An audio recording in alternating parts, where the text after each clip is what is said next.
bad. Let me. Okay. Oh, okay. Yes. Since I promised I would do that. All right. You're back. I won't touch Okay. anything more. You're all good. I'm good? Yes. You good? All right. All right. So I have my chat window open. So you can go ahead and write any kind of questions. If I'm going too fast, let me know. You're more than welcome to unmute yourself at any time and butt in. That's not going to bother me at all. Um, the first part, we're going to go over some slides and talk about how I get started, how I set my stories up and stuff like that to help me get to the end, the final product a little bit easier. And then we're going to go over some Photoshop editing and kind of create an image together. And I've never done the image that we're going to do today, so we'll see what we end up with. I think that'll be kind of fun. There are so many different ways to tell a story and many different ways to utilize Photoshop to do so.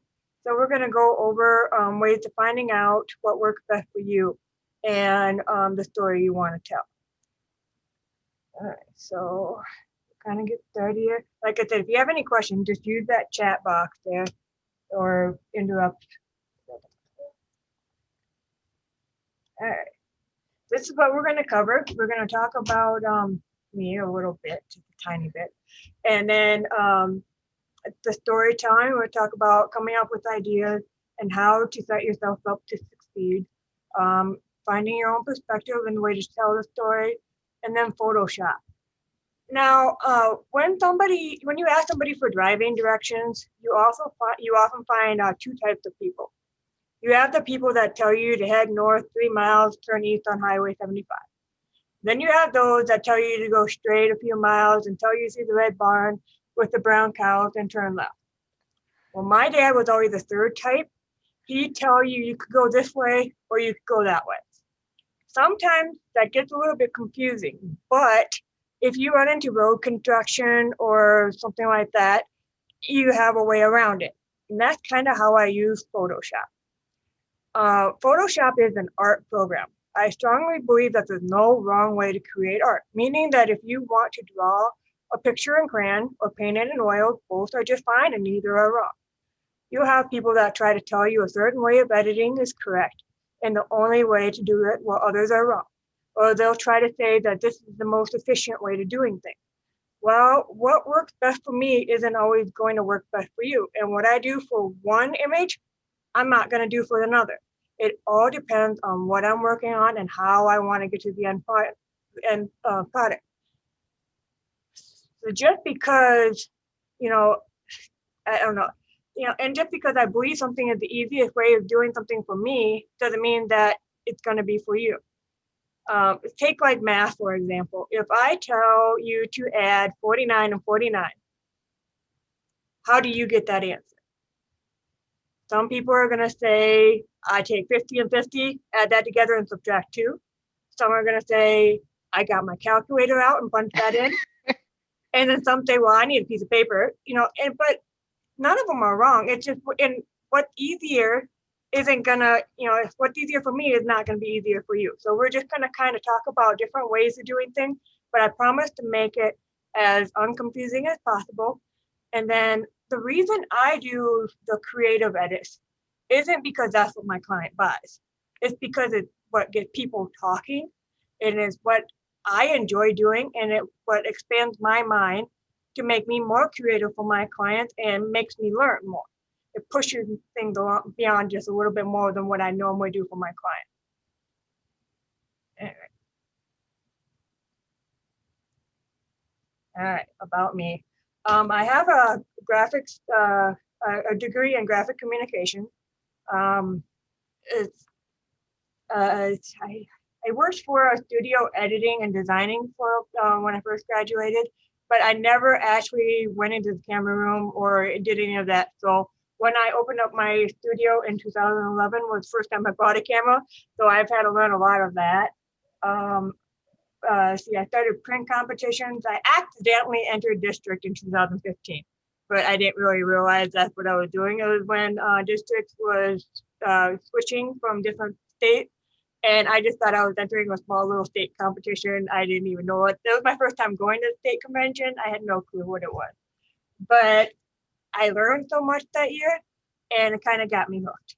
I had my master's degree last year, and I did pretty good in IPC last year too. But all right, so this is something else that I do. So if you enjoy today, you can find more videos with me editing to follow along. Last year, Tony Harriman and Jim Pierce kind of talked me into doing a Patreon thing with them. It's very, very cheap. It pretty much made it as cheap as we could based on what the Patreon suggested. But basically, you can go ahead and watch it. And all the videos are broken up into little segments, so it's a little bit easier to kind of follow along. So if you're interested, you can go ahead and look there. Storytelling. This is my favorite. Even with my client images, this is what I do. Even when, stories don't have to be complicated. They can be very simple. Something as simple as the love between a mother and her daughter. That's a story. So trying to capture that, and a lot of us do it without really even knowing that we're doing it. But if you ever see like a senior, and when you're not photographing them, you see that they're constantly doing like something where they fiddle with their glasses or whatever, then you take that motion and you put that into a pose, because that's part of the story that tells who they are. Because that's the moments where the parents look at those images and say, that's my kid. Those are the little things that you want to look for and you include into your stories to make them even more prominent. The hardest part of creating an image is often getting started though. So we're going to talk about ways to make that easier.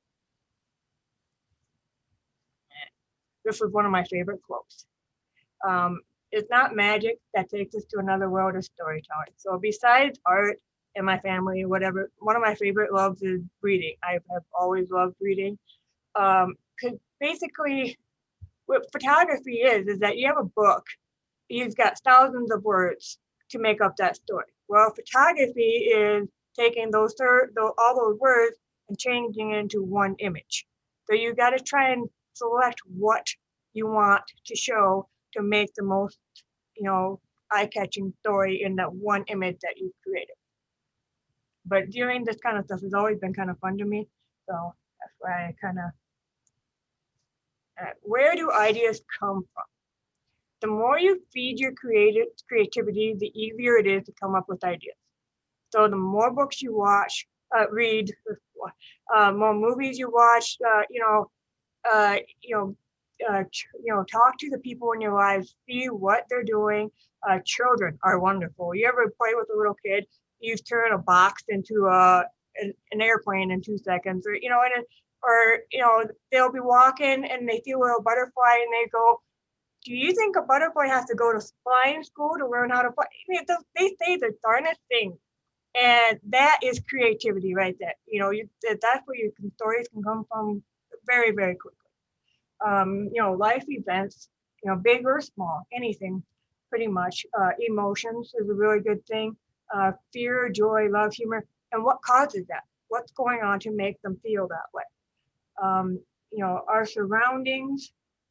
Sometimes even in the crowd right now, seeing how people are sitting there watching, that's a story. It doesn't have to be complicated because some people are sitting there with their coffee cups drinking, and because that's them, and others are just kind of a little bit more cheer. So the stories are everywhere. You just have to realize that. And sometimes, I do a lot of journaling and sketching, and we have Alexa in our house too. So like if I'm doing dishes or whatever, I can come up with something. I can say, go ahead and I don't want to say the word because she's gonna ding at me, but but I say add this to my ideas list, and that way I can look at it later on and say, oh yeah, I want to write that down. Or a lot of times it's like an idea for an idea that I already have going, but I want to make sure I write the specific part down later on. And boredom, adults, they call boredom relaxation, but for those that are a little bit more high energy, it's like it usually happens at the end of the day when you're starting to relax, and you're not doing anything and you're not thinking so much anymore. You don't have to worry about doing the dishes at that moment, or the laundry, or getting back with the client. Is when you finally start to relax, and you start thinking things, that's when you're gonna be able to expand on your ideas. So you need to be prepared for that too. Keep a journal or the apps or whatever you can to try to make it so that you can collect those ideas. Because it you think that you're not gonna forget, but we forget. It's like going to the grocery store without a list. You're gonna forget. So, all right, outlining. This is something that I've been doing for a while. In school, my favorite subject besides art was always English. And I love reading and stuff. So I do this for even for my clients. They come when you do it with your client, it's so much easier because they give you the story half of the time. Like the picture here with the two little boys, I've been photographing them since they were tiny, and I call their mom the 5x7 queen because she gets one 5x7 of an image for her, and then one for each boy's box, and that's what she buys is a ton of 5x7. Well, she was never getting anything for her wall, but because she wanted all the 5x7s instead, and that's what she was putting her budget on.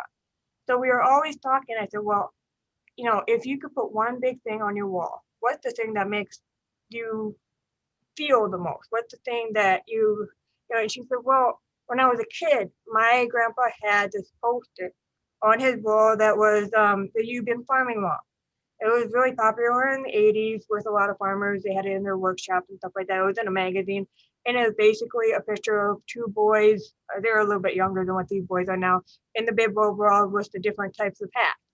And she said, I absolutely love that image. I'd like to do something in that theme with my boys. Because not only did it make her think of farming, which is what they are, they're a big farming family, it made her think of her grandpa. That's the kind of images I want big on my client's wall. Because she's going to look at that and she's going to think, oh, look at how sweet my boys are at this age. And she's going to think, oh, I remember my grandpa having that picture, and it connects with their lifestyle and it matches their home decor because everything else in their house, I mean, you look outside their window, they see cows and all that kind of stuff. So this really matches with, and it's them. So finally, after years of getting only 5x7, she got a bigger wall portrait. I brought it to the framers for her so she didn't have to worry about any of that kind of stuff. So she finally did that, and then she also has a daughter. So we got to think of something to do with her daughter too. So this is the type of stories that I create for them. So they come, and it's who is the story about? Okay, so the boys' names are Gavin and Gavin and his brother, but I can't tell you which one's which. But the thing of it, that's not the who the story is. The who is two little brothers farming, who love farming, and they're that's the who. That's what we're trying to get right now, and the connection between the two brothers. That's the who. And then what is this? What's happening? What's going on? They're sitting there giggling and talking to each other. That's kind of what the what was. They're talking about farming, talking about the cows, that kind of thing. Where this taking place? Definitely in country, so we had to find a country theme. This is my backyard. So yeah, that's what the what is there and when, what time of day. I usually do my sessions in the evening simply because during the day I have a lot of doctor's appointments for my dad, and my son too has a lot of medical issues sometimes. So I do a lot of running around. So I wanted my daytime to be editing and more flexible. So my sessions are usually after 5, when I can be outside without having to worry about too much extra lighting and stuff like that. It just makes it easier for me in my schedule. But so that's what I want to do. But you can tweak that too. I've done that already where I've done morning sessions and then tweaked them to make it look like they were done at the evening because that fits the story better. So you just kind of think about things a little bit and do what works best for you and your clients. And then why? The why in here was simply to try to create something that when she looked at it, she felt comfort. She had memories attached to the image and that kind of thing. So, coming up with the idea is the first part. And then you need to develop it. And doing an outline kind of helps you develop it. And then I also do what's called like a rough sketch. And I'll kind of go in that just a little bit. All right. So here's all a rough draft. It doesn't have to be pretty. I don't care if it's just stick figures. And half of the time my rough draft don't even really, you can't really tell what it is, but I know what it is. It gives me an idea of where I want to go. It doesn't, you don't have to be married to it. It's just a starting point. You can even draw your outline right onto the image like I did here. Like if you're going to start with something, you say, oh, I know I need this part. You've got that, and then just draw everything else in. Use your composition grids and kind of lay it all out that way. You don't have to stick with it. It's just to get ideas flowing. Often during creating, I get what I'm doing, and then new ideas come into it to make the final image better. So you just kind of let things evolve naturally, but you can start with something. It just kind of gives you an idea. So this is what I started with this image, and that's where I ended up. So I ended up not doing the squirrel because I thought he was kind of annoying and distracting in the background. And instead of doing it in the early morning, I did it more at night, that kind of thing. You've got to be a beginner before you can be anything else. So you just need to start. That's the main thing, is you do an outline and then you do a sketch and then you just kind of let things go naturally the way that they end. A lot of times when we do things like this, we focus on what we think the final piece should be, and then we get overwhelmed and we say, I can't do this. That is it's very, very easy to go down that path, but the trick is to say yet. If you say, I can't do this yet, it gives you a little bit of a pause. And then sometimes so when I'm working on these things, I'll save the first rough draft as bird 1. And then I'll work on it a bit, and then I'll save that image as bird 2. And then I keep going. Then I'll get to like bird 10, and I'll be like, I'm done. This looks good. Then I'll walk away for a week or two and come back and work on it some more until I get up to maybe like bird 15. And then same thing again. I'll walk away. Oh, yeah, no, this needs a little bit of tweak. And sometimes I'll completely redo part of it. That's okay. That's what art is. It doesn't have to be perfect. It is just letting things evolve. You can erase and redo whatever you want. It's your image and it's your world that you're creating. So there is no right or wrong. You just simply let things go. All right. So this is a little video on how I kind of do the outlining and the sketch.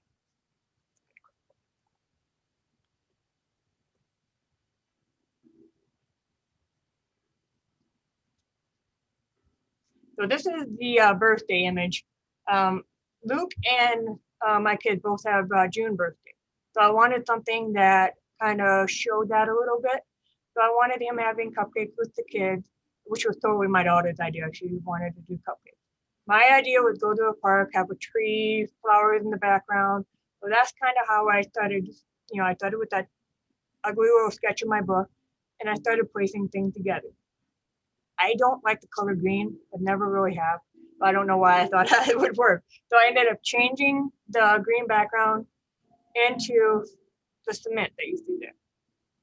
This idea with the little brothers magical revenge idea was simply Evan getting mad. He was reading Harry Potter, and he said to his sister that if I had magical powers, I'd turn you into a frog. Kids, they say the funniest things sometimes. And, so that's where that story idea came from. And then it just kind of started evolving. And then I just kind of started piecing things together. And, that's how you do it. You just kind of like one step at a time. Don't worry so much about what the final piece needs to look like. Just let it get there naturally. This one was just me playing around with my husband because we were stuck at home during the pandemic. So, that's how a lot of the stories come. They almost just a couple of sketches, and then you just start building on it one step at a time. All right. Doubt is a part of the creative process. Just don't let it stop you from trying. I'm going to show you something here. This is an example of one of my I can't do this yet moment from last year. The first image on the left is where I stopped. I said, this is the best I can do. I think it looks pretty good. Then I showed it to my uncle, and we do coffee every Saturday morning over at my grandma's house, which is just down the street. And I showed it to them, and my uncle looks at it and says, "Your arrows are wrong." I said, "What do you mean?" He said, "You have like the arrows are too perfect. You have only like two, things, and arrows have three little feather things." I said, "Yeah, you're right." You know, so once I saw that, it started bothering me. So I went and I redrew it, and I did a little bit more shading. I thought, oh yeah, it was a little flat in certain areas, and the one on the right there is what I entered into PPI state comp. I thought that was pretty good. And then a wonderful judge says his head looked disconnected. It looked kind of like it's floating, and she's right. If you look at that there, the head looked kind of more like a sticker just put on the back of the body. It doesn't look connected and married in just yet. So I went, and the one on the left, I thought I did it. I thought, I darkened it way down, and I changed a few other little things. And then somebody said, I put it in another comp just to get some ideas. And the same judge said, well, I like it, but the head still looks disconnected. And I was getting mad because I didn't know how to fix it. I'm like, and I wasn't mad at her. I was mad at myself for not being able to figure it out. And then all of a sudden, I'm just kind of tweaking things around, playing it, just letting it go, letting it evolve. And I realized you need chest hairs. If you look on the one on the right, that's the one I entered into imaging. You see how I drew in the chest hairs? And now all of a sudden his head is connected. So it's the little things like that sometimes that, just don't letting yourself say, yeah, this is it. This is the best I can say. Say, this is where I'm at. This is where I'm done for now. And then one of the other judges mentioned, well, that they liked the fact that the one on the left there, how the image kind of looked symmetrical, like the face and how that was. And well, he liked that aspect, which was good, but that wasn't the story I wanted to tell. I wanted to show this warrior. So I ended up switching out the way that his ears were and giving him some scars just to kind of roughen him up a little bit. So I took away that symmetrical feeling of the image simply because I thought it added to the story a little bit more of what I wanted to tell. So that's other things you can kind of think about too. Dana, before you move on, I have a question. You can go Mhm. back to the other image. So I'm noticing down at the waist, you took the belt out. Is there a reason you did that? I took the belt out in the other one too. When I cropped it for the presentation, I wanted it a little bit more focused right on his face and not on his. I didn't like the way his arms were, so I kind of cropped up on the arms a bit more. And when I did that, it took out that bottom belt. When it was that way through all of them. When I first started, I just ended up cropping up into a little bit more square for the presentation, but simply because of the way the arms. Travis asks, do you ever have issues getting yourself back into the image? Oh yeah, I have some that are only halfway finished, and they have been halfway finished for 2 years now. But eventually I can go back there, and sometimes I will almost, like if I'm stopped at cat 10, I might go back to cat 6 and restart from that point. So then it will kind of, if you start saving things every time you do something. We'll go into that more when we get into the Photoshop section. But other thing that you can do to kind of get yourself back into it is what inspired that idea in the first place. For like this one here, the inspiration actually came from when I was a kid. My favorite cartoon was Teenage Mutant Ninja Turtle, and I thought the turtles were cool, but so were Rocksteady and Bebop, which were the creatures that were what was the like a rhinoceros, and then I don't remember what the other guy was, but those creatures and how I thought that was so cool. So in order to get back into that idea, I rewatched some of they were so cheesy. I don't know why I liked them but some of those the movies and stuff. My kids thought it was fun that Mama was wanting to watch Teenage Mutant Ninja Turtle movies, but that's kind of where the idea came from for this. And so in order to get a little bit further, I just went and watched that movie again. And then, same thing, you can look at other images on Pinterest and stuff like that. I'm constantly kind of throwing, but sometimes that will just get you motivated to continue. And sometimes you just kind of have to force yourself to continue a little bit too, and say, okay, today I'm going to get to this next step. And sometimes when I do that, that's when I am going back and restarting at another point after that, because when I force it, it doesn't always work so well. But at least it got some creative juices going. It got me thinking other ways and stuff like that. Any other questions before we go on to the next section? No? Yeah, perspective. The best thing about art is that I could tell you all to go home and photograph an apple, but I bet none of the images would be the same. Some, even if we didn't put much thought into it, some of the apples would probably be in baskets. Some might be red, some be green. Some might be all moldy and gross, like the ones in my kitchen, because nobody eats them. Everything's going to be different because we all think a little bit differently. So that's the best thing, is that we all see things differently. We have different perspectives when it comes to art. So the story that I tell is not going to be the same as what you tell. And what you see in the stories that I create might not be always the same thing as what I see, and that's totally okay. Now, sometimes I want to really kind of drive you to my story as much as possible, but other times I'm going to let you kind of choose what you see. And either is just fine. It just, how you want to go about and do it. The trick is to finding your own way to shape your own story. All right, a bit of psychology. I love reading. So many things can be used to add additional meaning, influence how people feel when they view an image. When you're creating your outline, you want to think about all these little details that you can include to help your story and create the emotion you want to evoke. So say if we have an image with like a chair, and we just take a piece of rope and lay it on this chair. And now the background, I want you to envision this. So the background is bright red, and the flooring is a bright color. The room is full of light, and it's a very, very bright room. So what, that doesn't, it doesn't really, you just don't really know what you're supposed to think. You just see a chair and a rope sitting on this chair. But with the colors being so bright and vibrant, it's not really this, evoking emotion. But if you take that room and you dimly lit it, and it's very moody colors, maybe like gray or deep blues, and then all of a sudden this emotion comes out, and you're looking at this rope and this chair, and you're wondering what you're supposed to be feeling, and maybe kind of going ways that. So that's how you want to kind of think about other things and stuff like that.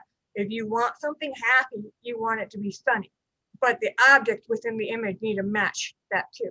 So you think about every little thing that you want to kind of add into your story. Like baby animals will create the all effect. All of that kind of stuff is all psychology, and it's how people normally think about things. The composition, how an image is laid out, that affects things like that. The toning, the lightness and darkness, the colors. Each color has a different meaning. It gets to be a little bit confusing, but once you start working on this stuff, you can see things really shape up. And and it's like fabric.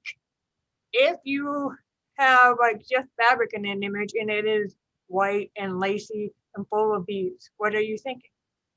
Somebody write that down. What are you thinking when you think fabric? Lacy, white, airy, that kind of stuff. Anybody think of what you kind of would think about? Just some pretty white fabric, lacy, beads, maybe like a wedding dress. Yep, innocent babies. Yeah, baptism, that kind of thing. Yeah, grandmas. Yeah, definitely. So that's what you're thinking, and all I just kind of described was a little bit of the fabric. But in some countries, you have to think about where you're at too. If I wanted them to think weddings, like if we're, have a Hindu ceremony, it's going to be red fabric. So you have to think about who your target market is a little bit too, who's going to be looking at your image, and why you're telling the story. So you kind of think about every little thing that you're going to put into it. Like this image here. I used the lighting to create a mood that you would find in a bar for karaoke. But I did the subject, I thought about that because I wanted it to be humorous. I wanted it to be something funny. So I kind of took the crappy images from the zoo, the ones that really didn't turn out where the birds were making funny faces, that had their back turned to me, and I created this piece. It's moody, it's bar themed, it's girls' night out, karaoke type thing. I was asking friends, like if you were a bird and you had to sing karaoke, what song were you sing? Just to kind of get ideas flowing for me. And that's how I got the title in the background of Rockin' Robin. Because my sister, she started saying all these bird songs. I'm like, I never think you had to sing bird songs, but that's what she would sing if she was a bird. So that's kind of where I got some of the ideas in there. I thought the vultures were kind of funny. They were making all kind of weird faces. And so that's, how you, all right, so this one here. We don't see things as they are. We see them as how we are. This image is one of my dad. The story that I'm telling here is about his pain management and how he has kind of deteriorated through the years. He's in a wheelchair. Behind the gray square, there is like a hospital bed back in the corner. You see all of his medications and stuff like that. The title of this one is Shell of a Man I Once Knew. Now, some people, when they looked at this image, they thought maybe he was like an artist in a past life. Well, that's not really true. He used to be very, very active. He loved gardening. But now the only thing that he can really do is sit around the house in his wheelchair. It's hard for him to get out, especially past, since his image has come, he's had one of his legs amputated and so on. So, but he colors because it's something that he can do to take his mind off of everything else. And on his desk, he has family pictures, and things like that. So there's a picture in the background of him and my mom, in their wedding and stuff like that. So that's kind of the story here. And now I have the colors. There's a lot of color in this image, and that's normally not something that I really do. But everything's muted, so it's all the same tone to kind of, give you the feeling that I wanted you to have when you looked at it. Did you enter this image at IPC? And if so, how did it do? It loaned. Okay. Yeah, I don't remember what it did thing, but yeah, it did end up loaning. So it was my very first loan. So I cried a little bit because yeah, it's my dad. So Do you remember this was my judge's choice? yes, I do. I still have your ribbon. That's why I wanted to know how it did. Yeah, I when I got home, I showed him the ribbon. He goes, "Well, that's very nice." But yeah, no, I still have the ribbon in the drawer. But all right, color theory. Besides composition, color theory is one of the biggest tools we have for shaping and the perspective of an image. It's probably one of my favorite things to play around in art. I've got a wall behind my computer that have like a bunch of little posters and stuff like that, and one of them is the color wheel, because what colors you choose are going to shape how the image looks, and you can use colors to direct. And, you do that for composition, right? If you have a family, one of my favorite composition tools with the family proposing is the triangle. So I'll do that when I'm putting together art sometime too, create things in triangles. But then I will do that with color as well, just to kind of help, with your composition. Composition and color can go together very, very well. Color theory is both the science and the art of using color. It explains how we perceive it. Different colors and how they're used can invoke different meanings and feelings. So, and then also like the visual effect of how the colors match and contrast. If you take colors that are opposite from each other on the color wheel, it can be a little bit, like yellow and blue. It's complementary, but it doesn't have the same emotional effect as some of them that are right next to each other on the color wheel. So you want to think about, are you looking for something that is fun and happy, or are you looking for something that is a little bit more serious? when you're choosing your colors, because that can really go a long ways and to what your final image will look like. Like this is what I was talking about before. So there's a triangle here and how everything is laid out. But if you look at the reds are laid out in the triangle as well. It keeps you in the foreground. I don't like this kind of artwork. I do this kind of artwork because my daughter loves it.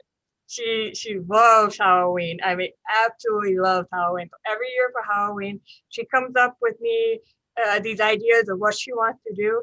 And we made the mask that she's wearing is actually stuck on her face. It's all like masking tape and paint. She wore that for over 8 hours at a unhaunted trail thing. She did like it was for a charity thing for a boy that and so she did that and she wore it for the longest time. She just sat there against a tree and she's little, and she was only like 12 at the time and she's small for 12. And people thought it was a fake doll, so she'd wait till they get close and then she'd move, and then she could do this like really creepy. She had a child's voice, so when it talked, it was scary. I have a video of her eating Slim Jim in the costume, and it scared the heck out of me. But she loved it, so we did it, and I just created it into a piece. But like I said, the colors are all muted to kind of make it feel more spooky. You got the red there, which is what you find in voodoo a lot. So we kind of thought about the colors a little bit and how they kind of interacted together. Do you use stock photography at all, or is this all your photography? Everything you've seen so far is my stuff. About 90% is mine. Sometimes I will grab a stock, not very often. If I don't have something, I'll often draw it. Like the leaves in this one, I didn't have them, so I just kind of drew them in. That grasshopper is stock, but I drew in the hat and the monocle. Sometimes I do draw, I do use it, but not too terribly often. It's simply because I don't want to pay for it. I'm cheap. But I do have a subscription with Adobe. So that's the only one that I actually use, the Adobe stocks. Yeah. When you pay attention to all the little details, the big picture will take care of itself. Christy actually helped me out with this image too. Before I had too much stuff in it. So I really simplified it, and that's kind of, sometimes it's easy. That's one of my biggest faults is sometimes I want to put too much into an image and I have to take things out. And like I said, don't get married to an idea that you have. Just, let it evolve and don't be afraid to chop out some of it. Even if you spent 2 hours creating this background and all of a sudden, well, hey, this background's not really working and you have to redo it, that's fine. That's art. That's what happens in art is things evolve. And sometimes you have to paint over certain sections, and that's what I did with this one too. So, right. Color theory, the psychology, I love this stuff. All right, so like what you want to do. All right, so the color blue. Let's look at that one and what it means is trust, power, confidence, loyalty, success, security, and purpose. Is usually a very happy color. You think of like a bright blue sky. That's a happy color. Bright blue balloons, that is a very happy color. But you can alter. Did I do that the next slide? Okay. We're gonna go to this one. Now I'll go back. Here, I made blue a sad color simply by adjusting the tone. So you can certainly change and alter, but the meanings of the colors are still there. You got trust. That's a psychology thing. And you kind of think about it without really even thinking about it. And also the pose and the connection between the boy and the dog. That all, and then also there's a little bit of green in the backpack. So there's also a little bit of green in the blanket. Not much, but it's just a hint. So it all balances out in the placement of the colors. Right, so I'm gonna go back to here. How you use the colors together can create a whole new meaning in feeling to an image, and that's what I did with the blues. I, muted them to change the feelings of the images a little bit more by adjusting the tone. So like this one here, okay, chat box. So this one here, which image do you like better? Which one makes you feel more peaceful? The one with the grass or the one on the right?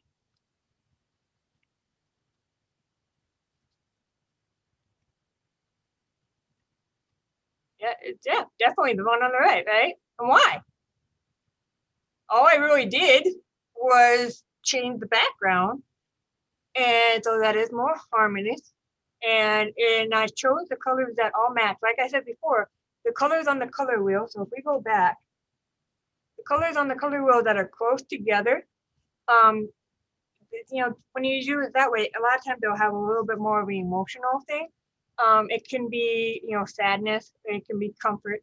Whereas the ones like on the other side there, those are complementary colors. They're across from each other on the color wheel. They're complementary, but it doesn't have the same emotion, right? It's a little bit more, well, blah, but but where the one on the right, it makes you feel more people or something that you're gonna want to hang up in your house. So that kind of something there. The color can speak to a soul in 1,000 different ways. So I love color. Color is one of my favorite things to use in an image. Now, color harmony. We've already talked about this a little bit, but I'm not going to say that. I have a hearing disability, and speech is not my favorite thing. But the analogous or whatever, the ones that are right there, that's usually what I use the most. I've done some of the monochromatic, and I've done some of the complementary. But when I'm using the complementary ones, a lot of times I will mute them so that they're not quite so in your face. But sometimes I do want a very happy. When I do something happy and exciting, it's usually for my client work, the seniors that really want something for like their sports. If they want something that's very, very powering, then I'll do like the complementary colors with bright colors and stuff like that. Right, so here is one that I did with the monochromatic color scheme. I liked it because I thought it would be more relaxing, and not have to worry, because the original backgrounds in this image were just their yard. So it's, patchy grass and, nothing. It was middle of the day, so bright skies and probably blasted out skies. But I wanted this one here. It's not a print competition image or something that I simply did for the art gallery that I had and so on, but something for a personal project. But the two cows together, this is actually a female cow, and I learned that you can tell in the Highland breed because their horns go up, where the males they're bigger and they go down. So that was kind of interesting. So it's like and then you got the almost 2-year-old baby, I think. Right. So here is one that is a complementary scheme. And you notice this triangle and you notice the placement of everything and how the reds and stuff match up with the triangle. So and then the red is not in the background because I don't want you to go, back there and see anything like that. And this one here, I muted the colors too. So if we go back to what the colors mean, we have red, which is action, passion, energy, excitement, strength, adventure, love. And you have green, which is, like nature, harmony, luck, money, prosperity, that kind of thing. But I muted the colors because it's past tense. The title of this one was Circus Runaway. So they ran away from the excitement and the money and all that kind of thing. So that's a little bit deeper than what most people really thought of right away when they think of it, but matched up with the title and then the muted tones and everything like that. That's kind of where I was going with it. And I had all of that written down before I even started. I started the image, and the first thing I did was just the monkey. I didn't have any clothes on him. I kept staring at it and I couldn't figure out why I didn't like the image. It was a pretty picture of a monkey, but it wasn't storytelling enough for me. So I was like, well, why would the monkey? My thing was that he looked kind of sad. I mean, it's like, well, then Evan comes in, my son, he goes, the monkey needs friends. He looks so lonely. So I'm like, okay, what kind of friends would a monkey have? So I'm looking through the images to find some friends for the monkey. So, thinking that's what's so fun about this kind of thing is that you can create your own world and however you want to create it. All right. So that's it for the slides. And then we're going to go into Photoshop. Anybody have any questions over any of the slide stuff that we've done?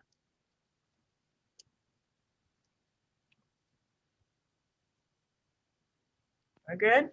I see no All right, you guys ready to get in Photoshop? This is kind of what we're gonna cover a little bit of. And it looks like a lot, but I promise that we're gonna do it really simply and easy, really simple and easy. We'll just take it one step at a time. We're gonna go ahead and create, okay. Get into Photoshop here. These are some images I threw into a folder, and I had Evan post for me last night.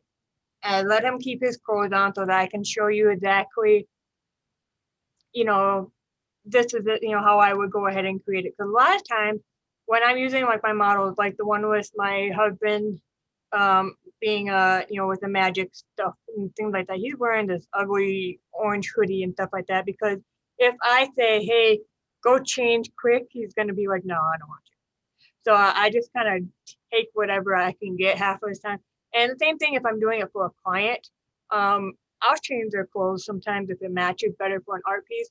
But if it's for them, I always get, when they come for client work, they see the base images and then we talk about what they like and what they want. And a lot of times they want those base images with just, that's what they want.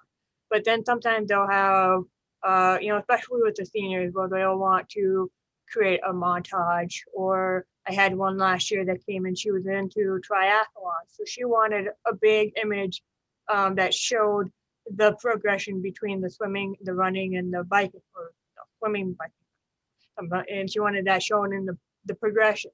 So we created one image that showed that. But I didn't do that image before, until they came in and saw the images and said, okay, yeah, I like this and this and this. And then sometimes I'll let them pick out like an alternative one. Like if what they picked out doesn't work, I can swap other things. And then they do a proof and they say, yeah, we love it. It's normally what you hear. Sometimes they'll say, something's not quite right, and can you, but most of the time they don't know what. They just kind of say, well, and then you realize that it's the way that their hair is or something like that, But so we're gonna kind of talk about, well, we're gonna start with a blank document.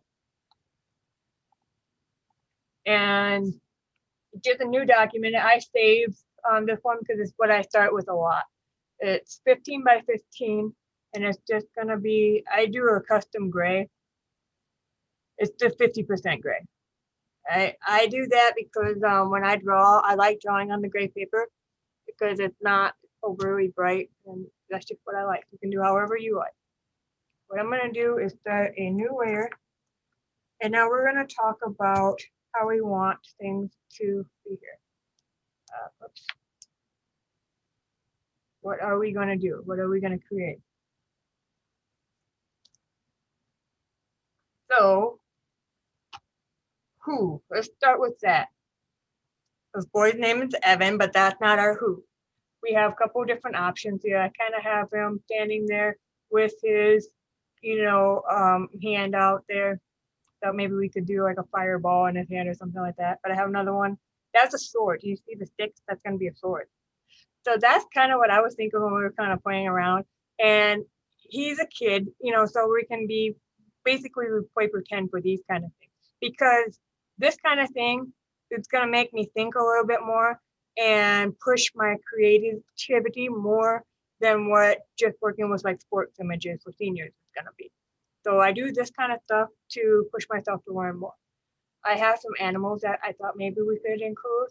Maybe put him on a staff or something. There's a not so happy coyote from the zoo, but and then I have some background. This is our layer. This one's kind of cool. Okay, so most of the backgrounds are kind of like a vertical, and that one's a horizontal. But I think with Evan, so what I'll do here is often I have these are composition grids, and I just took these from Google.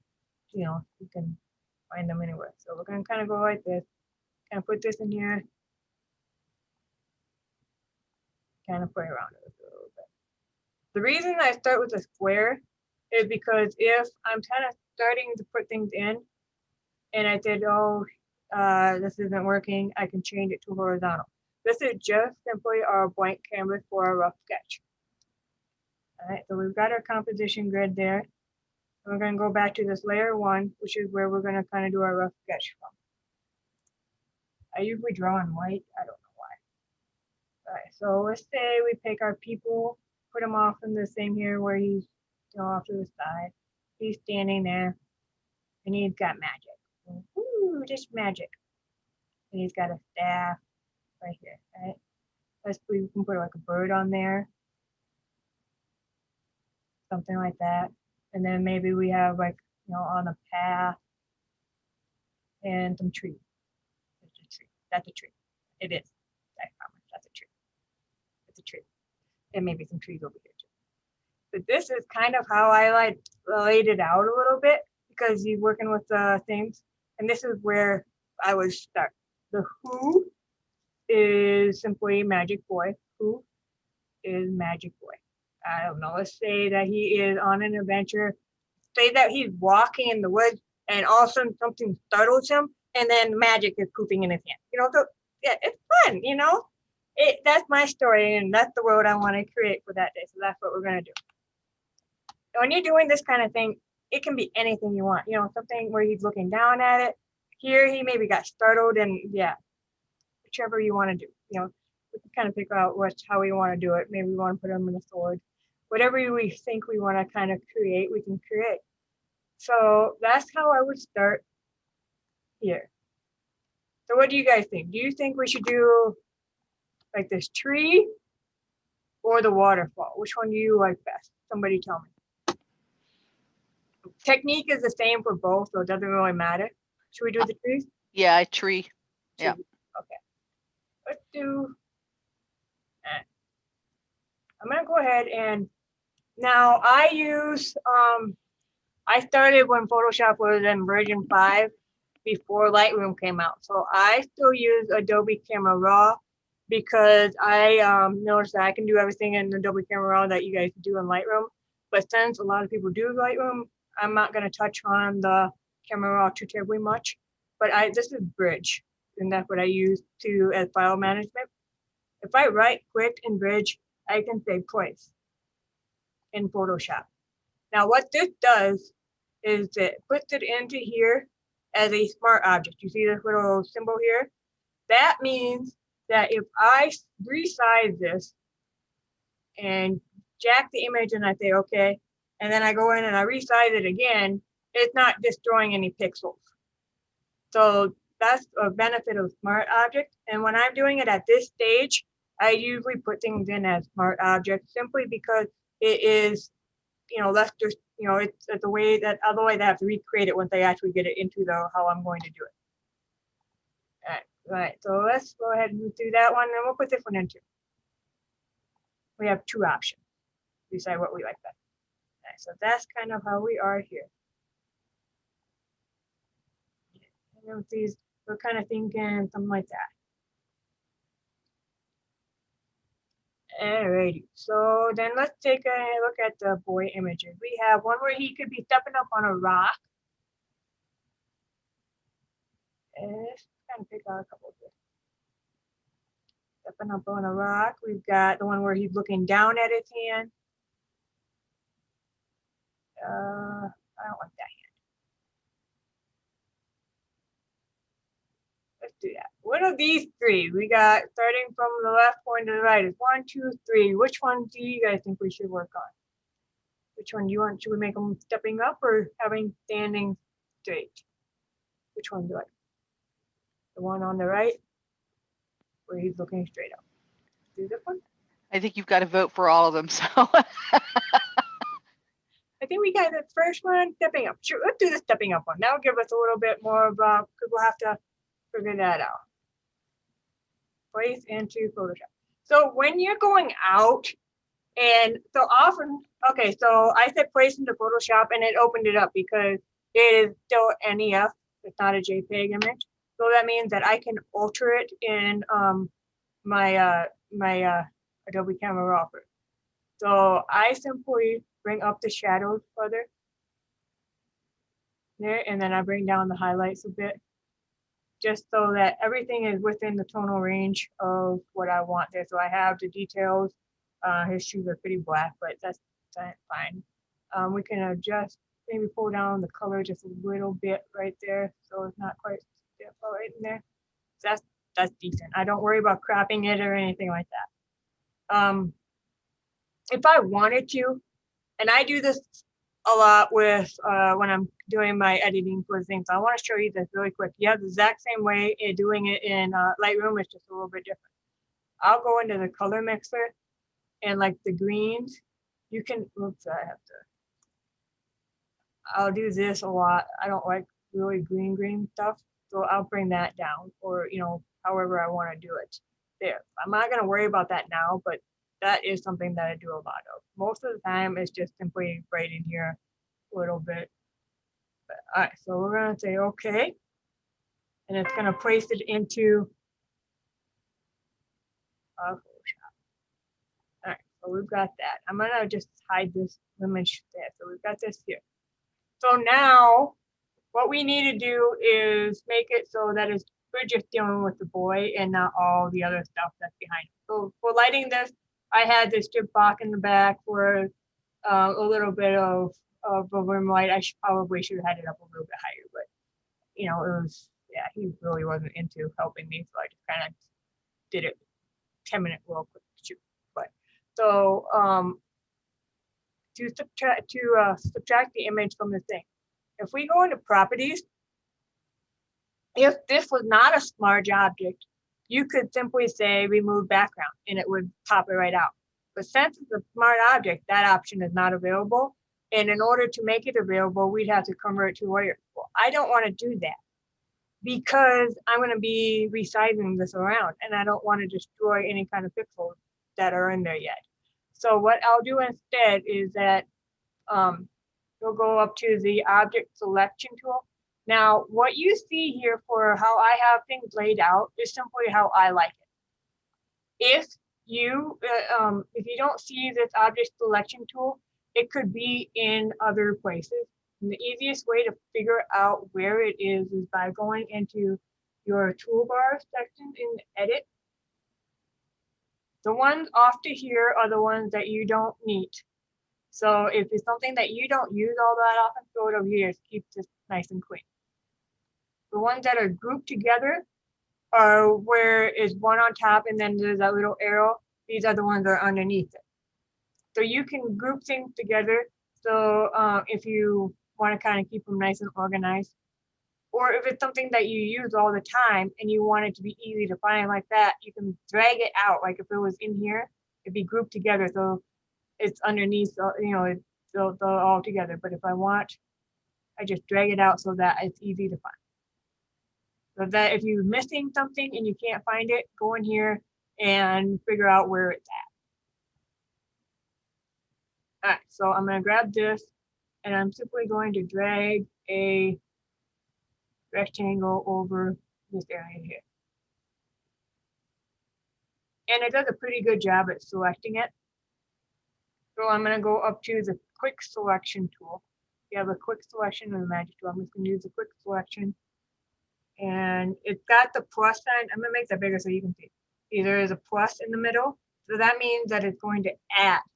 So look on your top here. This minus if you want to remove some of the selection. So we're just going to add a little bit of this down in here. Yeah, it's not doing, we don't need it perfect. I don't really care about that right now. So we're just going to kind of go just like there. Then I hit my mask tool. And that kind of gives me an idea of where he is at so that I can kind of get him in place and stuff like that. So he obviously looks really, really big right there. So we're going to kind of size him down because that's where we had. Okay, let's put our composition back in there. Now this composition grid, it has two different types. It's got, I don't remember the name of that other one, but it's, so I kind of like using the yellow lines a little bit more than the actual, this is the direct rule search right in there. Okay. I'll put this back at about 20%. So you just hit the 2 and it drops the opacity to 20. No, that's kind of, let's see, maybe a little bit bigger for him. So that'd be about where we want him, right in that area, I would say, right? Good. All right, so then the background doesn't quite match. I'm gonna hide this and hide this. And we're just gonna work on getting the background and him to be about the right size. The one thing that I do when I'm going out and shooting, usually, sometimes I'll start with the background and sometimes I start with the subject. If I start with the subject, I pay attention to how I shot that subject. Children, a lot of times when you're shooting children, you squat, right? So that you're shooting at them at eye level. Same thing with white dogs, you squat. So if you're going out and you're looking for a background to put in, to use, I have a couple parks around and stuff like that that I'll go if I need something. I squat in order to take that picture because that's how I took the original. In this case, I started with the background. So these were images that I took a couple weeks ago when Evan and I do an annual hiking trip. Jesse and my husband and my daughter, they don't like camping or hiking. So they stay home and eat all the foods that we can't eat where we're going and stuff. So they have their own fun. But when you're going out, have somebody stand in your spot so you can see what side they are in relation to the background, and make sure you're paying attention to the angle. So with these, we did an average for like an 8-day trip. We did an average of 5 to 10 miles, and I had 2 cameras in a backpack. Even though it was a very wonderful backpack, I wasn't gonna squat. So last night when I took pictures of Evan, I stood up straight to take, get the right angle to make sure that it matched. And sometimes, like in these here, we'd want to make sure that we were up a bit because in this area, we were actually up on a little viewing platform, not too far, but you want to make sure that in here I squatted a little bit because the platform was up. So this would be more straight on, like if I was shooting. So you want to pay attention to that. And, that's why I have them step in. Luke comes with me a lot when I go walking. So he'll sit in a spot where I take a picture, and then that way I can move. And when I take one, I'll take one at his level, then I'll take one standing, just so that I have more options later on to get in the right angle. Yeah, so let's move around. All right, so we've got this one. All right, so which one? We can always draw on the rocks that he's standing on, so don't worry about that. But what one do you guys like better, the trees or the rocks? What one do you think better? You guys can choose that. Do the rocks. Right. Look pretty even. All right, looks like a couple more votes for the rocks, so we'll do the rocky one. Okay, so we're gonna start with this. And we're just gonna kind of range this. Then I'm gonna go back and kind of look at this as a reference. This is in the same area. So the rocks, I mean, it's not the exact, it's the same trail. So the trail is about the same width. So if we kind of figure out this area here is a little bit more rocky. So let's see, we kind of put him like right here. Maybe a little bit bigger for the background. Kind of like right in that area.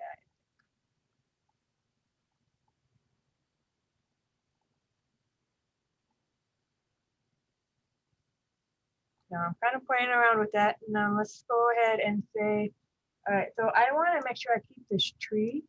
So I'm just going to drag that and put that there and see what we're doing with, composition wise and stuff, wherever needs to be. And so if we put him kind of like right on that, well, I think I kind of like him right on that third line. But right in here. All right, so hide that so we can see what we're doing. So if we ignore the gray, I think we've got a pretty good composition thing, and I think the sizing looks good. What do you guys think? The sizing look good? Or should be, that looks pretty good. I think we'll go ahead and start with that. So this is kind of how I would go. And see, this is you know, it's a placed object, and so is this. So that means that I can go in there, and what I would do is I would say save. I'm gonna call this Magic Evan _1. So let's put that in our Ohio folder.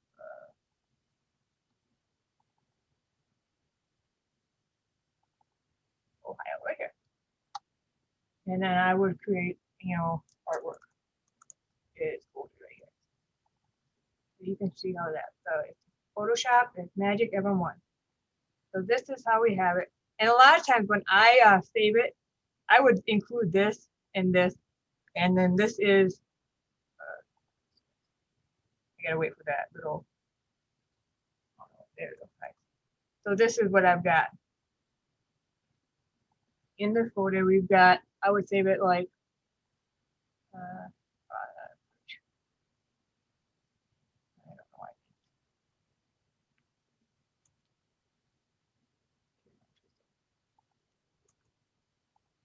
Right, so there we go. So that's Magic Evan 1. That's where we're gonna start with. It just kind of gives us the basic idea of where we're at here.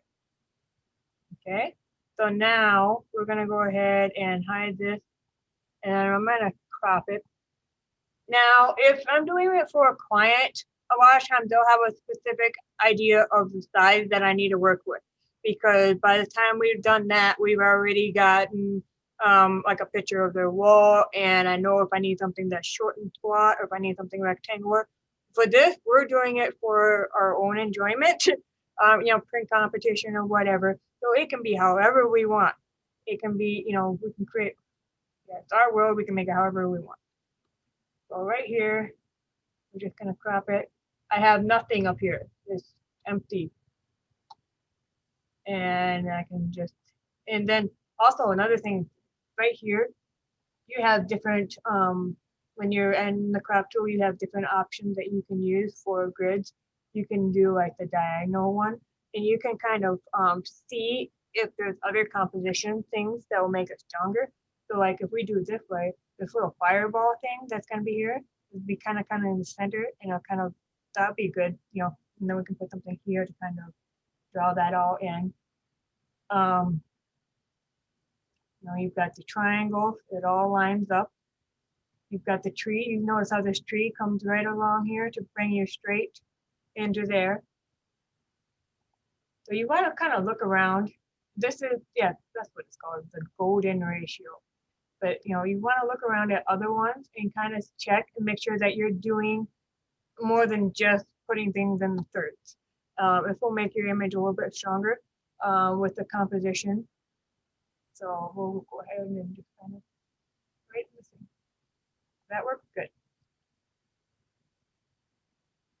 And then we come up here to our image size and see what we have.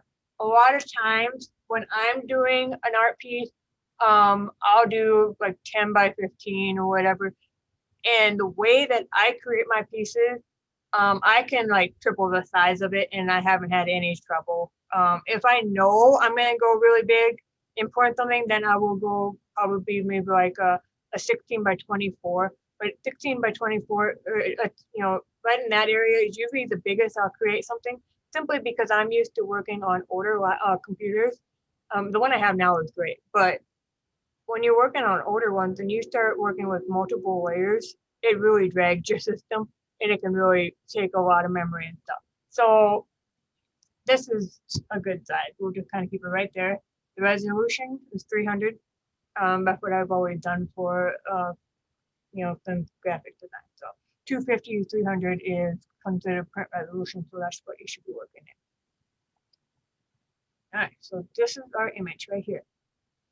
We needed to bump it up, we could have, and because they're a smart object, it wouldn't have affected the quality of that All right, so now we have it at our size, and this is where we're gonna start with.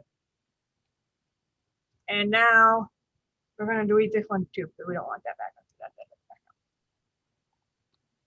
I'm gonna go ahead and do another layer here. This is our sketch layer.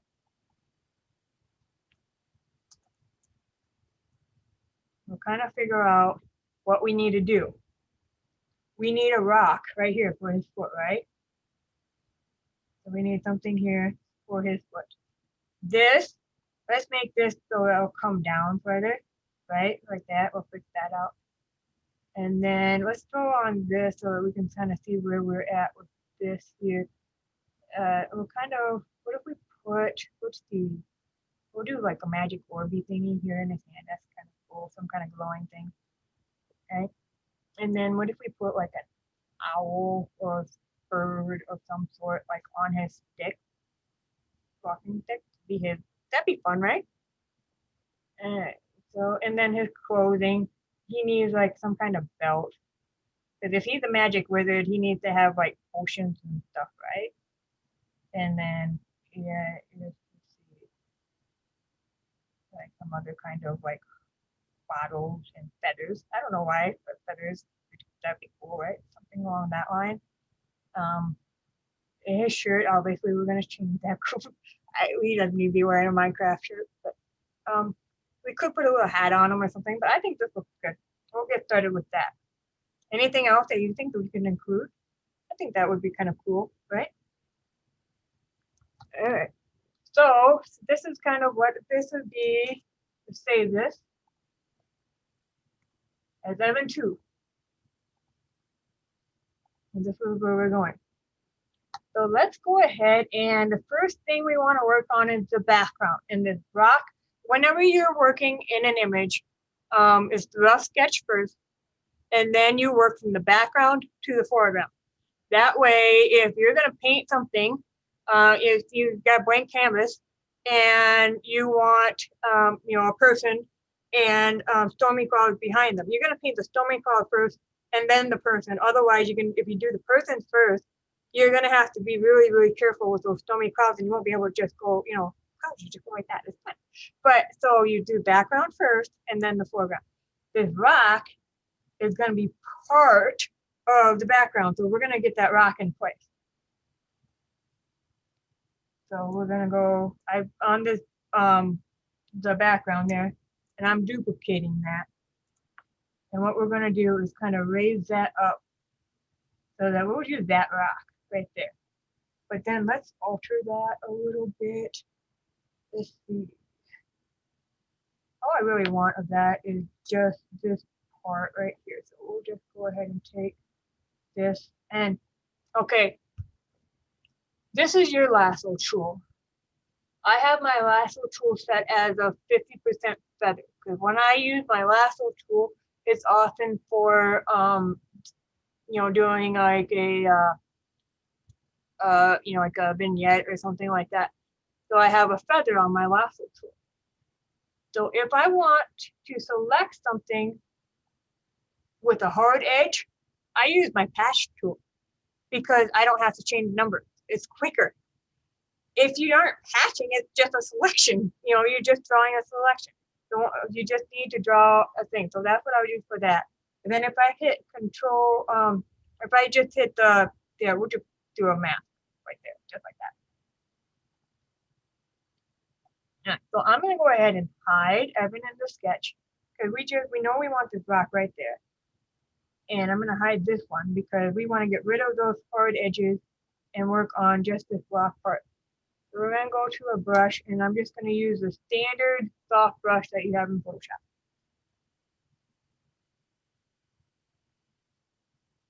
All right, so your mask, you add black, takes away. So right there, I'm always looking up in the upper corners, make sure that my mode is on normal, and I have a opacity of 100 for this. I change those numbers all the time. So that's what I want it for this part. I'm just going to go ahead and kind of mask those parts out.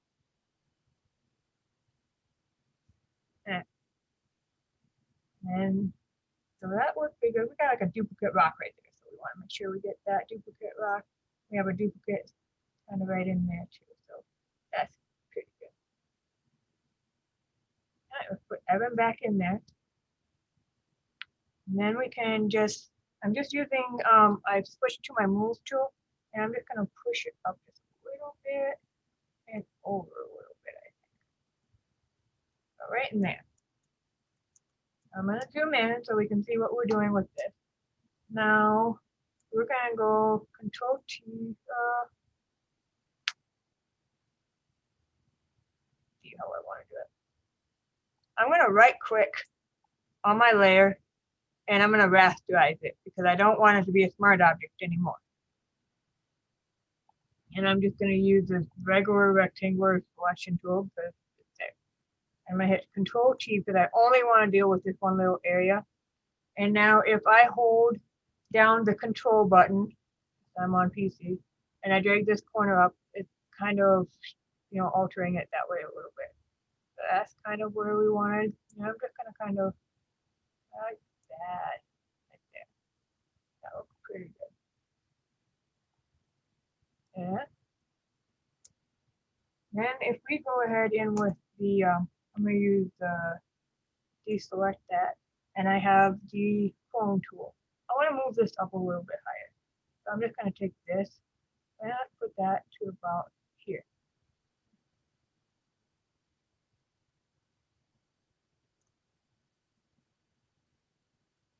I'll make our rock come up a little bit like that. So I'm going to delete everything else so I can kind of see. And what happened was that my math didn't quite go up that high. So we're going to add that part right there. So we've got that. Take away from this area right there. Okay, so that kind of gives us an idea of where our rock needs to be, right? We're going to definitely draw that a little bit more to make it look better. So that's a pretty good start because he's got something to put his foot on. Okay, so now we're going to hide Evan. And I'm going to take all three of these because I don't need this gray here anymore. But I'm just going to go, well, we could leave it, I guess. I'm just going to select the two background layers. And, and I'm going to merge them together so we have the background here. Okay, and now, when is this taking place? What kind of mood do we want? If he's a magician and he's got a fireball thing, I'm assuming that there's some kind of danger going on, or maybe he needs a light to shine his way. So I think the background should probably be something a little bit moodier, right? Maybe should we go a little bit bluer tones, something a bit spookier? It's kind of like you're going on an adventure and you never know what's gonna pop out. Maybe you've got to fight some big demon dog thing. I don't know, but whatever he might happen to come across. All right, so we're gonna hide this here. We're gonna do this background.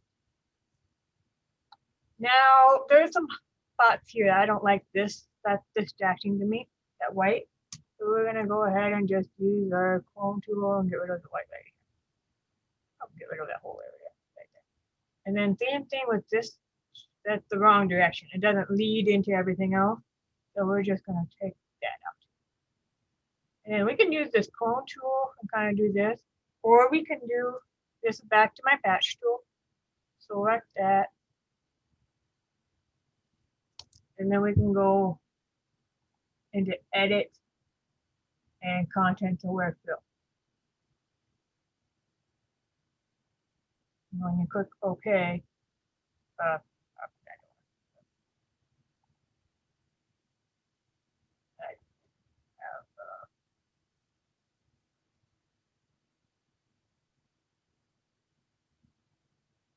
I don't know why that's not working. There you go. I have to have the auto thing. But see, this is what it was. And then when we click OK, it puts it on a new layer.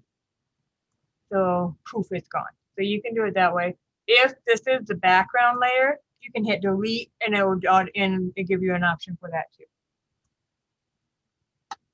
And same thing with this one. Let's select this one. This one is white. It's the birch tree.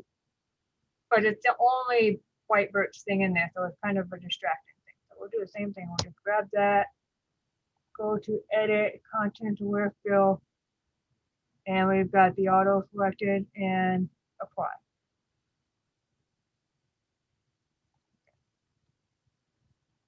So there, that worked pretty good. We'll kind of merge those again so that we have just one background layer. If I work on too many layers, I get a little confused sometimes, or if my computer won't like me, you know. So I'll just kind of go and work on that. This thing here, I don't really know what that is. We can also use the patch tool here and just kind of grab that and just pull it straight up too. And get rid of that, whatever dry stick thing that was.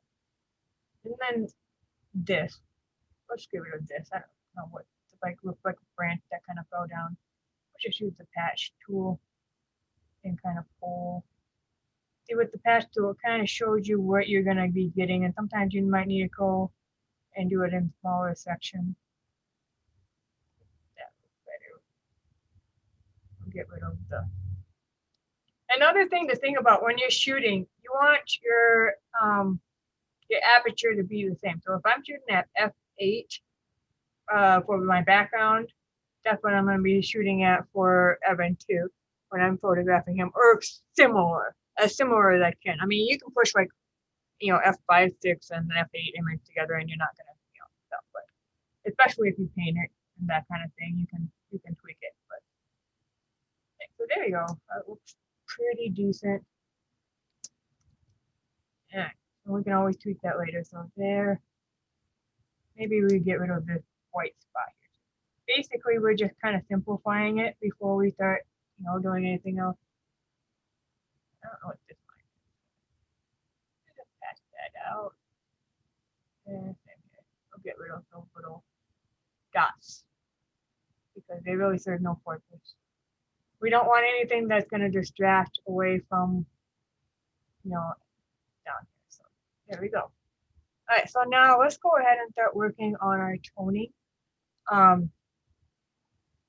When it comes to color toning, there are so many different ways you can do it that it can get a little bit confusing. But what you do, I use a lot of actions, or I'll say presets, because basically that's like working from a recipe card, right? If you tell me to make you a cake, I'm not gonna know what to do unless you give me a recipe card. So when I, every spring I'll do like a theme session, and they come and we have a theme out in the yard and the kids do that. And then I'll create an action for that theme. So like this year it was the pond. So I created a pond action, and then everybody that came for the pond, and any of the images that they selected, I ran that action. Sometimes I had to tweak it, because you know, sometimes you're baking a cake, you decide that you want nuts in it, or you don't like it, or whatever. You can change things. That's just fine. You can do that when you run actions too. So I have a set of actions that I'll run, and like I have this one here that is like a deep blue toning action. So if I click it, all it does is run the action for me. I have no idea where that's on. It makes it blue tone. Okay. So how I did that is that I went into my gradient maps, and then I have a preset folder of gradients that I like. This one here is just simply a blue to a light cream. What you do is you drop one dropper onto this, and it's kind of like a purpley blue. Change the colors however you like. And then this one here is just a little bit lighter of the blue. And then I went to kind of like a cream, and then a lighter cream. Oops, I added another. And then to a lighter cream. Okay, and it just kind of goes from one step to another. It's a solid gradient. And then when you change the blending mode of that gradient, you can change how it affects with the layer that's below it. So there we go. So now I have this gradient preset there because that's one that I liked and I was using more than once. So I saved that. And then since I was doing these steps more than once, I saved that into an action. So what we would do, so let's redo that. we would go into here and we would say new action. I'm calling this Ohio so I can show you how to do this. And you say record. And then you go gradient map. And it's still here. So let's go ahead and make this whole gradient thing so that you can see how I did that. Let's do like the blue. That's a little too purple. And blue. There you go. And then let's add another. Just click on that. Say, put it out here. Yeah. We'll drop this one. Make this one cream. Make it down a little bit more. And this one, oops, let's make that one cream as well. And we're just gonna check. Make it a little bit lighter. Right in there. Okay, so there's our gradient. And you can name it right here. You can name it Ohio, right? And then you say new. So that you have your own little gradient. So that is saved. And you can create them into folders however you want to do it, but if you don't, just leave it out there. You say okay. And you say I turn this to soft white mode. And I usually drop the opacity down a little bit. Then you go back to your action and you click stop. So now all you'd have to do, and the next time you want to do that, you just save it. You do it over again. Did everybody understand that? Kind of simple. Thing, but that's how I do that to save time. That way I'm not doing that step over and over again. It's like, so if I want something a little bit bluer tone, that's how I would do that. Now, all right, so I'm gonna go ahead and save this as blue toning. Now, one other thing that I like doing is pushing the background back a little bit. To make it look a little bit more hazier. I don't want it to be quite so sharp. I want the focus to come to him and not the background. So then what you can just simply do is say solid color.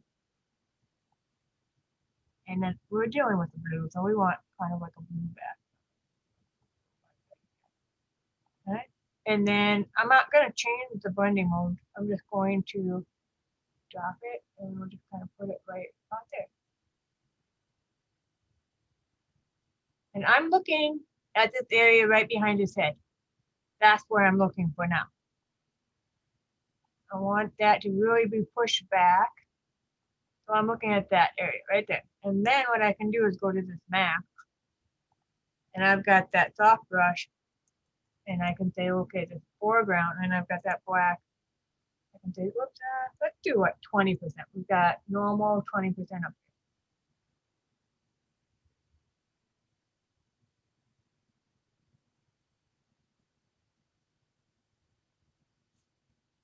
Bring this up a little bit more so that it would kind of fade into the background, right? And then I'm going to drop it down to 10%. And I'm just going to kind of right in here just a little bit so that it is where I want it to be.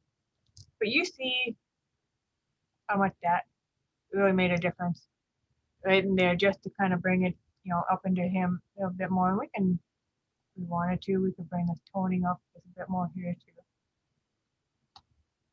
All right, so let's do one other color toning thing on the background.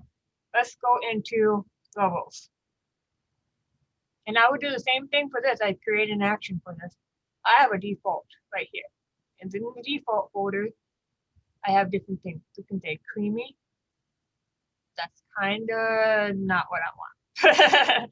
You could do like a contrast color pop thing. I don't know what that is. Yeah, no. We've got like a soft warm thing where we could kind of add a little bit more of like a blue. We got this warm blue thing here, which is really blue. But if we drop this down, what does that look like? Yeah, that might be the right thing. Okay, so now let's look at this. This is a preset that I have because it's something that I've done multiple times and something that I've used a lot. So if you look at the settings here, this is how I have it. This is the RGB channel. This here. If you decided that you didn't want it quite so matte, you just drag that down. Then it wouldn't be so matte. If you decided you want it darker, you just kind of move those around. And then if you look in the red channel, you're gonna see that some of these are altered too. If we say, oh, that's a little bit too low, we can move that. None of these settings are set to specific numbers. It's simply how I want to adjust it. And somebody, a couple of questions here. Change to the different tones. Okay, Yeah, so Connie just wanted to see that gradient mapping again. do the gradient thing again. Yeah. All right, so we'll go ahead and And then Dana, once you're done with that, maybe take a 5-10 minute break. yeah, sounds good. Okay. All right, so this here, I do this for every one of the different colors to kind of play around with it and get it the color that I want it to be. The channel tier is up here is you're gonna do you make it darker, and where the one down here is a little bit more matte. So sometimes that helps push things into the background a little bit more. That's why I'll do it on like the background tone. So we'll do that for every one of these things. And like this one, the blue, I really changed that because I really wanted it to be more blue back in there. Okay. So this would be, let's drop this opacity down just a little bit more. So that's that there. All right, so let's go ahead and look at the gradient map one more time. Right down here, gradient map. This is where it's nice to be able to make it into an action so that you don't have to remember how to do it every single time. And like I said, actions are just like recipe cards. So if we want to adjust this, we just grab that first clicker. You click on that little first stopper there, and you can change this color. Normally you just go from dark to light is how you do it. And then if you decide you want it the other way around, you can flip it. Let's see, so we'll start with like a blue. Out there. And maybe like right in there. All right, so we got a blue. Don't worry about numbers, just kind of choose what you think kind of looks halfway decent. And then here, you click on another, just click on that bar, then you can click on the color. And you can come down here and choose like a blue that's a little bit lighter. And same thing for here, click about there. And I've just kind of divided it up into four. Let's go ahead and choose our cream color. Let's bring that up a little bit. And then this one, we don't want it to be pure white. Be about right now. So then it just simply goes from here to here. And now we click OK. We change the blending mode to soft white. And if we're looking at this and we're dropping our opacity and we're thinking, well, you know, that blue isn't quite the right tone, all you have to do is double click on this part, and then this properties will come up and you can click on this and you can go in here and you can alter it. If you decided, well, let's go ahead and make it red, you can do that, you know, and change how you have it. I've done like gradients that were like rainbow colored because it kind of added like a fun, especially for seniors, it kind of adds some fun texture in the background, especially if you're only using them at a small opacity, it looks pretty cool. But you can go in there and you can change it. You can move this around. If you decide that it is too, if you want it to be brighter, you can just kind of move things around. If you move this in here, it's going to kind of, the opacity is kind of low, so you can't really. But it's like, it'll change certain things, especially if you look at that knee right here. You can see in the background how that's changed. But we want that darker. But that's how you do that. Does that make sense? For the colors channel adjustments, how did you get that? All right, so let's go ahead and look at the levels layer. Does everybody understand what the gradient map one did? Okay, so. Connie, did that work for you? Yes, thank you very much. All right, so we got our gradient map right there. Okay. Now the solid colors, that was simple. That was simply going in here to the solid color and selecting our color, and that's not changing the blending mode or anything like that. If I put it on multiply, I think it's gonna make the blacks too black in here. So I'm just gonna drop it down to, you know, a slow opacity, and that's how I have that. All right, so let's redo this level thing. So I have what's called presets, and I have some that I've saved already. But let's do it from scratch here. We want to kind of make this a little bit kind of move that up a little bit and make it a little bit darker. This is the matte. You can make it like a matte, a dark matte, however you want to do it. Less contrast is what it is. You're adjusting the brightness and darkness with less contrast. This can take away detail, but in background, sometimes you don't want the detail back there. So, that's kind of where I use it a lot. This will make it dark. And sometimes people will say the only slider you need to adjust is this middle one. Well, you can do it however you want, whichever works best for you. All right, so then you drop this down. We go to our red channel. And this is where we start adjusting the color. If we pull this up, we're going to add a little bit of a red to it. And if we pull this down, it's going to add a little more green in there. So we kind of go just a tiny bit, kind of make that just a little bit darker right there. Maybe move this way. A little bit warm. Okay, and then let's go to the green. And no, let's go this way a little bit. Right in there. And I'm just kind of moving things around and deciding what I like. Kind of get rid of that. All right, now the blue. That's where we had a lot of the singing. And when you're doing these things, a lot of times I will like over exaggerate how I want it, simply because I'm going to drop the opacity. That way I can kind of play around with it. That's kind of like the blue toning. It's just a little bit more muted. And then if we drop the opacity way down, you can kind of see what that looks like. All right, so that's before and after there. Okay, so that's kind of how I would do that part there. And then if you've got this level here, so then you just say blue toning 2. Okay, that's how I would do that. And then if you decide that you want to go back into here and adjust this, you can adjust that at any time. You can come back into the levels and you can adjust this at any time too. You can come here and say, let's make this a little bit brighter, or let's make this a little bit darker. Let's make it darker going this way. Maybe make it a little bit more blue. However you want to do it. You just kind of play around with it until it looks how you like it. There's no magic numbers. It's just simply it's like when you're mixing colors together to try and reverse the shade for your sunset. You just play. There's no, you just kind of get in there and you adjust things until it looks how you like. How is it you apply a gradient map? We got all that. So what I would do, once we figured it out, how we make the gradient map down here, we click this, and then we have this one here, and then we have the blue toning here with the levels. I would make an action that runs all that for me, all those steps in one time. That way, the next time I want to do this, I just click run that, and it does it. I actually have that right up in here. It's this one here, background toning. It does all the steps for me. That way we have our background where we want it. Do we have any other questions on this before we take our break? I do not see anything. If anybody has something, speak up, or forever hold your peace.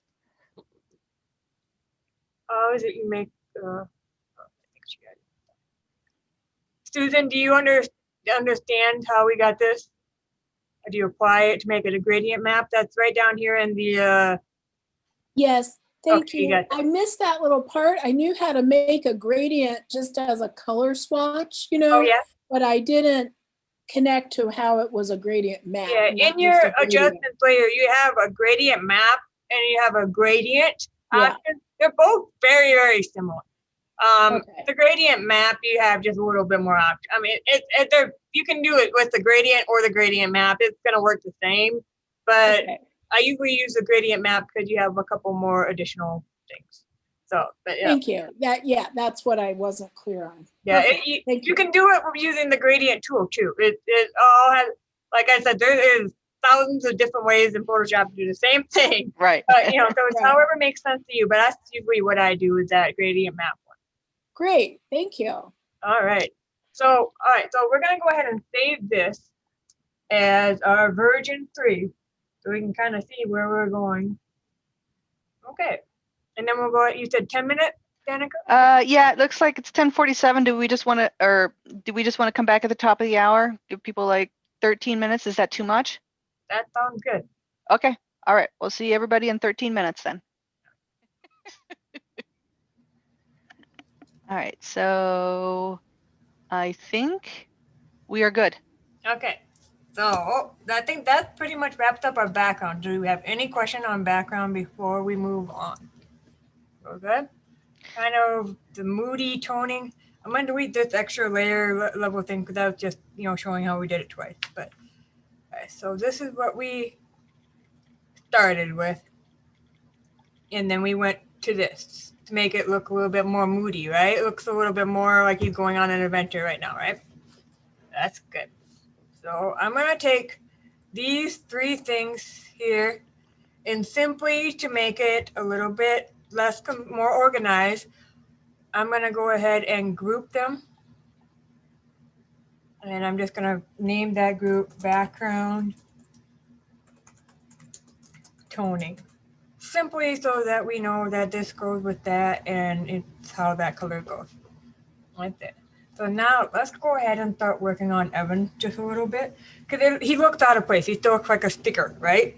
Because his toning doesn't match the background. Shadowing doesn't match the background and so on. There's a lot going on there.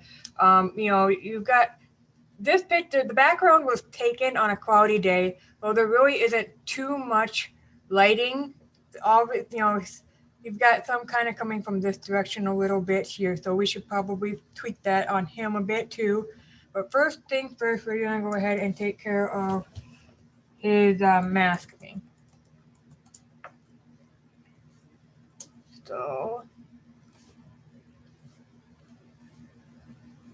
sometimes I'm just gonna go ahead and hide everything except for that gray background layer. And I use a Wacom Intuos Pro. I think I have the small tablet. And so on my mouse, I have the pen tool. If I click, and you can do the same thing with your mouse if you're using a mouse, to get my brush palette here. I'm using that soft brush, but a lot of times when I'm doing the masking, I want that brush to be a bit harder. So you just kind of click it to about 65%-ish right in there. That way, instead of being, I'm gonna make sure it's at the 100% again.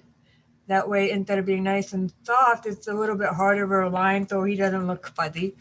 And then also, I like to go ahead and we can, do a pretty good job with the, the selection tools and stuff like that sometimes. But on this one, it was pretty kind of horrible how it happened. It's really, really rough and things like that. But now that we have them in place and we have them to pretty well be the size that we want them to do, we're going to redo this mask. I'm going to go ahead and delete that mask part.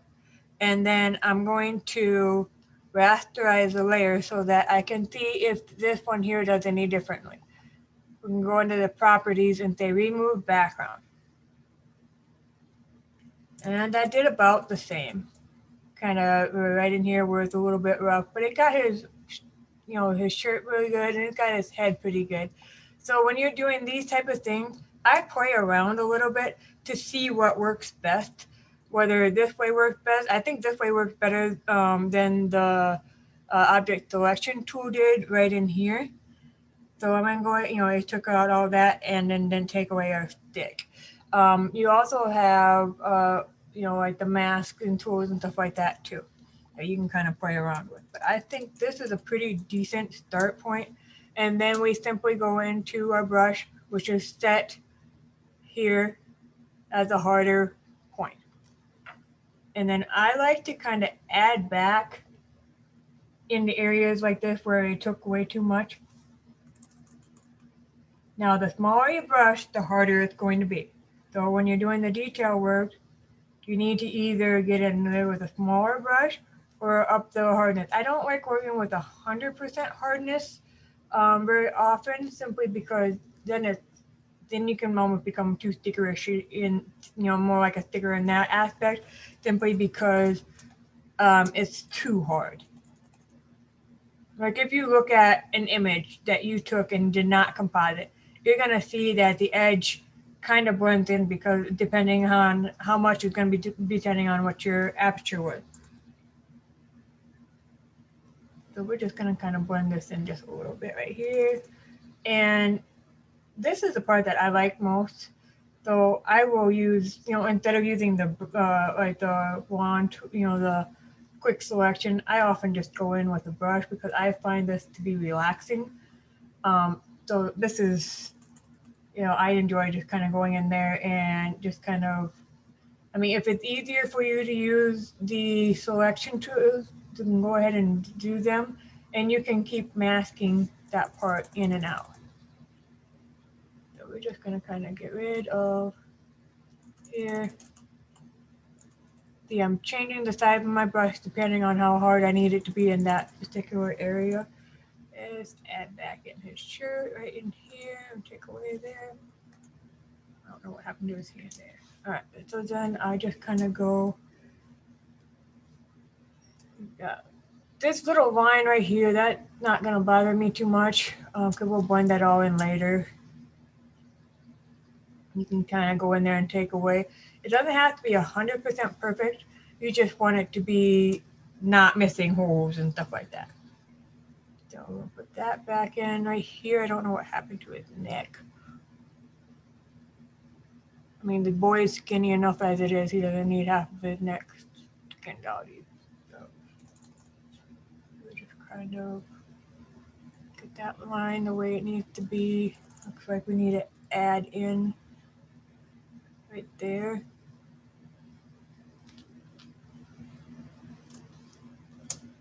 Yeah. All right. So we just kind of keep working on this. I mean, and the hair too, I mean, you don't need it perfect. You just kind of want the basics of where it's got to be. Oh, look at that. There's a little fly on her shoulder. You thought they were bothering him. He was getting very, very annoyed with the flies.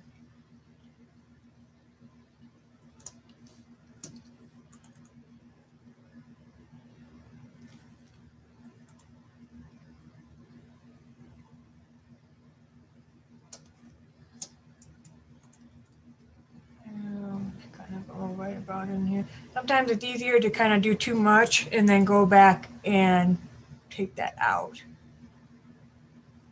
Just kind of keep going back and forth. And like I said, it doesn't have to be 100% perfect. I just enjoy this part. So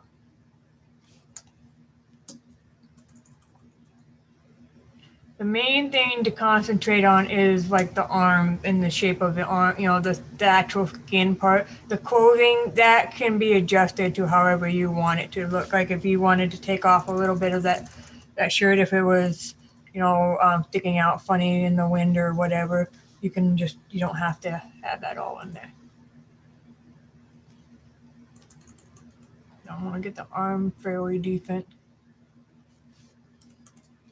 And then I have the Intuos 2 Pro on the tablet that I'm using. There's a button off to the side, it's a circle. If I click that, I can go to the rotate and I can rotate it. But sometimes it's easier to work on something at this angle versus another angle. You have that rotation tool on your toolbar too, so if you don't have a tablet, you can use that too.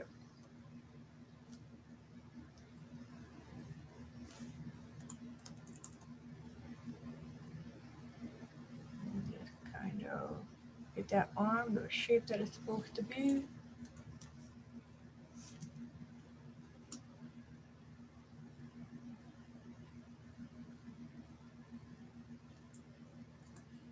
And the hand.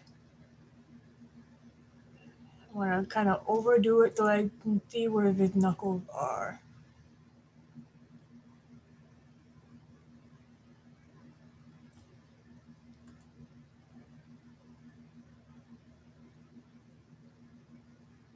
There, and then a little bit. There's this little bit of a line there. That's not gonna bother me for now.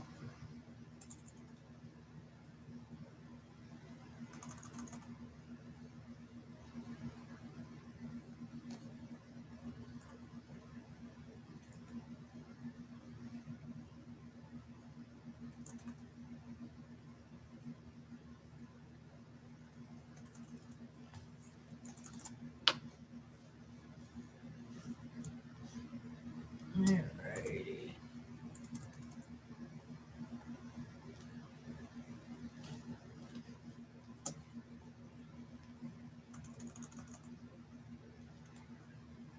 Just go in there and tweak it.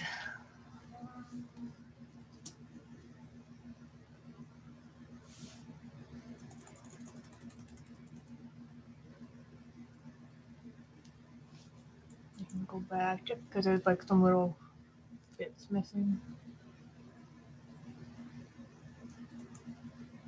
And I'm just using the X on the keyboard to kind of keep going back and forth. Now his shoes, you know, they're black. So if I put the extra back in and then I can zoom in so I can see where his shoes are at.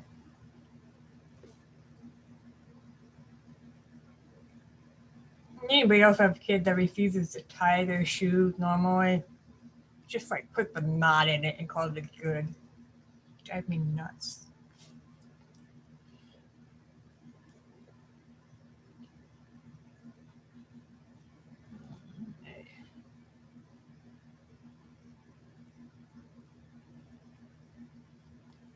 That's a shoelace, so we'll just kind of erase that shoelace. And kind of bring that shoe right in there so we have the right shape of his foot.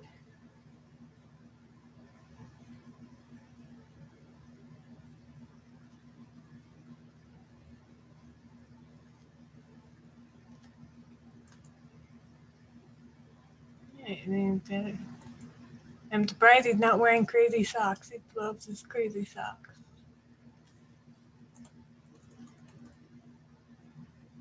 His favorite ones are his Minecraft socks.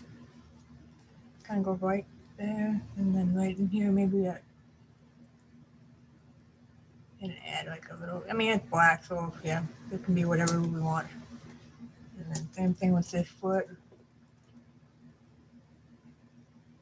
Kind of get that shape where we want it to be.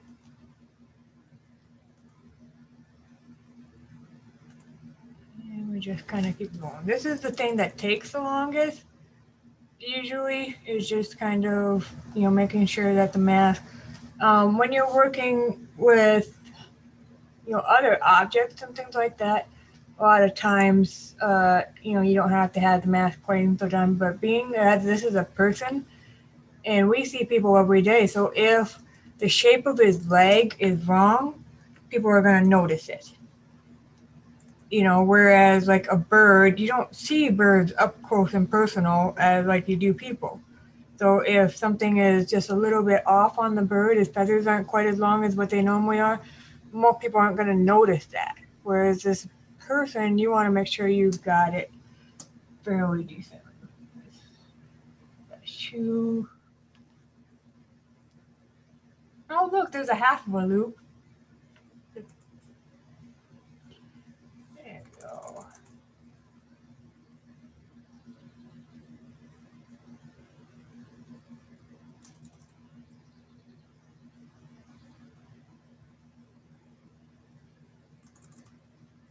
No, pretty good there. All right, let's see what we've got. So Susan is asking how you handle fur if you need to hand paint some of the mask. We'll do like a bird in here too, but I do it the same way I do with his hair. I just get the basic helmet shape and then like this, and then later on when we're masking, we'll kind of draw some of that out. You know, when I just kind of get the basic shapes, like the dog too. You know, I don't worry about, because he looked kind of like he has a helmet head here, and that's going to make him look like a sticker. But we'll fix that later. So when I'm doing like the dogs and stuff like that, we'll just kind of get it the best that we can right in there. Sometimes if they have really crazy fur, I'll just kind of try and get as much of it as I can. but I don't want the background. I'd rather take away too much and redraw that later than having that background to deal with. So, well, all right, so one thing that I like to do is there's that backflash button.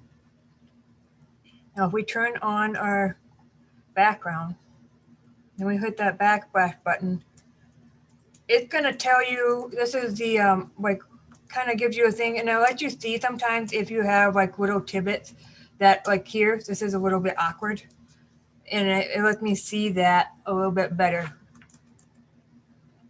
So that I can go in there and I can fix, oh, it's like a stripe on his pants, that's what it is. I can fix that. That way, if you have something that, like if we had something out here that was like that, we know that we have to go in there and grab that. So sometimes that helps just to kind of look things over a little bit. Like this stick isn't perfect, and that's totally fine with me. I don't want to take time and go in there and tweak that yet. We're going to do something else with that. All right, so this is our masking, and we're going to save another copy of this. This is going to be 4, because since I've got this mask exactly how I want it, I'm not going to need anything else like that. I want to go ahead and apply that mask. So it took away the background. I know for certain I don't want anything in that background. So I'm going to go ahead and apply that simply because it will help me with how I want to edit it a little bit easier. Okay, so now what we're going to do is we're going to work on, Evan, we're going to start by getting rid of that little fly that was right there. I'm just going to use yeah. Okay. So basic retouching. The kid just turned 14, so he's got a couple little pimples right in there. And this is just a little birthmark thing, but if it's a client image, I don't remove that thing, but for print competition, I often will. Just simply because it's a distraction. And if they're sitting there trying to wonder if it's a accidental brush stroke or if it's on purpose, then I'm going to remove it. And he has a few freckles, and I'll probably keep them, and I might even add that later on. Sometimes you get that patch still too close. I'm just kind of getting that little thing out of there. Oh, there's a little bit.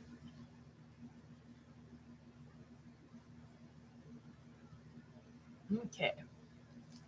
That's pretty good. There's this line right here, and that's normal. It's normal for you to have the black marks under there, but it's a little bit too intense for me. So I'm going to go to my brush tool, and I'm going to select this color right next to this line. In the blending mode, all right, if you have screen, it's going to make whatever brighter, right? Now, if you have lighten, and you have this color right next to this line, it's going to affect only that color. Now I'm going to put my brush back to the 100% soft. I'm going to select that color right there. I'm going to have it on lighten. I'm going to change my opacity to 20%. I don't want to screen it because then it's going to, because my brush, you see how my brush is bigger than the area that I actually want to affect. So if I did it, I'm going to drop it down to 10%. And I'm just going to kind of slightly go in there and just kind of do that. If I did it on screen, it's going to brighten all this up too. And I don't want it to do that. I want it to only brighten up the area that is darker than that. So we're just going to kind of go in there and get rid of that just a little bit.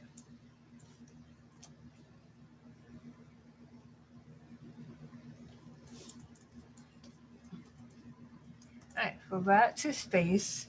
Now we do the owie check. See if he's, oh. All right, he's been climbing around on rocks, so we've got some cuts and bruises and stuff like that. Sometimes I'll leave them in if it fits. And other times if it looks like it might be misinterpreted as something else, then I'll remove them. Yeah, I'm just fixing the strings. Alrighty, so that looks pretty good. We got all of that taken care of there.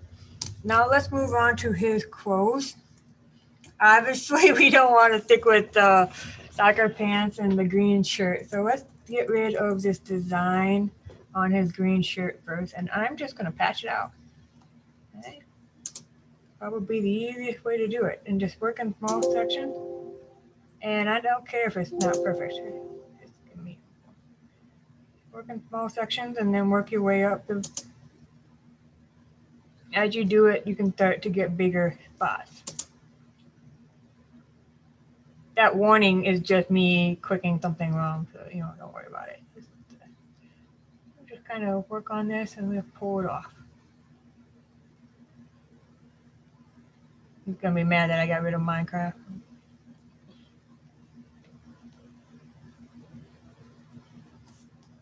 Alright, we're just gonna pull it out. It doesn't have to be perfect because we'll go ahead and blend it all in later on, but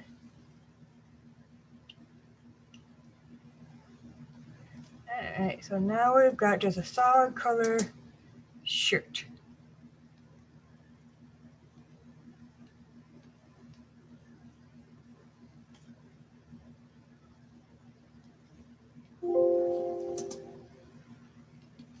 Okay, solid color shirt, there we go. Alright, so now it's green. The background is kind of like the moody colored right back in there. So I would suggest changing the green to something a little bit more moody to go along with that. So one thing that we can do, because we've already talked about a couple different ways to, for something like this, since that green is so different than any other color, I'll go to Hue and Saturation Adjustment layer. Then here, from the masters, you click on greens. And then you can kind of pull this out just a bit so that it falls more within the green of his shirt. And then this top hue, we can start pulling that around. We can find a color that we like best. And since there's no other green in the image, this is a really easy way to do that. Let's go. And then we can like desaturate it a little bit.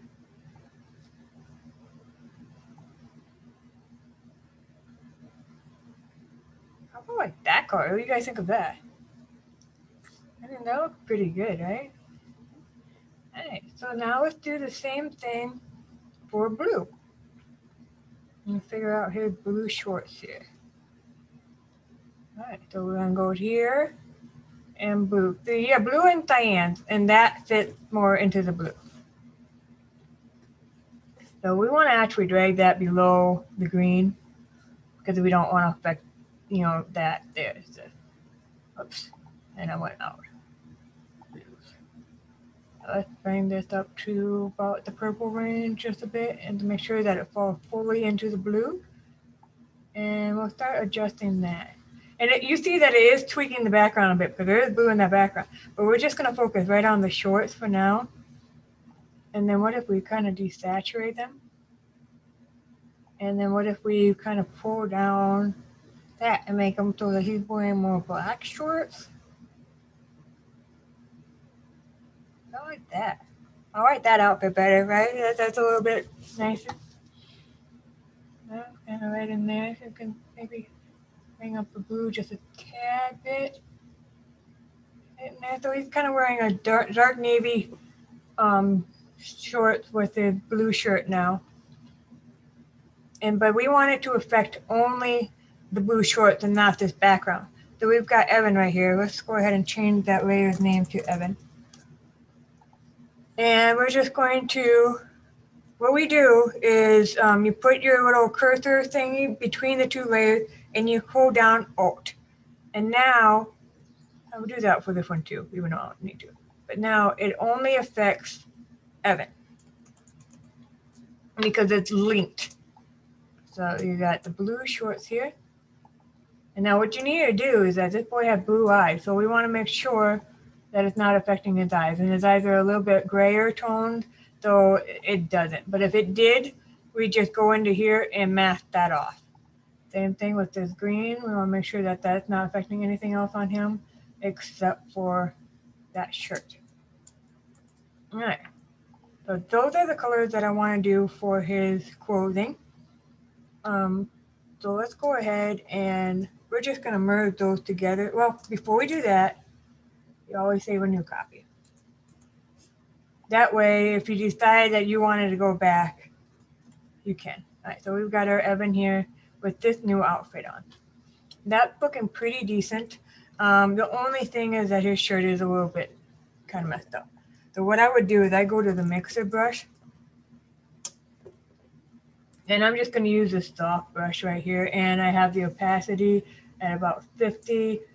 This is just transparent because I don't want to add any color. I simply want to blend it down so that I am blending out. And I'm taking away some texture, but I can always add that in later. So I'm just going to kind of, blend out this like ickiness that's in this shirt. And then I can make the brush a bit bigger so it's softer. And when you're brushing, you don't scrub. It's stroke, stroke, stroke. So you don't scrub your brush. So you just kind of lift up. So you see me moving my brush like that. I'm pushing down, and then I'm lifting up, and I'm pushing down, and I go back. So it's not scrubbing. It is just simply going back and forth. So there we go. And we're just kind of blend that in just a little bit. And you see that there's like the funky color thing going on here. We'll fix that too. Just so that it's not quite so distracting right in here. All right, so now we're going back to the normal brush, and I'm going to select this color, the color of his shirt. I'm going to select our blending mode to color. And I'm going to put that opacity about 30%. Whatever. 30, and I'm going to make that brush bigger. Yeah, let's change it up to about 50, right there. And that way, there was like a funky yellow tint. It's kind of there. And now let's go ahead and change our blending mode to about multiply at about 20%. 50 is going to be true. About 20% there. And I'm just kind of darkening that just a little bit.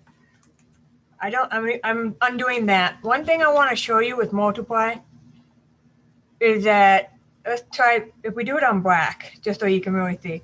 I'm going to really zoom in. We're multiplying, and I want this part of his shirt to be darker. If I do it like this with the black, it's going to make it darker, but it's also muddy. But if I take the blue and I pump it to a more saturated blue, and then I do it, you see it's not muddy, but it's still making it darker. So that's what we want. So we're going to go back into here and just kind of darken that area just a little bit. I'm going to drop my opacity down to 10. And we're just kind of, there we go. That's much better than that bright, funky spot that was on there. And we'll fix it more later, but for now, that's fairly decent. It's better than it was. All right, better than the Minecraft thing going on. Okay, so we've got this going down here. And then you see the cast on his arm from the green shirt. Now, this is kind of why I applied my math. If you lock this, and I decide I want to do something here, I'm going to put it in normal mode just so you can see what I'm doing. And I'm going to paint at 100%. If I paint and then I go off, you see, since it's locked, it only lets me be on that layer. So I'm going to go ahead and change this to color mode. Color mode. I'm going to select the color of his skin and drop the opacity to about 20%. And then I'm going to get rid of that color casting that's on there. And see, I can go over the edge because I have that lock on. So I don't have to worry about being super close and tight. And if we wanted to put a little bit of a cast from his shirt, we could go in here with his blue and kind of add in a little bit of the blue casting, which I think actually look kind of cool. But maybe do it a little bit lighter, about a 10. I'm just gonna go right in there. Yeah, that works. There's like a little bit of a halo thing there, but that's fine. All right, so we've got that. We've got this. I do not like the color of this. Let's change that. We're gonna go ahead and let's do the hue and saturation thing on that part too. Go here to yellow. And it's a little bit more into this tone. Probably just need to do some, maybe darken it. And I don't think.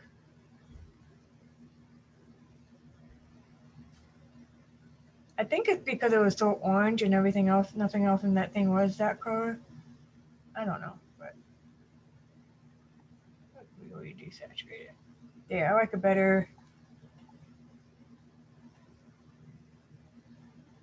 Right there, so it's a little bit like that. I think that looks a little bit better for that stick. Now I'm gonna link it to there, and then I'm gonna, because you know, when the orange, his skin is orange too, so now he looks kind of pale and funky. So I'm gonna go ahead and fill that with black, my mask. And then I can go back in with the brush.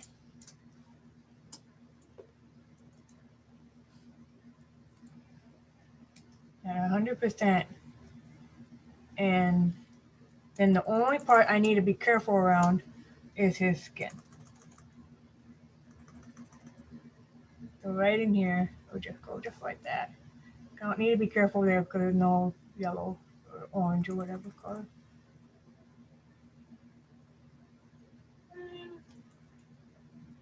Don't need to be careful there, but I just need to be careful right there.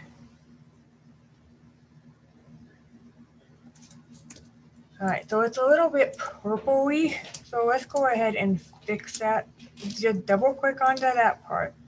And it brings it back to the master, but if we go back into our yellows, it's gonna be where it was before. So then we can just make adjustments to get it to this brownish color.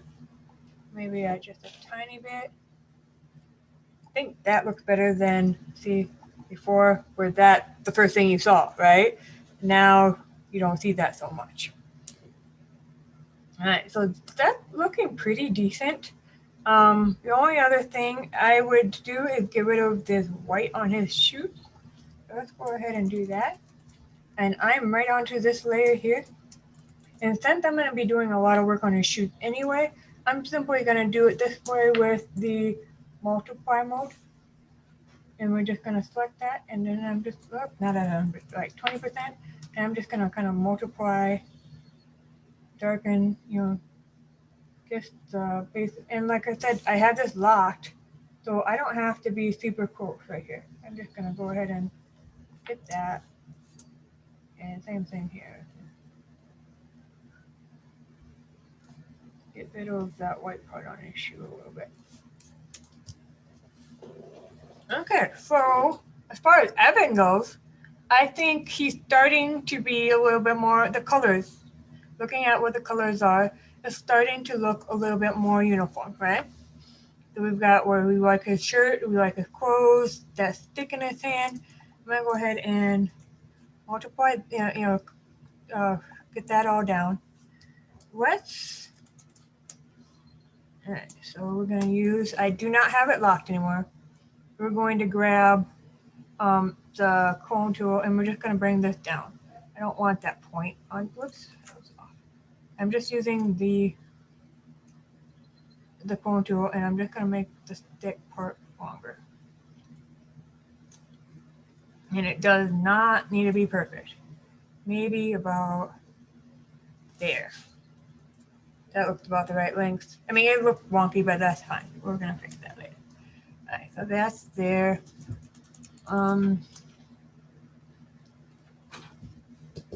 Okay. Yeah, that looked pretty decent. Cat meowing. All right, so okay. Sorry, there's a cat meowing in the background. I'm trying to figure out where it's at. I thought we put all of them down in the basement. All right, so we've got him. You guys mind? There's somebody crying because he's stuck somewhere. Just give me like a quick little 2-minute break.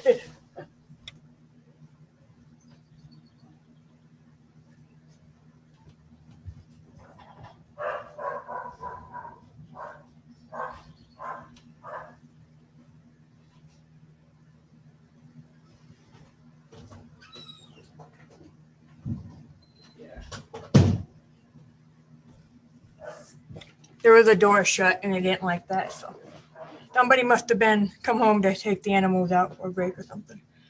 All right, so now we've got the clothes wise looking fairly decent, but Evan looked a lot more saturated than the background does, right? So we're gonna work on toning him just a little bit. And we have this toning here. If we bring that above him, it's gonna be too intense. All right, so even, but the coloring is about right. So what I'm gonna do is like this one, we're gonna duplicate that. And we're gonna bring it up here and we're going to link it just to Evan. So it's not applying it to the background again. I don't want this one, but I want the mask one too. So we're gonna go ahead and same thing. And if I drop it in between Evan's layer and this one here, it's gonna do the same thing. And now that's too intense on him. So I can bring down this even more.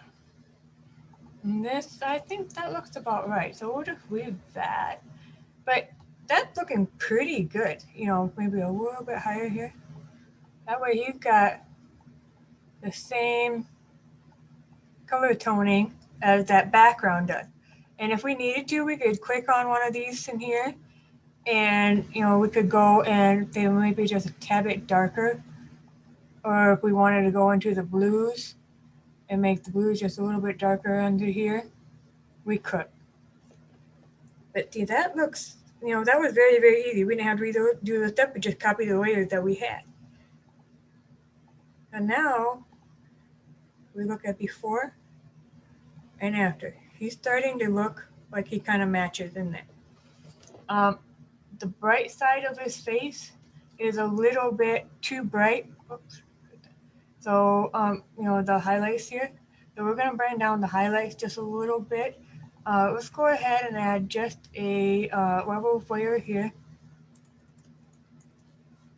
And we're just gonna go ahead and darken him just a tad.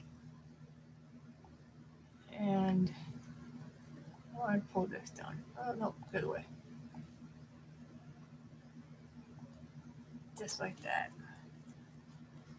And you know what? He's almost a bit too saturated, I think. So we're gonna go ahead and do a huge saturation layer. We got all kinds of layers going on, but we'll just kind of pull it down to maybe about here. Do you guys ever find out that when you're doing stuff in the studio, sometimes you people are more saturated than they are when you're outside?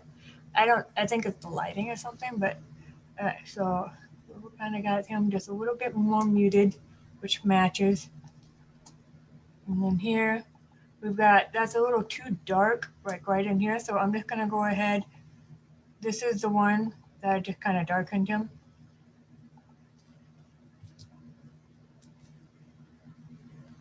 Yeah, so I've got my brush. I've got the black. And I want normal mode. And about 20% is gonna be right. We're just gonna kind of lighten up this a little bit. It's just where some of that would be. And then I'm gonna lighten up the shoes a little bit too, because the shoes are pretty black. Anyway.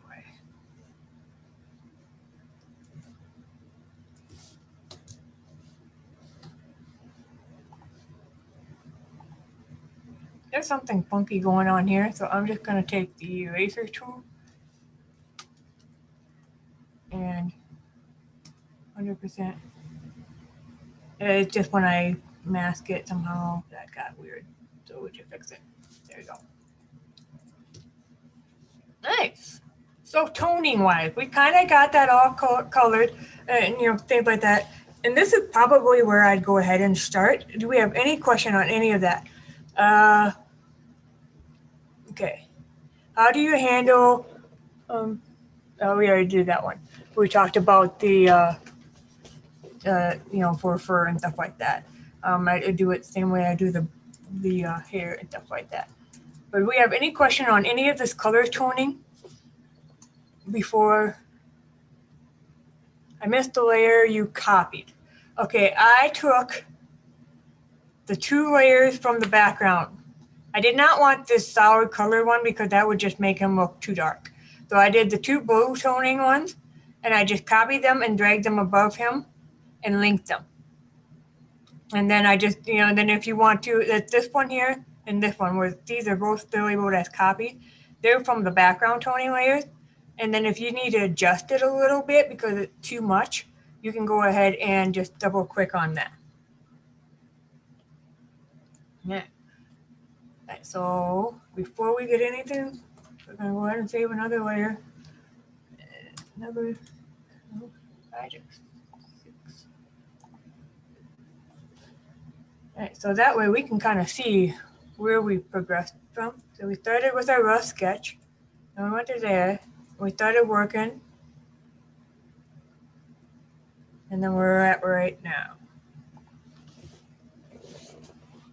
All right, so since I saved it, I'm gonna go ahead. I want less layers, so right there. So we've got, and then if we've got, I don't flatten the background toning into this until we've got these two fairly well matched, and I think they are right now. So we'll go ahead. That way we've got the background and we've got Evan. That's pretty decent. Now let's work on the lighting a little bit because it is off. So you see here, you've got a highlight on the backgrounds, more on, catching the thing. Well, there should be some highlighting here, especially like right in here. That should be some highlighting and stuff. And we're going to put like a ball here. So we want to kind of think about that a little bit too. So we'll kind of go in there with that. So we're going to go back to Evan's layer, and then we're going to lock it again. That way we can come here. This is where we're going to use green. And I want this color from his hair. And same thing with the way I said in multiply. You want to saturate it just a little bit more. Because if I just did white, it's going to look kind of like he's just haloing rather than being highlighted. So since I have that, that layer locked, I can just kind of go in there with the edges and kind of highlight them a little bit. Yeah, oops, that's too much. And I caught a nice little light from the rim light, but it didn't get onto his neck here. So I took that same color and I kind of put that in there. And then I'm going to select this blue from his shirt just so that he is outlined nicely and it would kind of match as far as the lighting goes.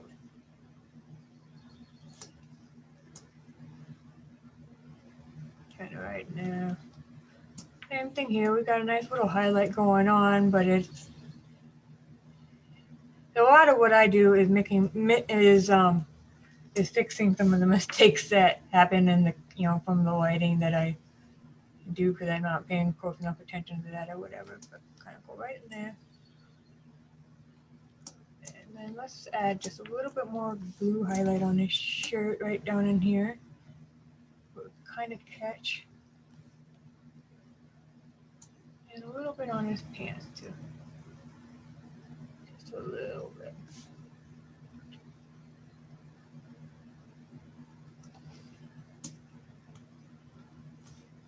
There's a little chunk there missing. We'll fix that later. Just gonna go. And if you don't like something, you just hit undo and go back a little bit. And there we go. And then I think maybe like right here would be a little bit brighter. So we're just gonna kind of bring that in just a little bit right in here. Just kind of get that because we're gonna have that right there.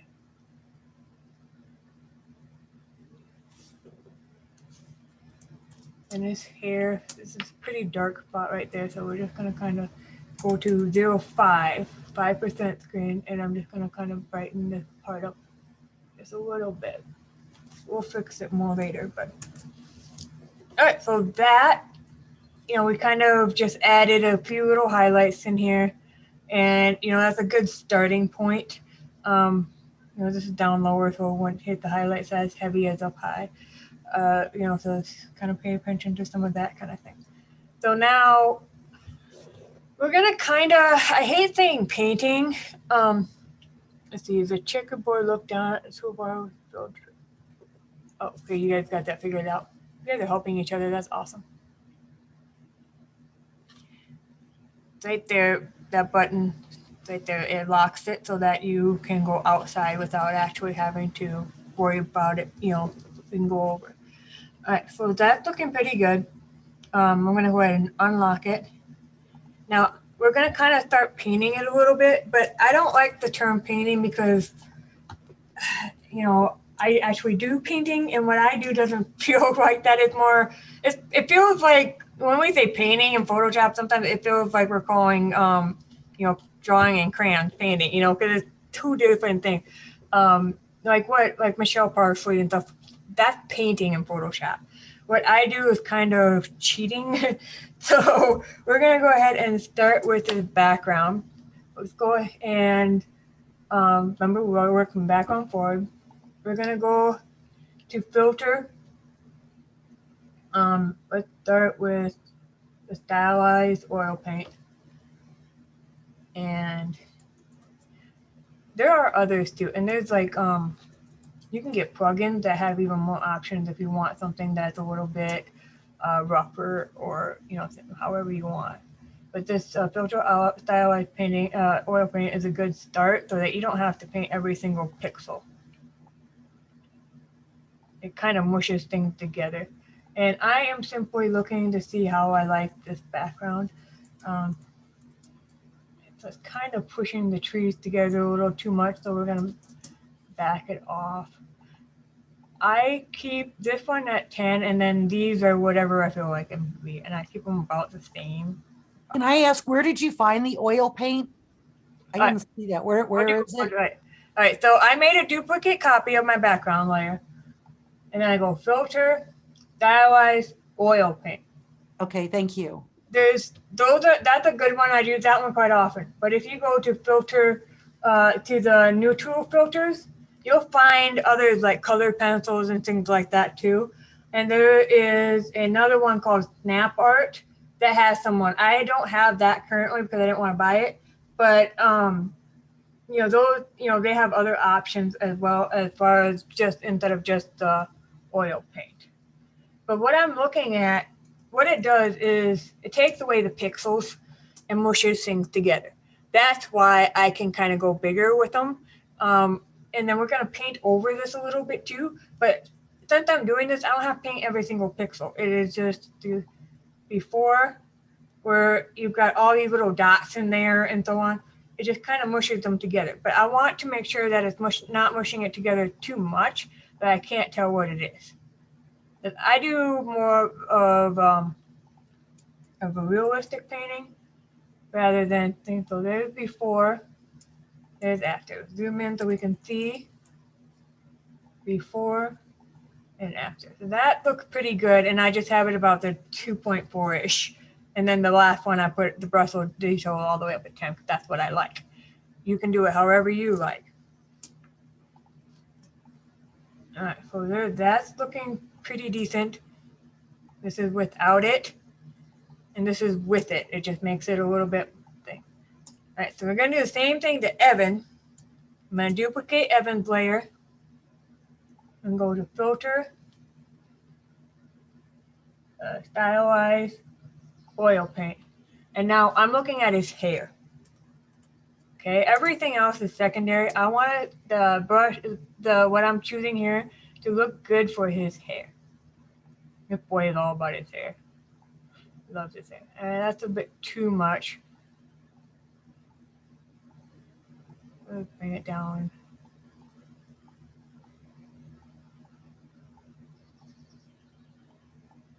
About right there. So we'll zoom in just a bit more so you can see. There's before, there's after. It just makes the hair look nice and pretty. Yeah, I don't know. Kind of right here. I don't like this. That's way that it like wiggles the thing. But I'm looking at his hair is what I'm looking at. So we're gonna say okay. And then what we're gonna do is put a mask, and I'm gonna put a black mask. So I'm holding down Alt because that's my background color is black, and I'm gonna select that. Now hold down Alt so I get a black mask. And now I've got the 100% normal opacity, and I'm just gonna paint back in his hair.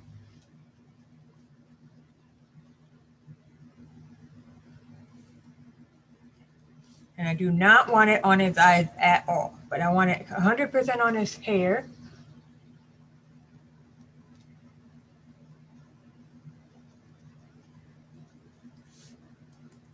Now let's look at the clothing. Sometimes I like 100% on the clothing. Let's see what that looks like. That's 100%. Yeah, that works. We'll kind of do 100% on the clothing.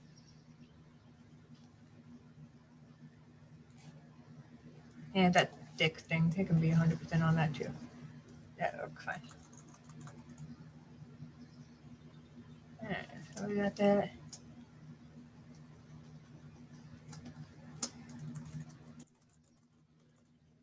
Brushes we don't need.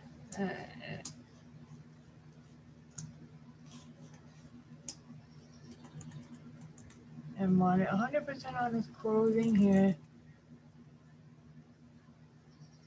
And now I'm gonna hit the backsplash so you can see where my holes are. All right. That way I can go in. Just got that way. And see it's going over, but that's, we have it only just that part, so that doesn't matter.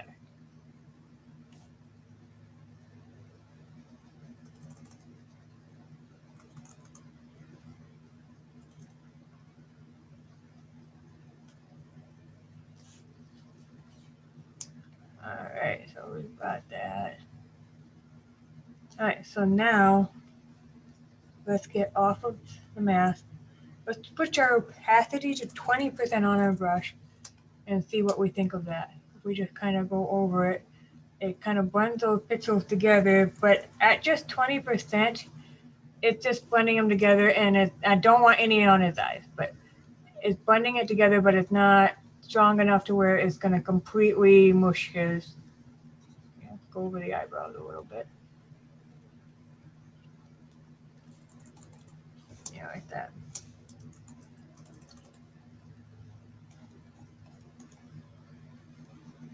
There.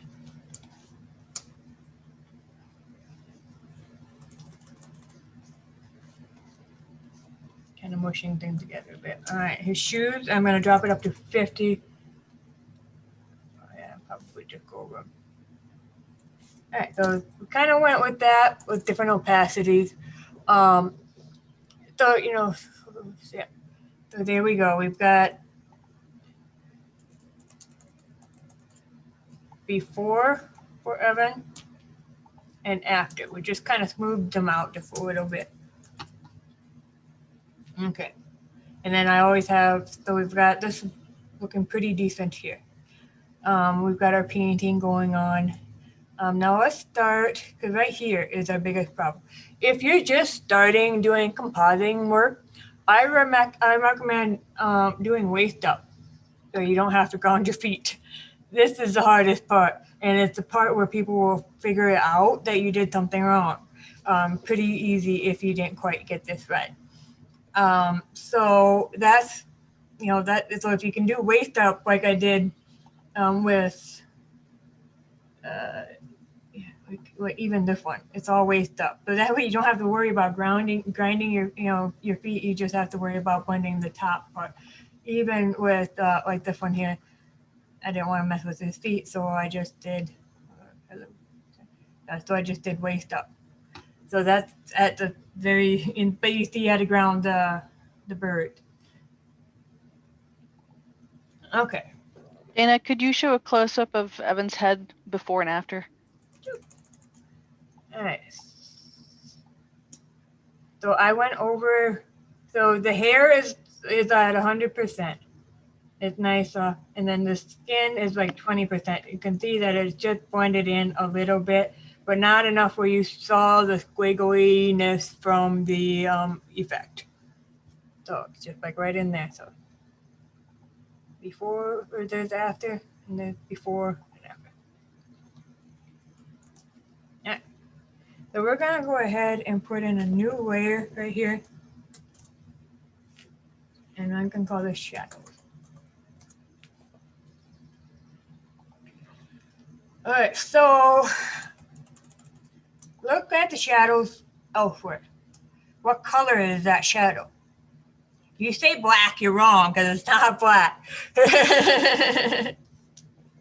It's more like a blue. That's where a lot of people make mistakes. They think shadows are black. But if you go outside right now and you look at your shadow on the ground from the sun, it's not black. It's kind of like a purplish blue stuff.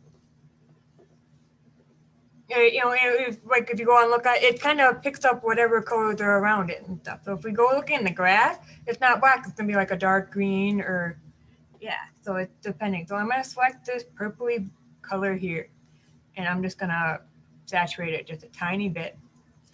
And now the shadows kind of come this way, like it's right up top and then down in here.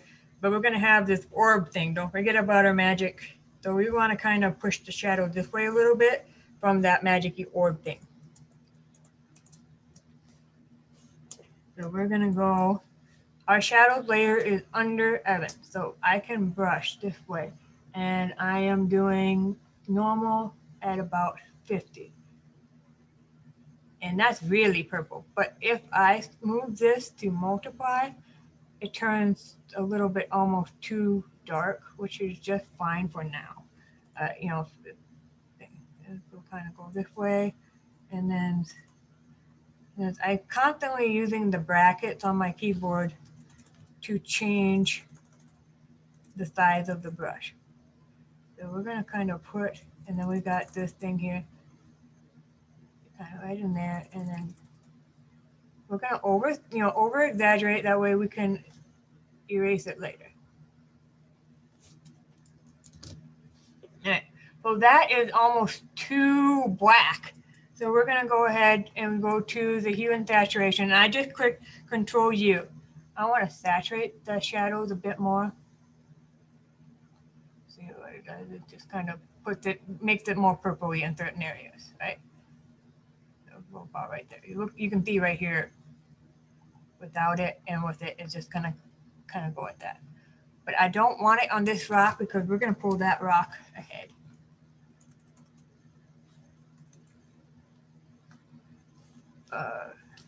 I'm switching my pen upside down, so this is actually the eraser. And I'm just going to kind of pull that out. Okay, so that looks decent-ish. You can use the eraser or you can add a mask. And I'm going to drop my opacity to about 10. Shadows, they're harsher the closer they are to the base, and then they kind of feather off. So we're going to do the same thing here. We're just going to kind of black. So we got our white mask, and about 10%, and we're just going to kind of push it in.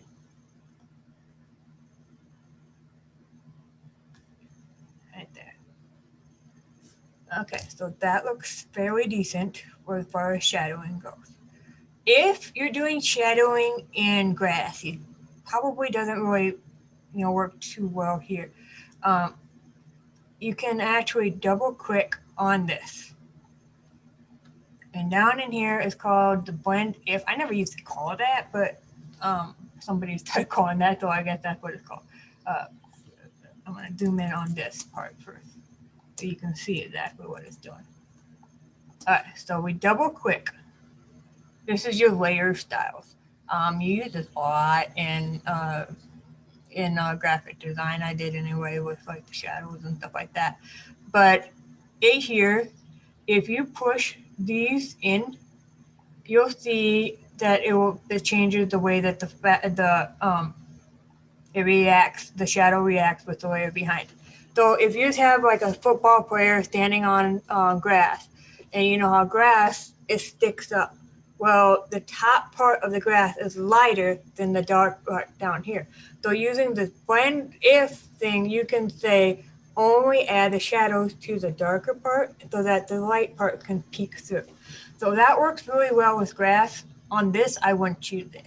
So there's not very many times I would actually use the blend if section. It's usually just like grass and that kind of stuff. All right, so that looks pretty good with as far as the shadows go. He's still looking pretty cut out in certain areas, but that's fine for now. All right. So we got that. We've got our shadows. So we're definitely going to say new 8 version, right? So we've got our shadows going. We've got our little, everything like that looking pretty good. This is probably where I would go ahead and flatten it, simply because when I start painting, I want to be a little bit more true to the painting aspect and working on a single layer. You don't have to. You can just do a new layer and start your painting on a single layer. But for me, what I'm going to do is I'm just going to drop it all down just like that so that I can start working on that aspect. Let's go ahead, back it up. Let's add in our little orb thing before we get to that point. What time is it there, Danica? Do you need to go to lunch before we start playing with the orbs, or we do the orbs first? It is just afternoon. I mean, if it's just going to take like another 15 minutes, I'd say Yeah. we keep going until you put the orb in, and then we can break for lunch. Let's do the orb first, and then we'll go to lunch. Sound good? Okay, sounds perfect.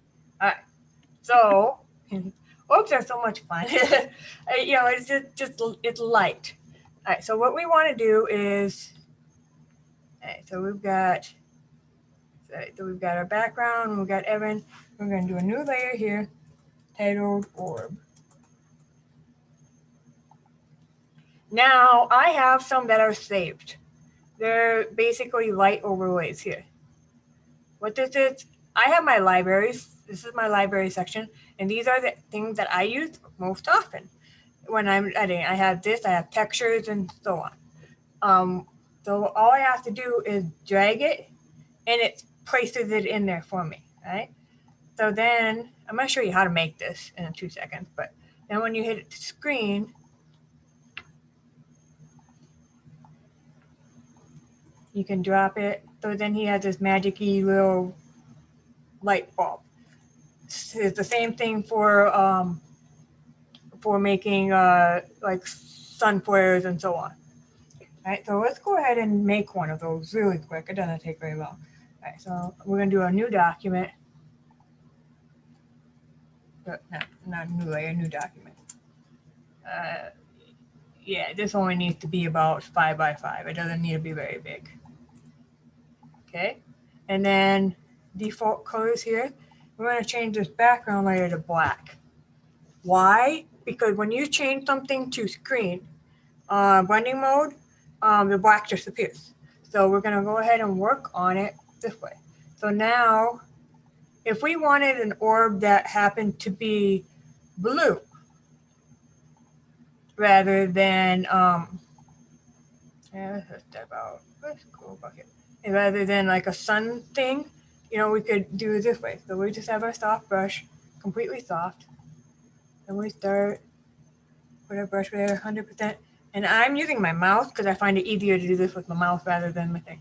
And I tap once. Then I go ahead and make it smaller and change the brush to a bit brighter. About there. And I tap again.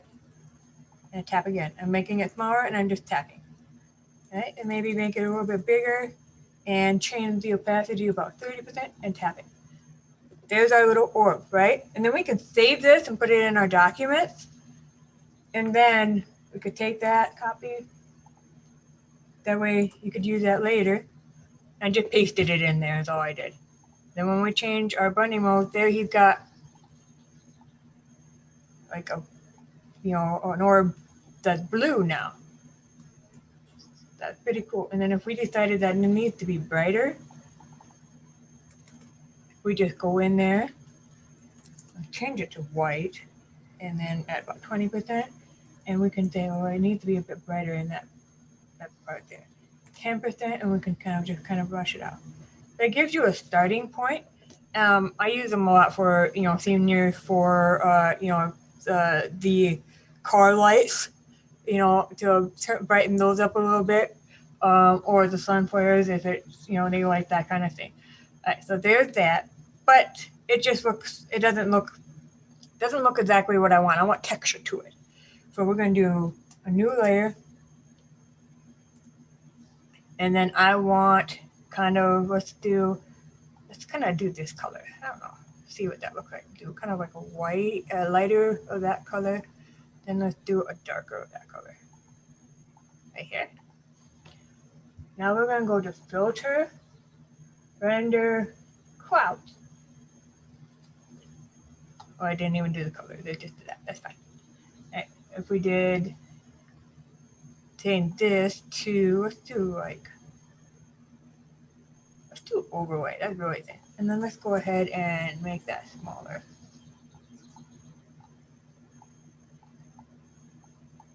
Right in there. All right, and then we're going to put a black mask on that. And then we've got our white at about 20%. And we're just 50-50. And we're just kind of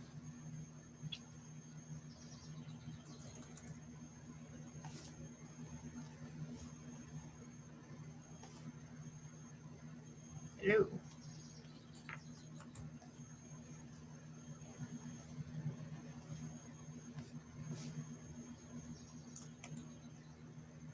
No, because it's got that funky thing.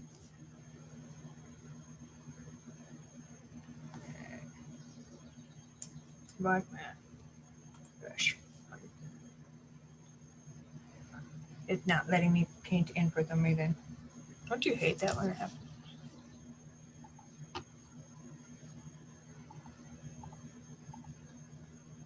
There we go.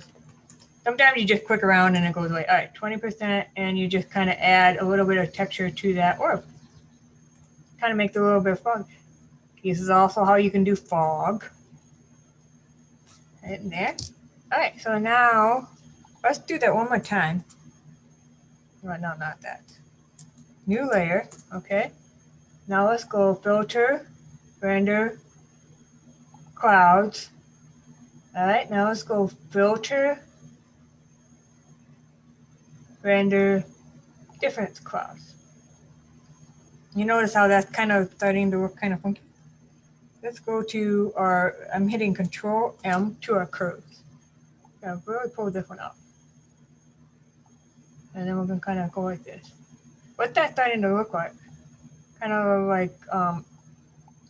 like lightning a little bit. And then kind of go like this, there. Then if I hit Control I to invert it, it really starts to look kind of like lightning. So then we can push this blending mode to screen. And then maybe make this a bit smaller so it's the right size for in that orb.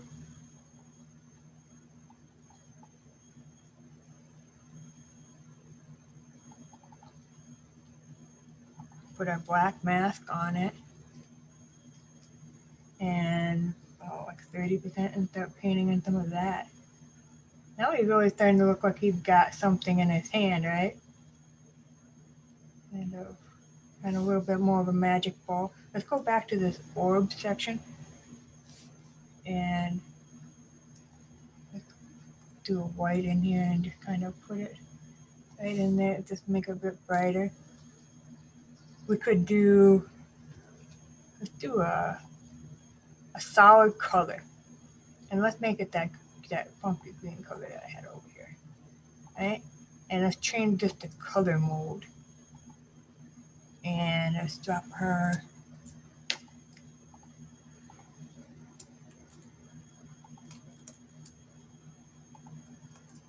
Yeah, so we're gonna take that off. And then we'll paint back just on that orb. Let's do about 30. Maybe drop it to about 10 as far away. Kind of cool. How that's working. You guys get all that? Isn't that kind of fun? All right, so we're gonna grab everything that we use for the orb. And I'm gonna put that into a group. Because I can do that, and I can add a mask to that group. we want that orb only on the top of his hand and not so much on the bottom of his hand. So let's take away, let's drop it about 30%, and then we'll just kind of, because it would kind of flow out a little bit, but the top part would be where, because his fingers would be in front of it a little bit. So let's kind of get his fingers out of there. I got about 10%. I'm using the black, and I'm just kind of pulling that out just a little bit. But if you think about this, there's so many different ways that you can do this. I did, like senior sessions, cars, that kind of thing. If you've got a stormy cloud, you really want to make it fun, you can put some lightning up in there. There's a lot of, just because I'm showing how to make an orb with it doesn't mean that's the only thing you have to do with it. And then let's drop this out. Oops. This here. I'm taking the black at about 10%, and I'm just kind of making this a little bit darker right in here. And then I'm going to switch it to that. Right there. So that's kind of, now he's got magic in his hand, right? That's kind of cool, right? Did you guys get that? Anything else? I think that's good enough for now. If you have any questions or whatever, just write them down in the chat, and then I'll look them over before we start. All right, that's fantastic. Now I want to do magic and lightning pictures.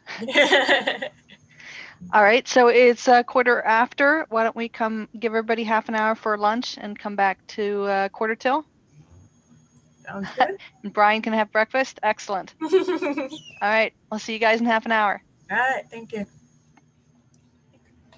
Yes. Okay. All right, we're good then. Dana, All right. show us more. Okay, so we've got a pretty good foundation here. We have all of our pieces. Make sure that we save that. I don't know if I did or not. Sometimes I'll have like multiple things of things because I can't remember if I saved it or not. But so we're good. I mean, we're gonna work on more of this later and some shading and all that kind of stuff. But I'm gonna go ahead and flatten it. If you don't like flattening, if you're one that has a really good computer that can keep up with you, you can just make a new layer. And then whenever you're doing any kind of brush work, or you want to make sure that the sample all layers section is on, even if you're doing like the clone tool, you want to be sample all layers. That way it'll put stuff from the previous. It's like working on a solid layer then. But for me, I'm just going to go ahead and flatten it because that's where it makes the most sense for me at this point. I do make a duplicate copy of that. So if I do make a mistake, I have the version right underneath it, and I can erase from what I've done here. So now we're going to go in and start adding some of the finer details and playing around with this a little bit. We'll probably still add like a little bird in here, but I don't like where this is right now, so we're going to adjust that. But first, let's go ahead. I have this brush. It's a charcoal brush, and I'm going to show you the pattern. You probably have one. So I'm just going to go ahead and delete it. All right, brushes. The way I do a lot of my painting is simply by brushes rather than like the mixer brush. And I create a lot of my own brushes. This is what I have. It's just a bunch of dots. You have something very, very similar to this in the Legacies brushes. Otherwise, Glut brushes have like a charcoal brush. When we're all done with the program, I will give you this brush. It's one that I really like because it has just the right amount of texture on the edge for me. But I'm going to show you how I use this brush. But I have a little form at the end that you guys can fill out and send me an email. You can go ahead and get this brush for free. Let's see. Let's start with this here. That's probably one of my favorite things to do. All right. So we want. Are you on the regular brush or the mixer when you use that? Not the mixer brush. No, I'm on the regular brush. All right, so I'm gonna go ahead and select his hair color, and I'm gonna push it up saturation just a tiny bit. And I'm using that charcoal brush. You can use, if you like a softer painted look, go ahead and stick with your soft round brush. If you go into legacy brushes, you're gonna find some that are similar to the one that I'm using. But like I said, I'll give you this one that I'm using here. But what I do is I use blending modes. So screen, and then about 20%, so if it's 100, about 20%, and then I bring this brush about the size of his hair strip. And if you see what I'm doing, you can kind of see that I'm just kind of putting in little highlights. And sometimes I'm at about 30% right now. Sometimes you want them a little bit brighter. And I'm just kind of going by with what's there. And sometimes, all right, so this was a trick from Sandra Pierce. I was so geeked out when I found out. You hold Shift and Alt, and then like N, it switches your brush to normal. And if you hold the Shift, Alt, and S, it goes to screen. The normal, that way you can use, you don't have to keep going up into that thing. So if you see that moving on me, if I want normal for like the edges here, then I can kind of pull out his hair, put it at like 100%, and I can pull out his hair just a little bit. It depends on how big the brush is that I want. But you know, he's got really shaggy hair. So, you know, and then I can just kind of keep going. Oops, I grabbed the wrong tool. And then you just kind of, you don't want it too big because, you know, but you're going to kind of play around with it a little bit. And maybe grab some of this darker color. I'm at normal right now. So I'm just kind of going in and kind of drawing some of that other pieces that are kind of, you know, that would be sticking out. And if it's too bright, I just go ahead and drop the opacity to about 50. This is how I would do the dog fur. I'd have it, you know, where it's kind of, this is really kind of helmet hair, but then I just kind of go and I pull that out. And then I can go in and change my brush to screen. And just kind of play around with it and get it so that it is the way that I like. You can do it with the mixer brush. All right, mixer brush people. You select your brush, your mixer brush, right? And then you hold, there, let me try.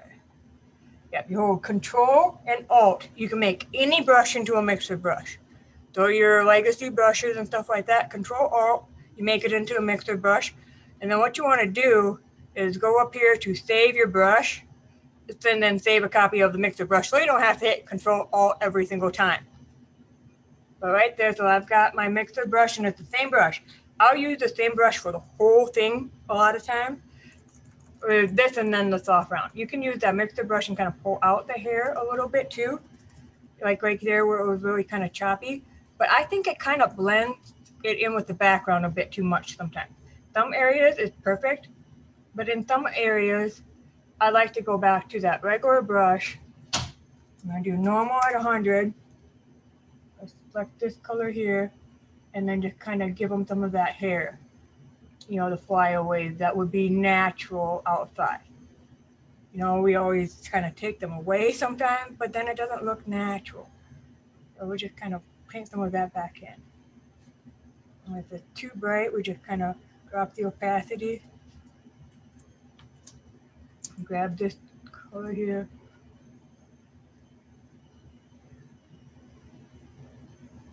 All right, so that's how I do that. And then like right here, it's kind of got muddy. I just select my brush to multiply, use this, and then I can just add some lowlights. And that's how I do the hair. Now, if you have a shaggy dog, it's gonna take you forever if you're doing this, right? So what you can do instead, I'm gonna take this brush. And let's put it about, oh, like that. Put one dot there, one dot there.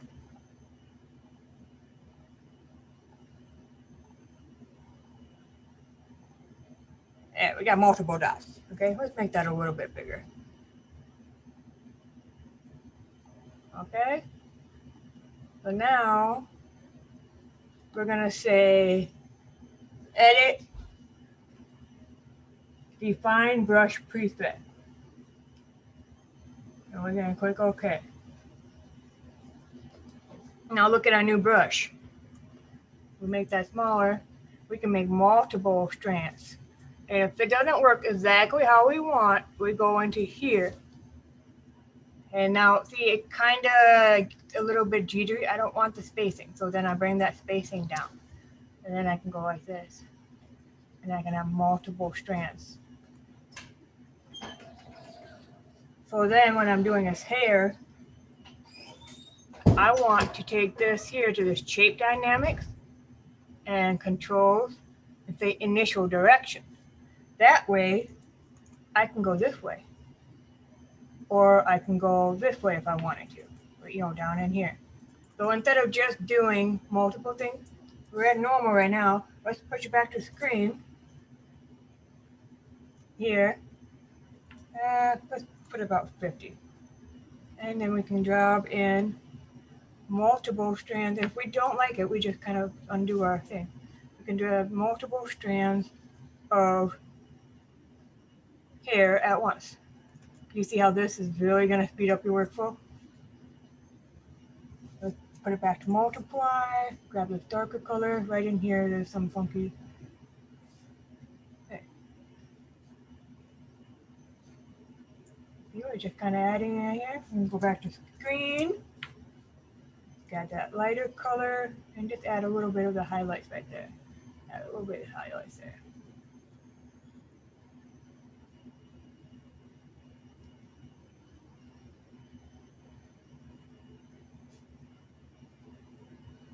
Did everybody catch that? All right, so now let's say we want to do something kind of funky. The color mode. Let's do a really fun, bright color. Let's do blue. We could even add in some blue to his hair. Maybe have a couple blue streaks with some highlights. Okay, we just dyed his hair. Isn't that kind of cool? But see, that's all, you know, you can definitely go in there and then just kind of have, there is absolutely no limit to what you can do. You want to have, make them look more like a wizard with some streaks and blue in his hair, doesn't it? I'm going to get mad at me for doing this because, you know, he's very, very picky about his hair. More so than my daughter. And let's go ahead and push our thing to screen, and I still have the blue. But we're just going to kind of add a couple like highlighters of that blue. Look at that, we just made his hair blue. And like right in there.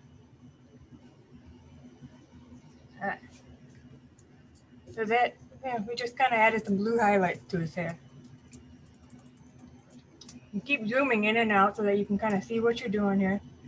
Just add a little bit of wave right in there. Oops, nope, don't like that stroke. Just kind of keep going. But you see how easy that is just to make multi-brush brushes? And you can do that too. Let's go ahead and I'm going to show you that one more time because this is something very, all right, let's do one that you have on your screen. Do this. We'll go to our legacy brushes, and how about we'll grab like this natural 26 brush thing. When you make a brush, it's very important that you use only black and white, because if you use any kind of gray, it's going to be the gray is going to be considered an opacity, and if you use color, it's going to read it as gray. So it's just going to be an opacity instead, which is fine if you don't want it to be so strong at some point. But so we're going to go ahead and do 100% normal brush. And same thing, we're going to make a brush that will make multiple strokes. And there we go. There. Yeah, that's a little bit there. there we go. Just multiple dots. And then we say edit, define brush preset. This one you don't care about. It can be named whatever. This will get deleted. You say okay. Yeah, so this is the current brush. I don't like that. It's just a bunch of dots. So we have to go into our brush settings. And right here underneath the shape dot, the main one, the brush tip thing, the spacing thing. For this one, I want it to be pretty much way down.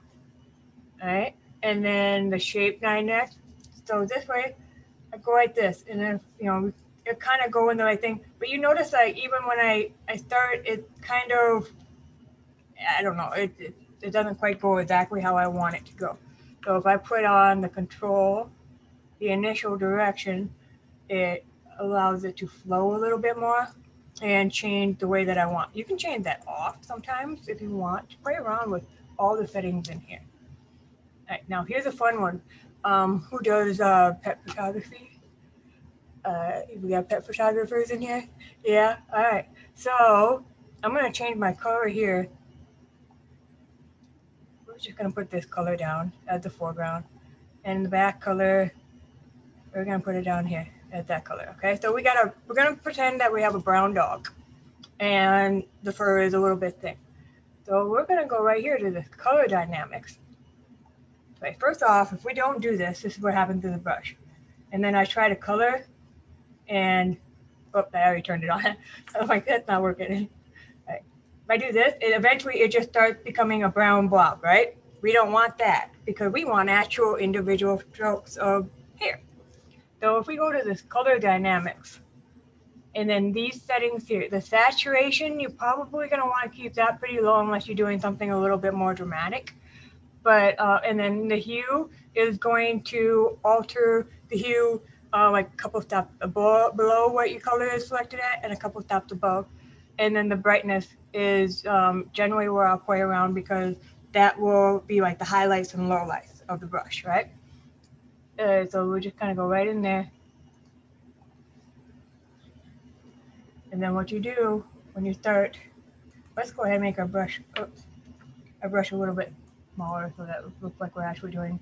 So now when we're brushing, it actually kind of looks like fur. And see if we bring the brightness jitter up more, it'll allow even more actual strokes in there. But you see how in this one, it has like that different fiber thing, like within that brush. That's because our brush is this. But if we, I'm going to spend a little bit of time talking about brushes because this is the main thing of how I do what I do. So if we want to make another brush, let's just do this right here, this one. And instead of dots, we'll just do lines. Like that. Okay? And then we say edit, define, sorry. Also, I'm not saying it. Right there. It's there. Preset. Yep. I do it so many times and I'm like, yeah, I'm like, okay, so there. So now, let's see what this does. We definitely don't like that. So let's go back to here. Let's take the spacing off. Actually, let's separate the spacing. Yeah, let's do that. Separate the spacing. Go to shape dynamics. To control the initial direction. And then, I don't know about your dog, but mine has some hairs that are this big and some hairs that are this big, all mixed into it. And yeah. So let's change the size jitter just a little bit. Okay. And then just the angle, just a tiny bit, because I know not all of his hair goes like this. Some of it is crazy. But we'll go just like that, all right? And now let's add in that color. Let's do about there. And then now let's go ahead and make a brown.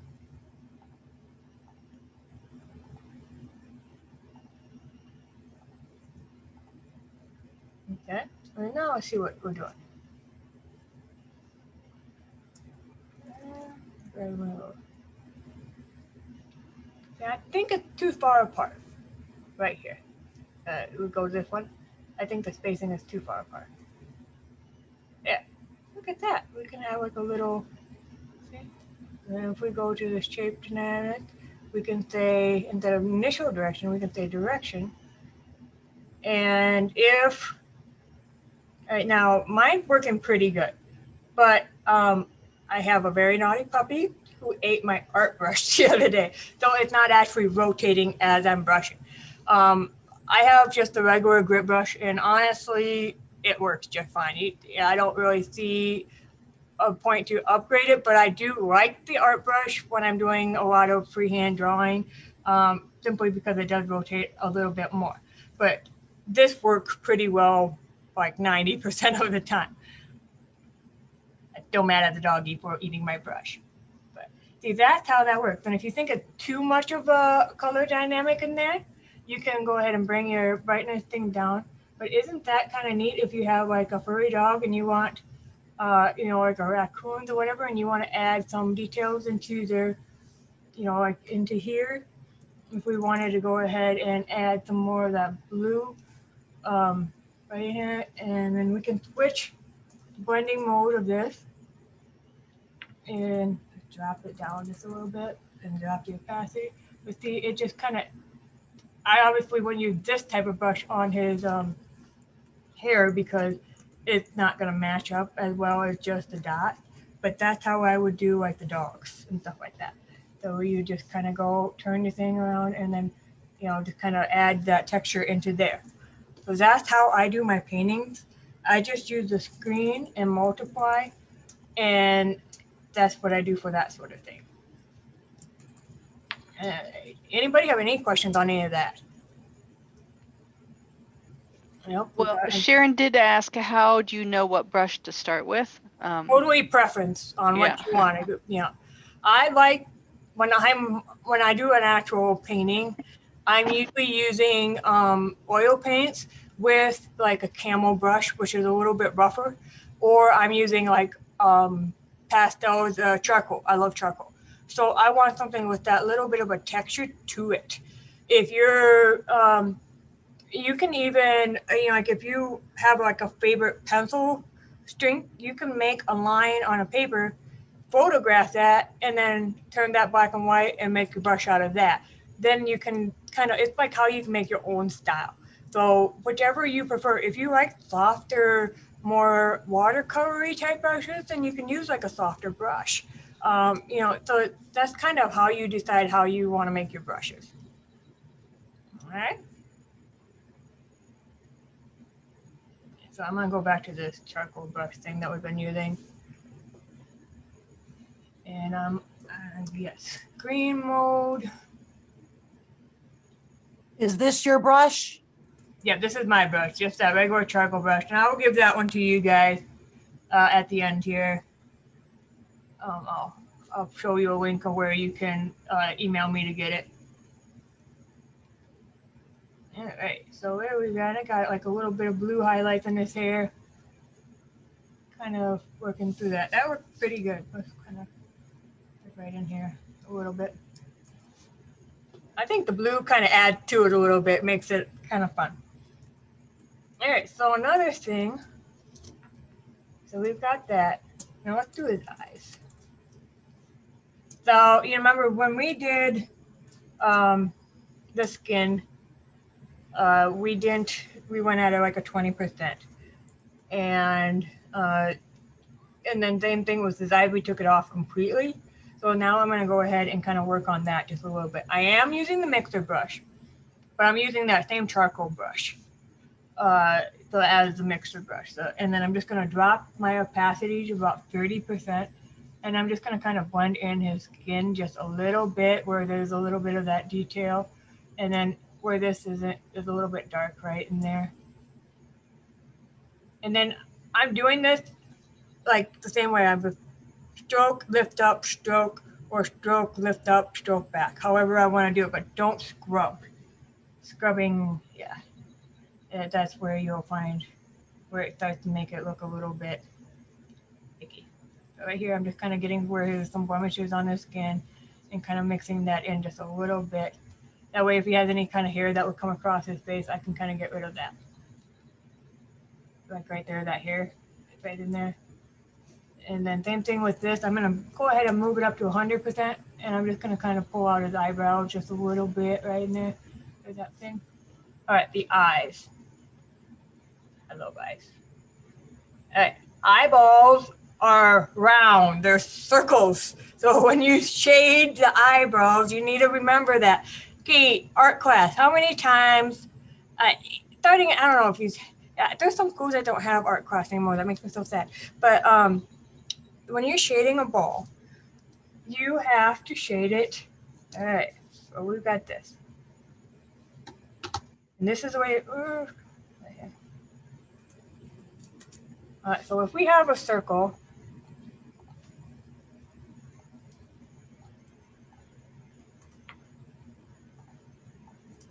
okay, so here's our circle, right? And then let's make the circle blue. Wait, all right, we have a blue circle. You're going to, and then for this, I'm gonna lock my layers so that I don't have to worry about, going outside.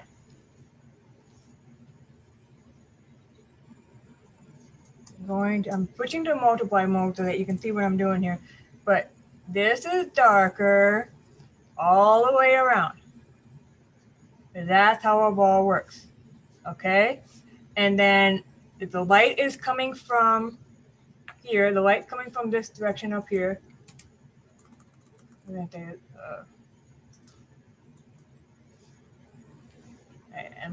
this is our light beam, okay? So our light is coming from over here. Ooh, that's light, all right? So now that means that our ball is darker down here than it is up here, right? Let's switch it to about 10, and we need to do that whole bottom corner. You do that, and then you do the highlight, which is in the shadow, the same, and then that would be up here. That's how you do eyeballs. So many people forget that they're round, and then they over whiten the eye. So let's go ahead and we're gonna start with this mixer brush, and I have that mixer brush set, and I'm gonna kind of pull out this like white, from where the light caught whatever water that was in his eye. So I have it at 100%, and I'm just gonna kind of pull that out just a little bit. Okay. And then if he has any kind of veins or something like that, it's totally up to you if you want to remove them. Sometimes in older gentlemen, those veins are so normal that when you remove them, they look too young. So sometimes you want to keep that redness in there. Obviously, Evan's pretty young, so he doesn't have that. All right, so now we're going, and I'm going to go ahead and stick with this soft round brush. Screen, 20%. It's got to be darker here, and just a little, let's put it down to 10%. Just a little bit of a highlight right in here. That's already pretty bright. We got light coming from this direction. Okay, put that. All right, now go to multiply. Select this color down in here, or 10%, and you just kind of go. That's how you would do an eye. And sometimes, like you shoot and you want to change the light direction a little bit, this is how you would do that. You would go in there and kind of help shade the eyes where they need to be. And the outer edge of that eye are the same way, because you've got a little bit like right in there. So I love drawing eyes. That's one of my favorite things to draw. If you want, you can go to color mode, maybe about 30, and you can add a little bit of blue specks to his eye, just to kind of make them really kind of pop and look a little bit more magical.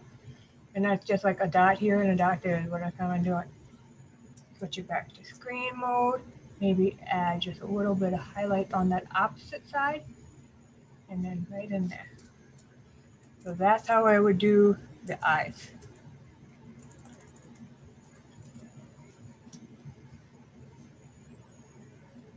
All right, and then same thing with like the eyelashes. I do the multiply mode where I select like that darker color of the hair. Girls, you go ahead and give them nice long eyelashes by using multiply mode, and you just kind of go over it because when you use mixer brush sometimes, or even that art filter, the oil filter, kind of gets rid of them. But you can kind of go ahead and add in some more. I won't add in too many because, you know, boy, but he does have really pretty eyelashes. So why is it that boys always seem to have prettier eyelashes than girls? Not fair. All right, so right there. All right, so that's looking pretty decent. So Connie asked, she said, you don't paint over the entire iris. That was her question. Times, yeah. For, you know, we, you know, with that mixer brush, I kind of went in and I kind of just, but I don't see, if I see pixelizations in here, then yeah, I'm going to. You know, I'll go in there and I'll really kind of blend it in. But this was, if it's not a very good picture, then I'll do the whole eyelash, the whole eye. Like if I use a cell phone picture that I'm creating from, I'll use the mixer brush to blend those pixels in. But this is, you know, it really isn't, it's bad, it's not bad at all. And you're not going to notice it, being how they are.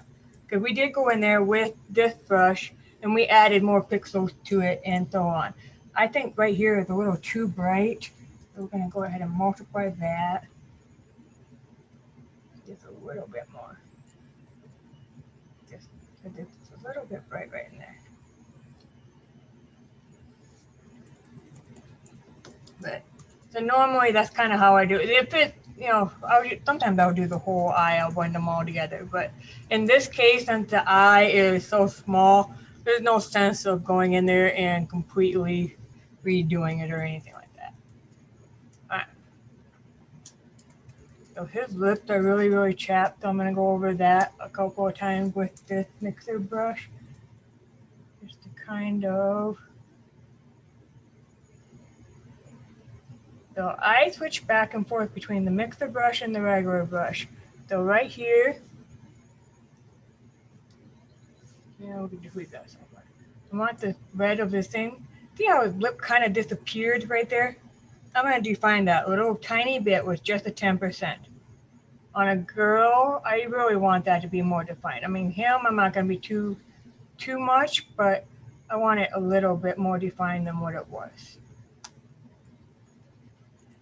And then if we wanted to go back to here, if we wanted to give him more freckles, we could do that. Get this color here. And then you can make a freckle brush. Even if it's something that you do often, you can make dots and then just make it so that it's a bunch of dots. I mean, once you start doing that, that's how you can customize your workflow and make a thing go a little bit faster. And it's kind of just kind of go in there and kind of give them a few freckles, especially right in here where they kind of disappeared when I blended it.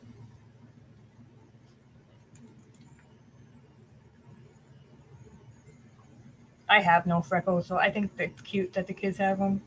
They get them from their dad. So. All right, so right there. All right, so right here, I think this is a little blue looking, more like reddish. So I'm gonna select the color from over here, and I'm gonna go to control the color mode, about 30%, and I've got that more of a. And I'm just gonna brush over that just a tiny bit because I don't want the blue coming on that side yet. And then his nose too, maybe 20%, right there, because that's is just from maybe right in here. Yeah, that's looking pretty good. I think that's from my light. I have one light that makes things a little bit more bluer than what I'd like them to be. 10%, and then just kind of right in there. But that's how you fix the color cast that way. So I'm gonna go back to this brush here.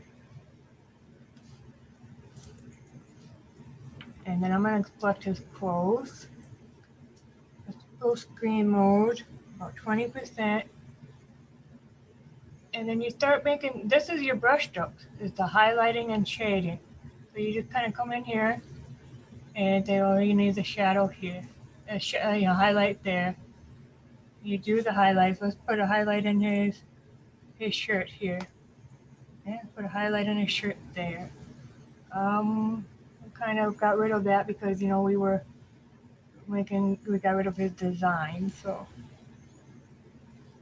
how about make our brush a bit smaller, and we're gonna really kind of highlight right here where it is separating, and then right here we're cut that, and cut that right there. We're kind of putting some of the wrinkles back in the shirt is what we're doing. And right that. But we go just a little bit right over here. Okay, and then I'm going to switch to multiply mode and put in the shadow right there. And put in right here where the highlight is, because the light's coming from over here where we've got that. So we want to make sure that we've got our wrinkles back in here.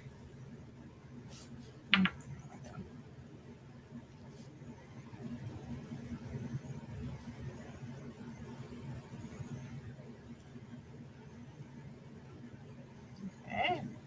And then we go to our mixer brush. And it's that same brush, so it's the same texture and stuff like that. And I'm going to put it down to about 30% and then blend that in.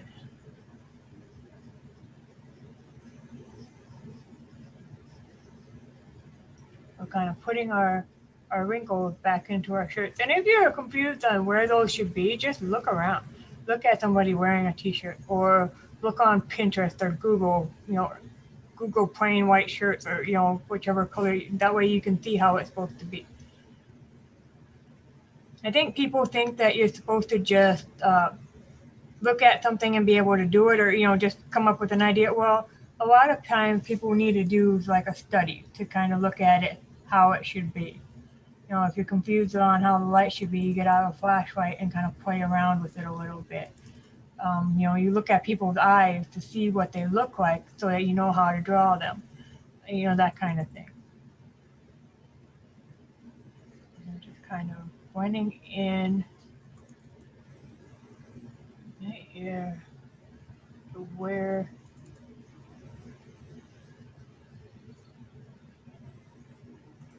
I don't know what that line is. We're going to get rid of that line right there.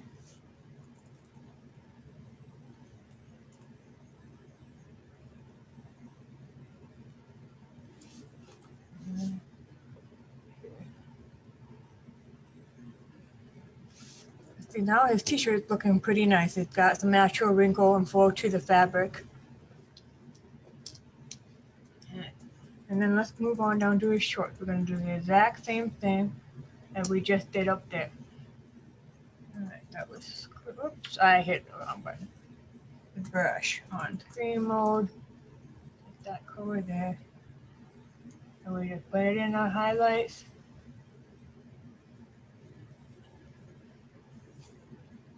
I'll grab like a little bit of a highlight from there. Put in a little bit of a highlight here.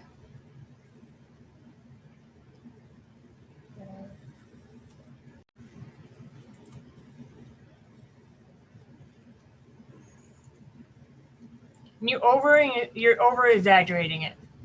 You understand that you want it to be brighter than what it will be, because when you blend it in, it kind of disappears a bit, All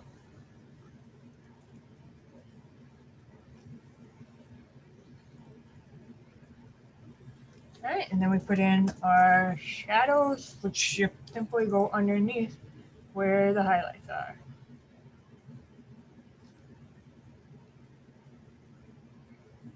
Maybe a little bit more of a shadow from my shirt. There you go.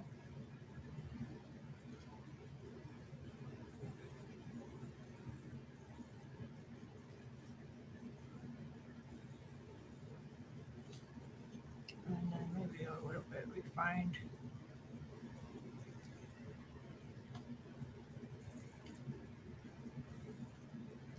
Okay, and then we blend it in. And I use 30% because I want a little bit of that texture that that brush put in there, in that brush stroke. But doing it this way with that oil paint filter underneath, you see, I'm just doing the main, you know, the little bits here and there. I don't have to do the whole thing.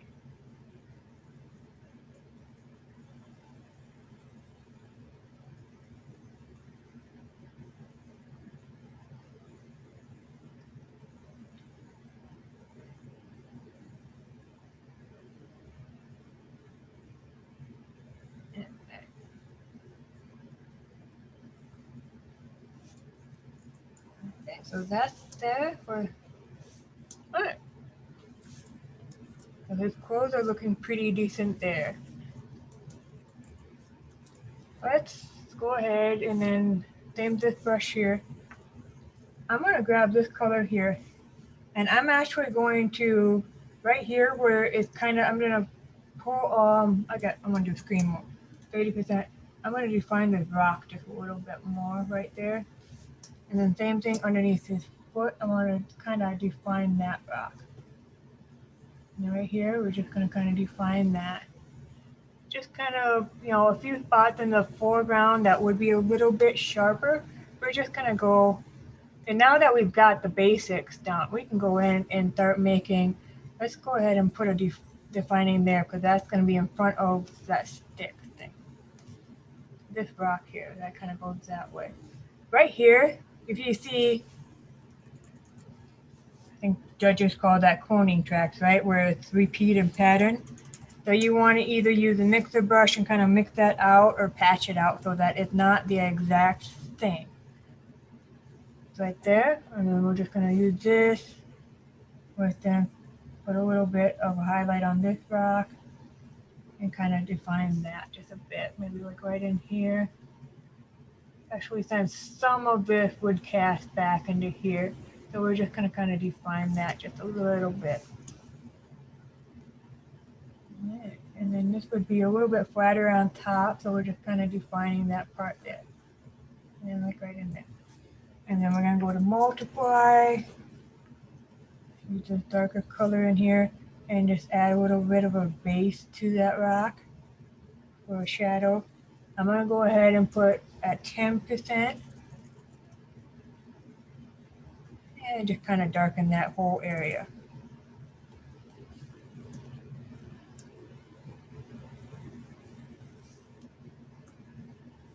Put a little base on that rock, about 20, just so that there's some definition going on in there. And then same thing with this back side. Alright, so now let's grab this lighter color from my staff here. Screen.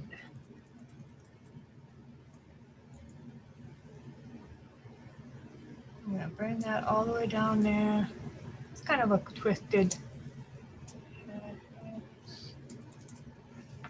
I'm just gonna straighten that out. Let's add just a little bit of a kicker light back in there where it's going really dark.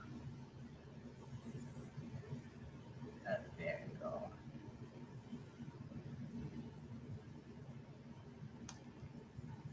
And then we switch to this, the mixer brush, and I'm gonna push it to 100, and then kind of get rid of some of that spot where it kind of got weird for the line. I'll just pull that in.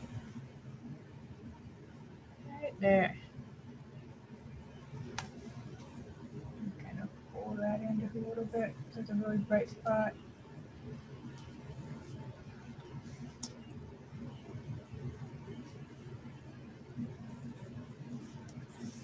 All right.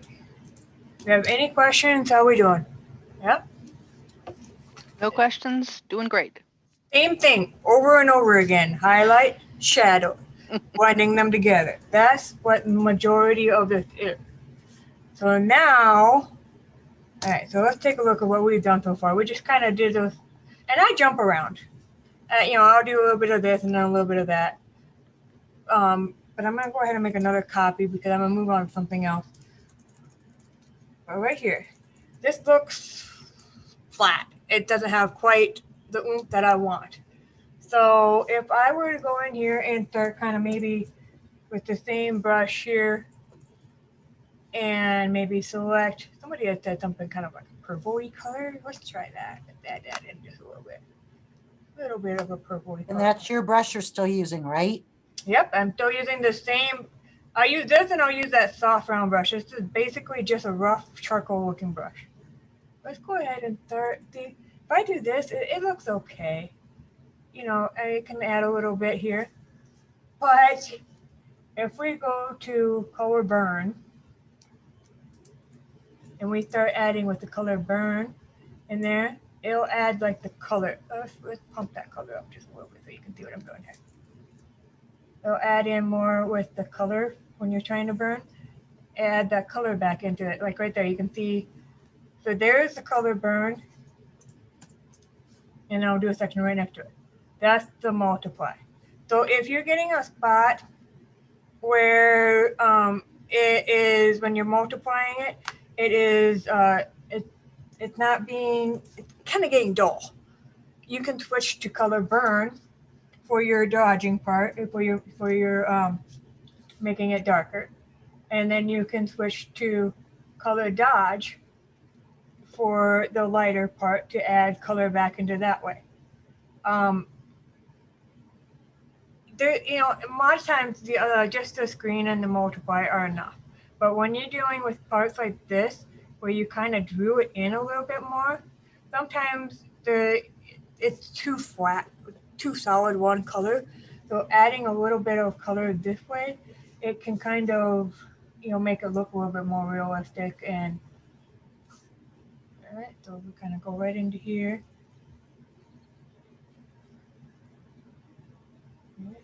It just kind of too deep right there. So just kind of putting in a little bit more to make it look like he's got something going on, that the smoke and all that kind of stuff, just to kind of add to that look there. You see, it just kind of adds to it a little bit more. And when I did my dragons, I did a mom, a dad, and a baby dragon. I had that problem because I drew the dragons, so when I was trying to add more color onto it, it was just getting flatter. So instead, and I was trying to use screen and multiply, and it wasn't working. So I switched to color burn and color dodge, and it started bringing out those colors a little bit, and it wasn't just white and dark. You could do that right here on this, right here, where it would be a little bit more of a color from this. We could kind of add, well, we don't want color burn, we want the dodge. So you could go right here. So the thing of it is it's okay to kind of play around with certain things, just because, you know, and see, even if it's something that you don't really know what it is sometimes. That's the fun part about Photoshop, is to go in there and say, oh, I haven't heard this one, let's see what this does. But there we go. It just kind of adds a little bit more of a color pop while lightening it up. Like that. I think we need a little bit more of the burn right in here.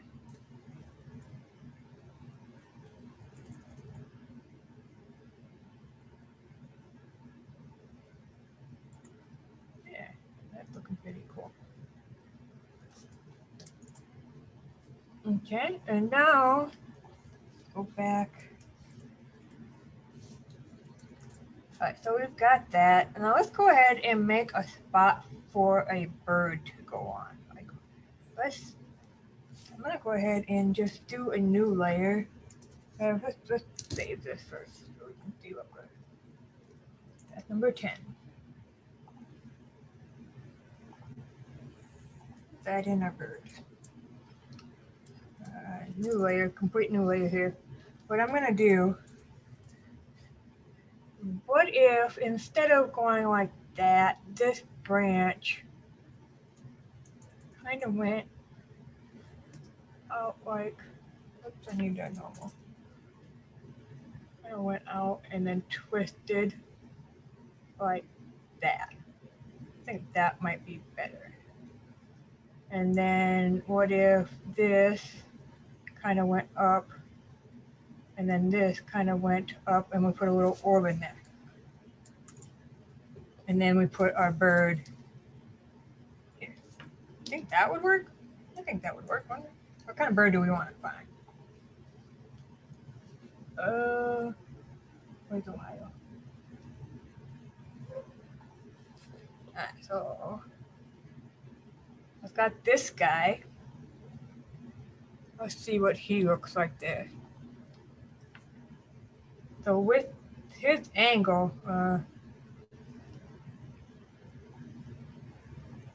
I'm going to, yeah, that looks pretty good.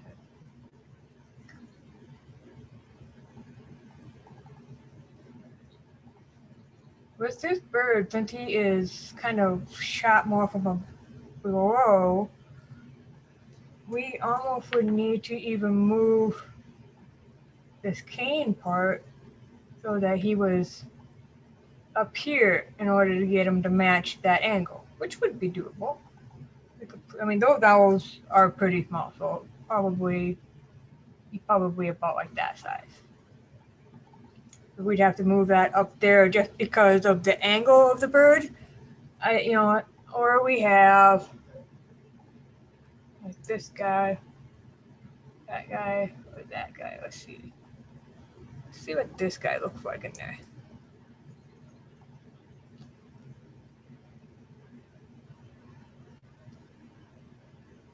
Yeah, okay.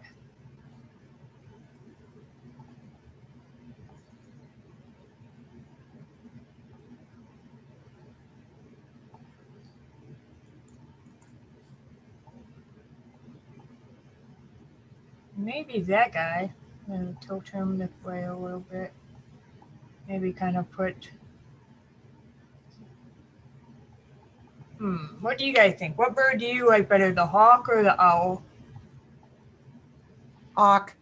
Yeah, just from the angle, I think the hawk. So. Yeah, after this guy, you almost would need him up. Yeah, we'll get rid of that guy. I think the hawk. Alright, so let's go ahead and put this hawk. We'll say it's a small hawk.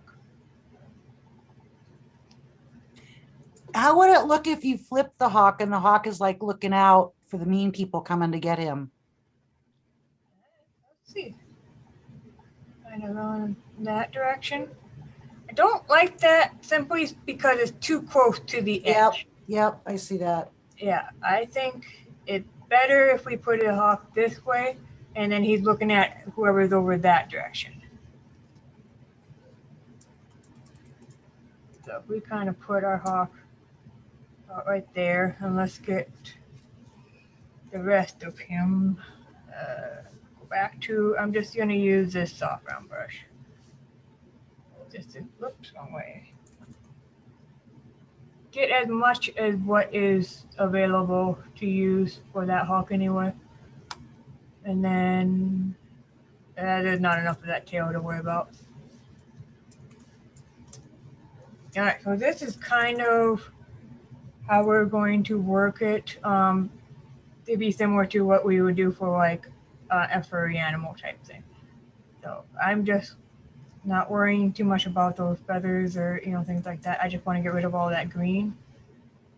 I don't want to deal with that green stuff. He needs more bottom there, but and I don't want that. I'm just looking at how his foot is, and I'm ignoring the fact that those things are there. And I'm gonna leave this part here. Get rid of this green right here. I want to see if there's more of this. Yeah, I dragged my kids all the way to Omaha to go to the zoo. And we stood, because the only part I wanted to see was like the bird. So, I mean, we saw other things, but I wanted to see the bird exhibit so I could get some pictures of birds. And as soon as this guy comes out, this naughty sparrow is bugging him, so they put him away right away. So I got like 2 shots of him. I'm like, no, but then why did it come? Alright, so and right there. So we got that. Oh. We're going to angle him just a little bit more. Okay. So now, knowing that this is how that bird's going to be, let's go ahead and put him this way just a little bit. I'm going to delete that. Let's say that we need to have, all right, so we need to have, how do we want? So we need to have this part that comes out and it kind of comes, this is his perch thing. It's his magic thing. I don't know. And then let's say we have this part here that kind of comes up and this is the branch part. And then that kind of comes up and then we'll put like a cool little orb in there. That's kind of cool. That'd be kind of neat like that, right? Yeah, he looks like he's there. Maybe move that bird. Oh, wrong one. Bird. We'll go this way just a little bit. And then let's angle him just a tiny bit more.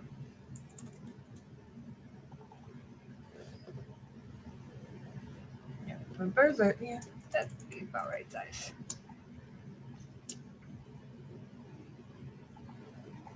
I think I put that right on that. That's fine.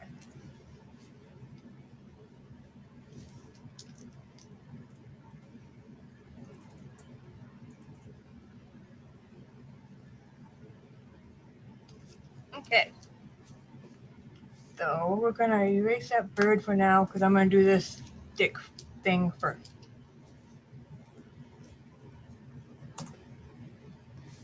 I'm gonna use, okay, so my brush, this is just a normal brush. It's a solid color, right? And then in the settings, I really didn't do much. I just made the brush and then I took the spacing out of it. I have another brush. It's the exact same brush, but the only change I made to it was I added a color dynamics. So I'm going to show you how that works here. So if we take normal, and if this is this brush here. This is that brush. It's normal, like that.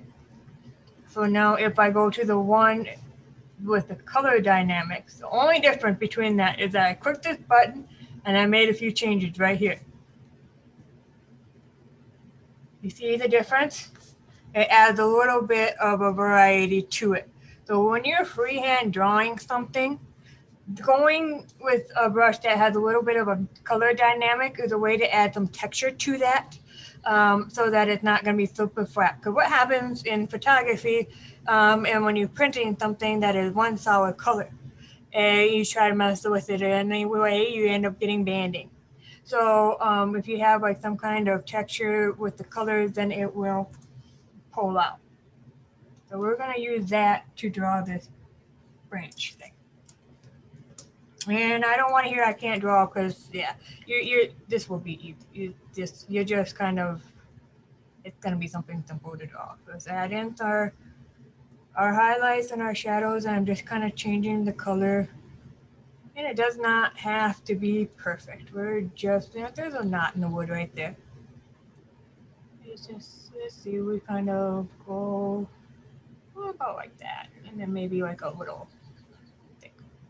We just need the basic shape of things. I can drop the opacity to about 50 if I don't want it quite so bright, just so that it kind of matches up with that. And now let's kind of go into here and do this section. And then let's put like a knot right there too, like where that bird would be, like right in that area. And then we're gonna grab that darker color and just kind of do some lines in that too. And then maybe we can pull that down.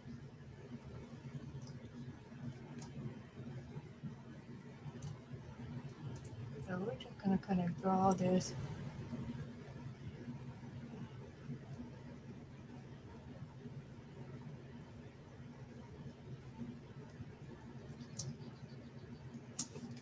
And if it's too thick, I'm just gonna go in here and erase it a little bit.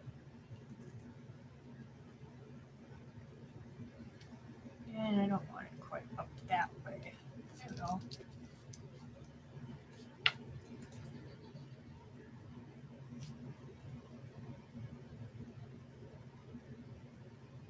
Yes, kind of make it, yeah, like that.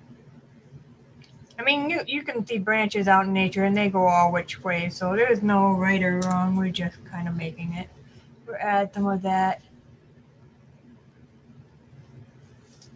like in there, and then here, where it kind of goes over this part. We kind of got to split. Drop that other color right in there. While you're painting this, your Try Create program, do you go through any of this on the Try Create? Yep, I do. I have some parts on the Try Create. There's one in it, it's the warrior, and I completely freehand the outfit that she's drawing, that she's wearing, and the shield, and I make a sword. And I show you how to draw cheating. There's, I don't know if there's anything in this image that we can use to, well, yeah, maybe for this part. But there are programs in Photoshop that will help you with drawing and things like that. But yeah, there's quite a few. There's like a one with the warrior one, and the one with the one with the raccoon that are very similar to what we're doing today. And it teaches you how to do some of the freehand drawing type stuff. I think that looks about the right shape of what we want for this. Now, obviously, it looks different up here than it does down there. So if we start blending it, and then, I only want to use about 50% because I don't want to get rid of all the color that's there. And then you just want to keep looking at what it looks like down here versus what it looks like up there. So we'll just kind of blend it, and then we're going to keep going over it again with the highlight and the shadow with the regular brush. Back to the multiply, about 20%. And I'm just going to go over this, and let's just put it up to about 30%. I'm just going to kind of go over it and add some of that wood grain, in there.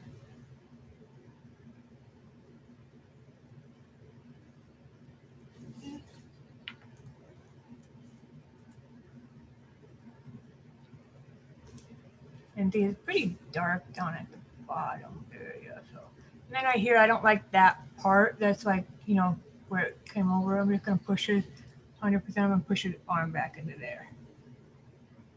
There we go. Go back to this brush. We're at multiply. I want my multiply to be a little bit more colored so that it kind of picks up a little bit of that purple that's in the.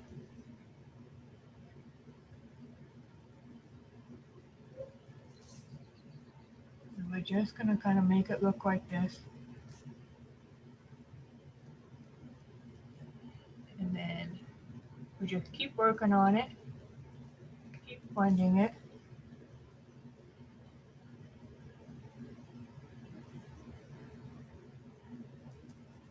Dana, can you tell us some things like pitfalls in when you're freehanding things and painting them that make them not look real versus Say things that again? do like for Do some of the things that make it not look real. yeah, things to watch out for, like to try to make Your edges are the number one thing. Like up here, like how we fixed the helmet thing. Your shadows, you want to make sure that your shadows match. The lighting should match throughout the whole image. That's a very big giveaway. Is if the lighting doesn't match, then something wasn't right. And your colors. We're gonna do another color toning with this later too. That will help make it look even better.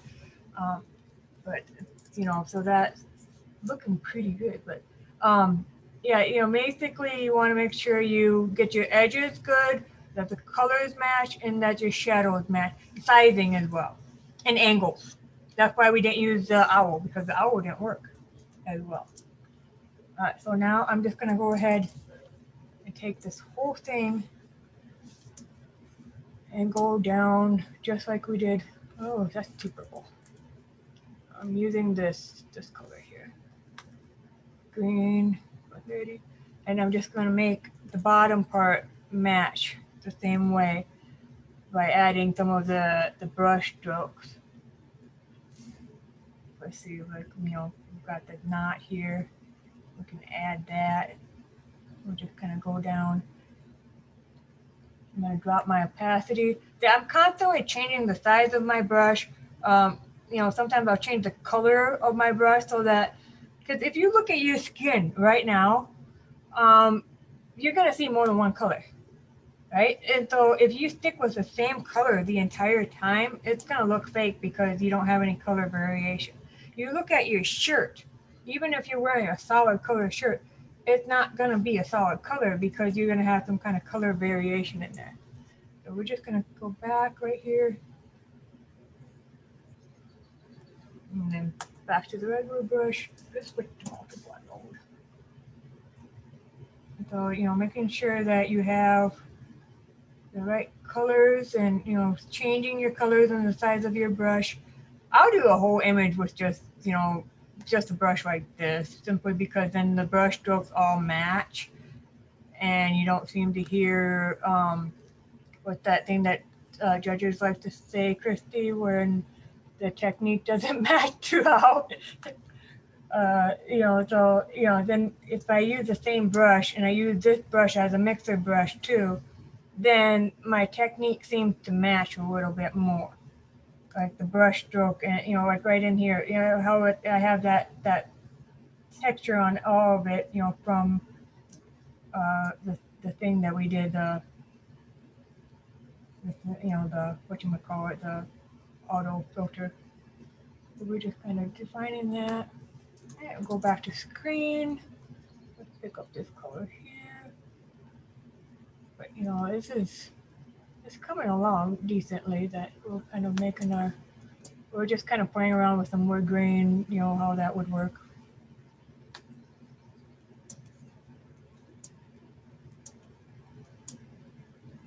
I think we need to put, like how there's these big knots, I think we need to put a couple of big knots like that right in here. Kind of make that match.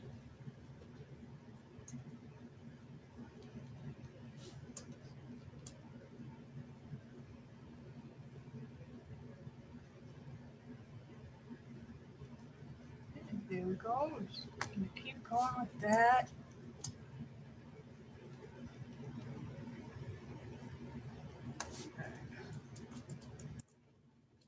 That doesn't really look hand-drawn anymore, does it?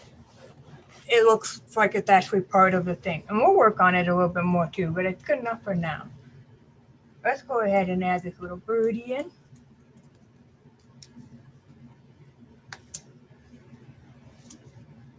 All right. Let's go back to this brush here, and the normal and the 100, I want to get rid of this here. Let's match up. I'm going to switch my brush to a harder thing for when I'm masking that out.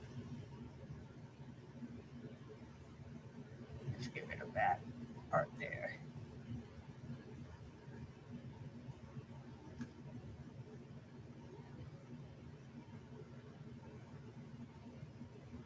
Okay.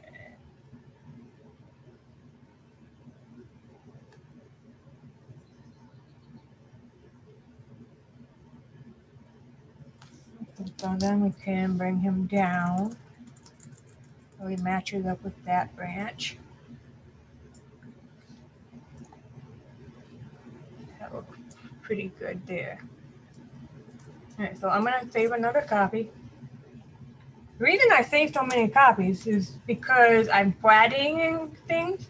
So if I decide that I want to go back to, say, where we had this, before we put in this, I can just simply say place it in. And then I could do a mask, and I could mask out some of this if I wanted to.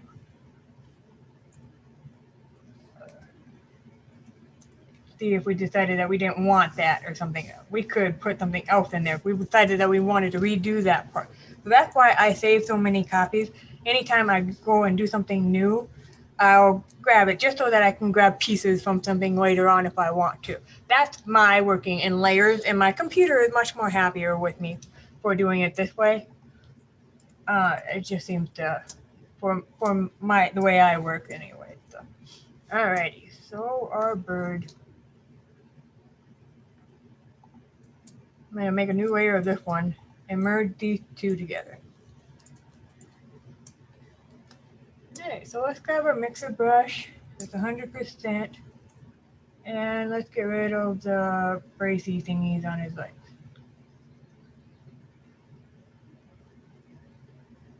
I'm just pulling from this color, pulling it in, and here I'm just pulling it down. And then I'm pushing in the background. There we go.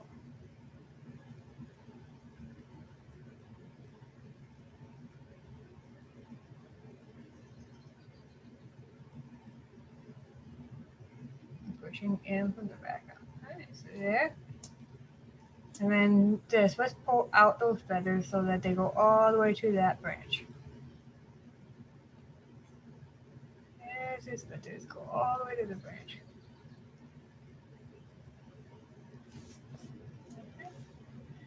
Okay, so we've got this. Now I'm going to duplicate this part, and I'm going to say filter stylized oil paint. Because that bird was not a very, it was not, it was photographed midday and whatnot. So we're going to go ahead and blend those pixels together just a little bit.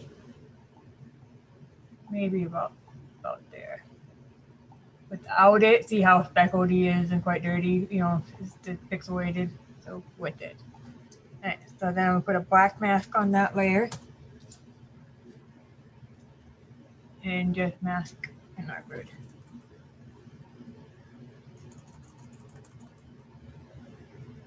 And I'm going to take it off the eye so I have his complete eye. Now, I don't remember who it was who asked me about the eyes. In this case, since his eye isn't near as sharp as Evan's, we're going to completely redraw his eye to make it just as sharp.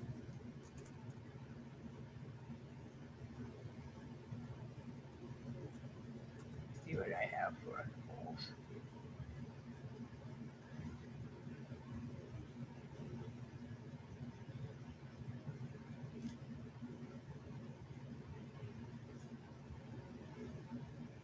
There, that works. All right, so that is where we're at there. There's that. I'm going to merge that together here. And now let's start working on, because you can definitely see that that bird is not sharp, right? Where did you select place? Okay. When you are working on an image, I use Adobe Bridge.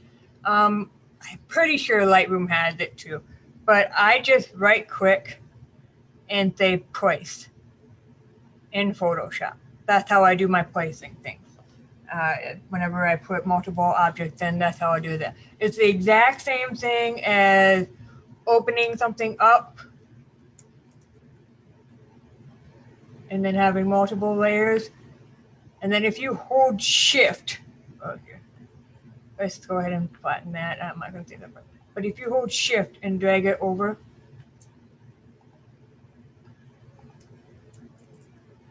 then it's dead center too. If you don't hold shift, it's not going to line up.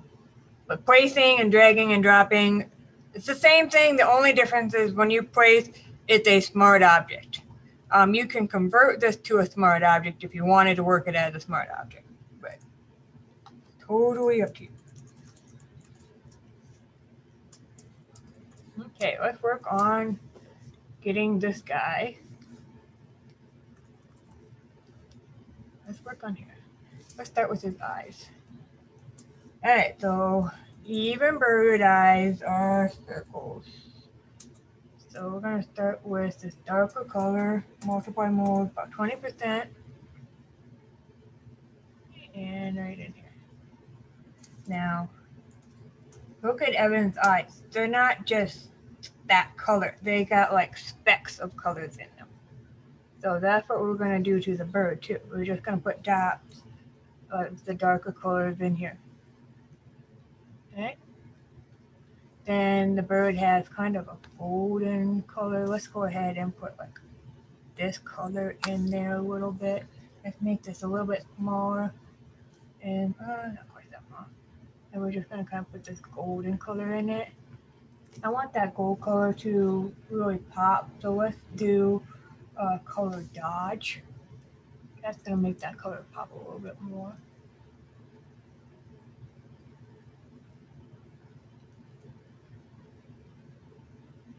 In there. And then let's go ahead and do a color burn to kind of give it a little bit of a.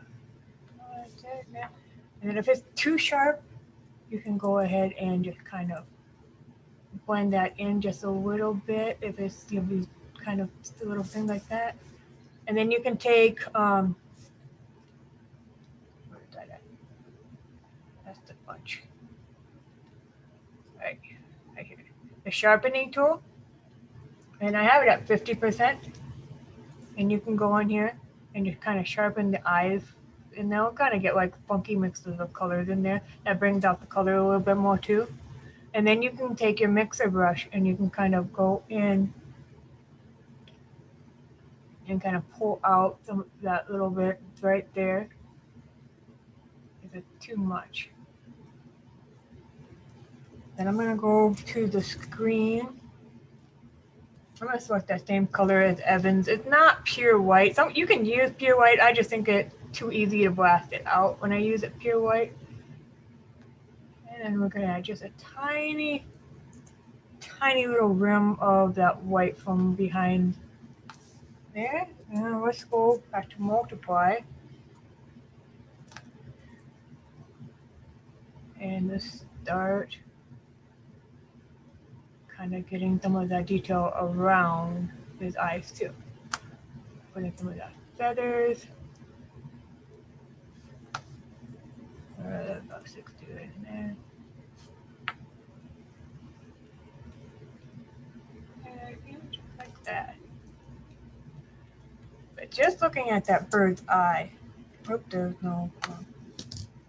But just looking at that bird's eye from where we were before to where we are now, do I have that? We had part of it done for a while. But that's coming a long way. So we can just kind of keep going with this bird. Kind of adding some more of the strokes in here.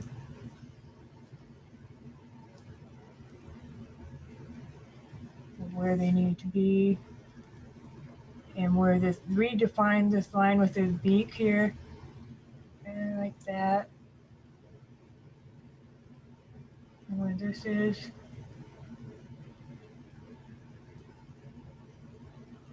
let's go ahead and get to our mixer brush, and we're going to pull out some of his feathers just a bit so that that blends. Get rid of that green that's right there.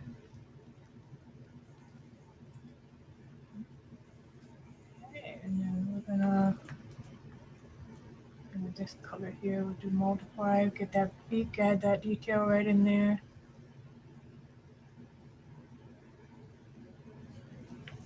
Go to screen. Yep, I messed up on how that goes.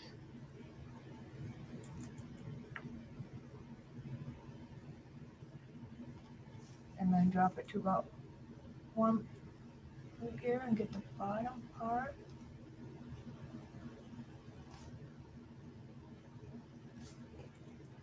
He's starting to come along with the way, and then like right in here too, you don't have to draw every single feather, but if you go in there with the multiply and you start getting some of these feathers and defining, certain areas of this feather, he's really going to pop out and start looking more sharp.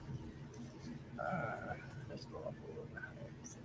And you've got what's already there. So it's basically, I don't know if you guys ever did this as a kid, but my mom gave me the coloring book, and then she gave me tracing paper, and I put the tracing paper over top of the coloring book and drew what was there, and then I colored that picture because then it was, I could do the same picture over and over again. I think my mom was just being a little bit frugal, but this is kind of what that reminds me of, where, you just basically are going over top with what's already there, and you're just redefining it.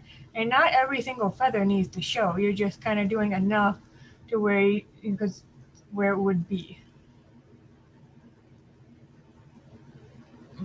Right. Anybody have any questions while I'm doing this?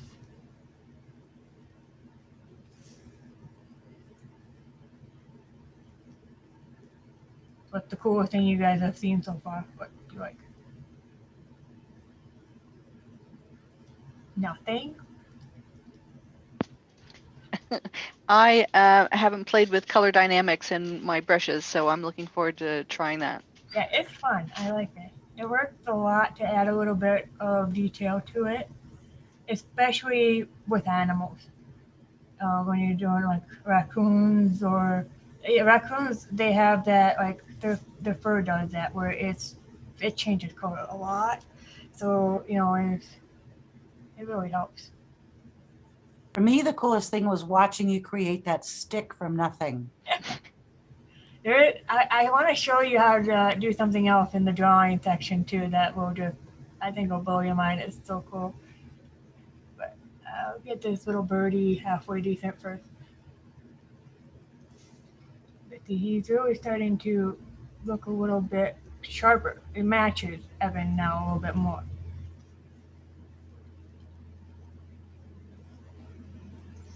And then we can make them do, we'll make them, even more so, but let's get rid of that funky. I mean, I think these feathers would stick out, a little bit, so we'll kind of go with them stick out. All right. So Nina, I have a here, question. So yeah. is using the oil paint filter as kind of a base allow you to know that all the pixels have been sort of depixelized? Yep. So that you don't have to worry about hand brushing over every single pixel? Exactly. Yep. Yeah, there's multiple ways of doing it. You can do where you do it with the oil filter thing. That's why I do that one, because I know everybody has it. But you can go into like filter into the natural filters, and there's even more. So if you like something that looks even more, not natural filters, not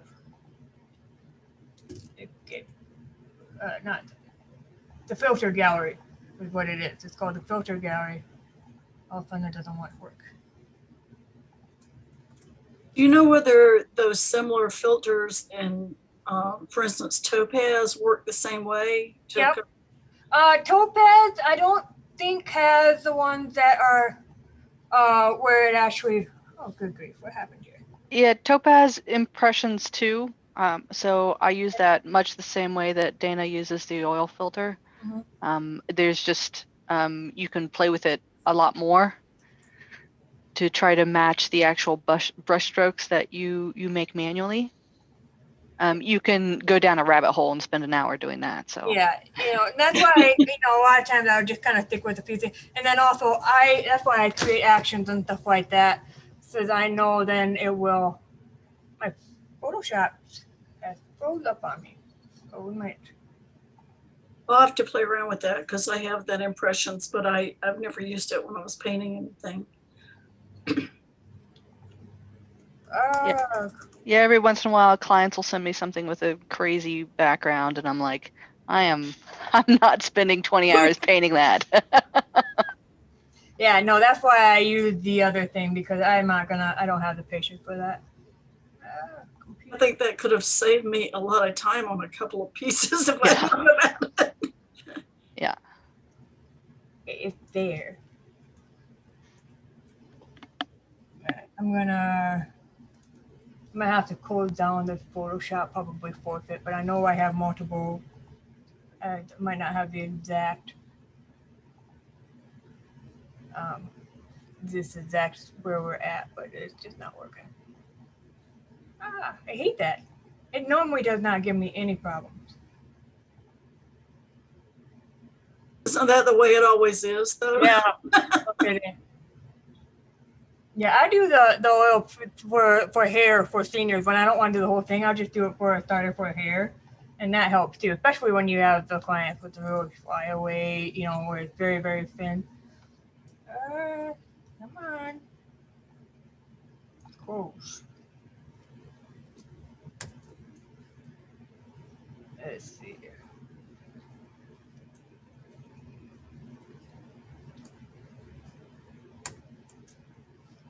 It's not letting me even force close it. That's funny.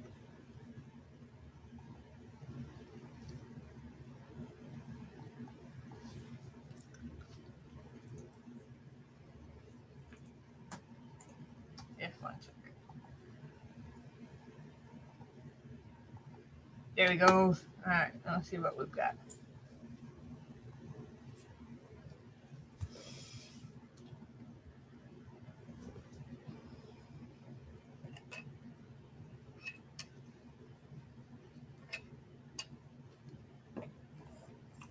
Sharon, you said something about how do you making it all look so seamless? What do you mean by that? There we go. Like that. There we go. Let's see what version are we on here. I think that was in response to your question as to what your favorite part Oh, of okay. the program was so far, and that's how Yeah. you're making it all look so seamless. All right, so we kind of looked like we lost the actual where we sharpened his eyes, but what's this one here? I'm gonna save this as 12 and see if 11 was further on than what 12 was. So, do you love computers? Yeah. That's why I save so many copies. It just sometimes they get corrupt or get weird.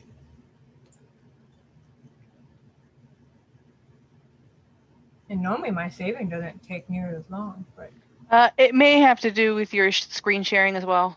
I'm sure. Oh, I didn't actually save and it saved somewhere else. I'm like, well, that's not right.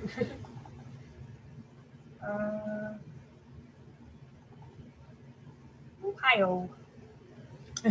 So a couple of years ago, we did a road trip from Iowa all the way to New York. And every time we drove through Ohio, see a road sign, the kids would be in the back seat going, Ohio. They thought that was the funnest thing.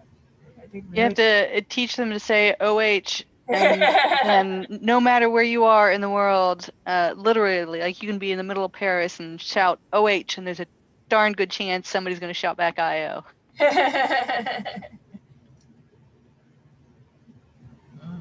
Now I'm going to see if,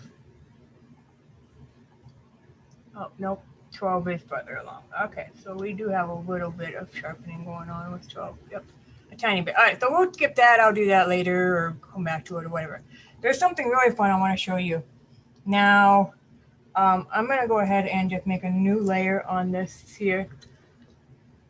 There's something called, if you got your brush tool, and I'm going to use my brush because I'm going to use the one with the color dynamic. Now let's grab some of this like purpley color from the background. Make it a little bit more purpley. Right in there. And what we do is when we select this, there's all different kind of options. The one I mainly use is the vertical or horizontal. And then it gives you a line. And you can take this line and you want to make sure that this line is going to completely cover the area of where you want to draw, right? And then I can angle this line. So I want to draw this thing that goes in here. So I want this line to go from this corner of this doohickey all the way to this corner of that doohickey. Okay. And then when I get the line where I want it, I hit enter. Now, the coolest part of this is that whatever I draw on this side of the line No, automatically shows up on the other side of the line. So you can make things like swords where you only have to draw one half of it, axes where you only have to draw one half. I did pretty sure I don't know. I did the back of a chair, and I wanted to change the chair to make it look like a heart. So that's how I drew that, was with this tool.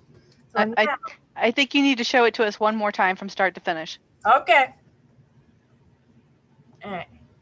So new layer, and we have our brush selected. Doesn't matter which brush you're using, it doesn't matter. You go right up here, and it's a butterfly looking tool. I've seen it for 15 years and never touched it once. Yeah, my kids were looking over my shoulder. Mom, what did that butterfly do? I'm like, I don't know, let's find out. You click on the vertical thing, and you can make this longer if you need to. If you want to make it the whole length of the thing, you can. But we're just going to work on this area, so this is fine. You can adjust it any way that you need to.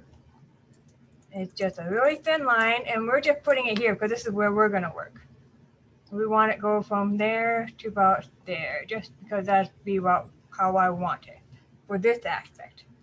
And then whatever you draw, even if you go like this, you draw over here, it's going to show over on that side. See? Question. And you can go all over the place. So that's kind of fun. How did you get rid of the double or triple line? You've got the one line here. You had something before. Okay. So do it one more time. All right, so we got a new layer. We got a brush selected, and the zoom is covering up my, there you go. The butterfly looking tool, vertical. This is just a free transformation. So once you get it to where you want it, put it right in this area. To set your transformation, you just hit enter. You just hit the enter button, and the transformation part disappears. Thank you. And so now if we want to work, we can put like a highlight over here.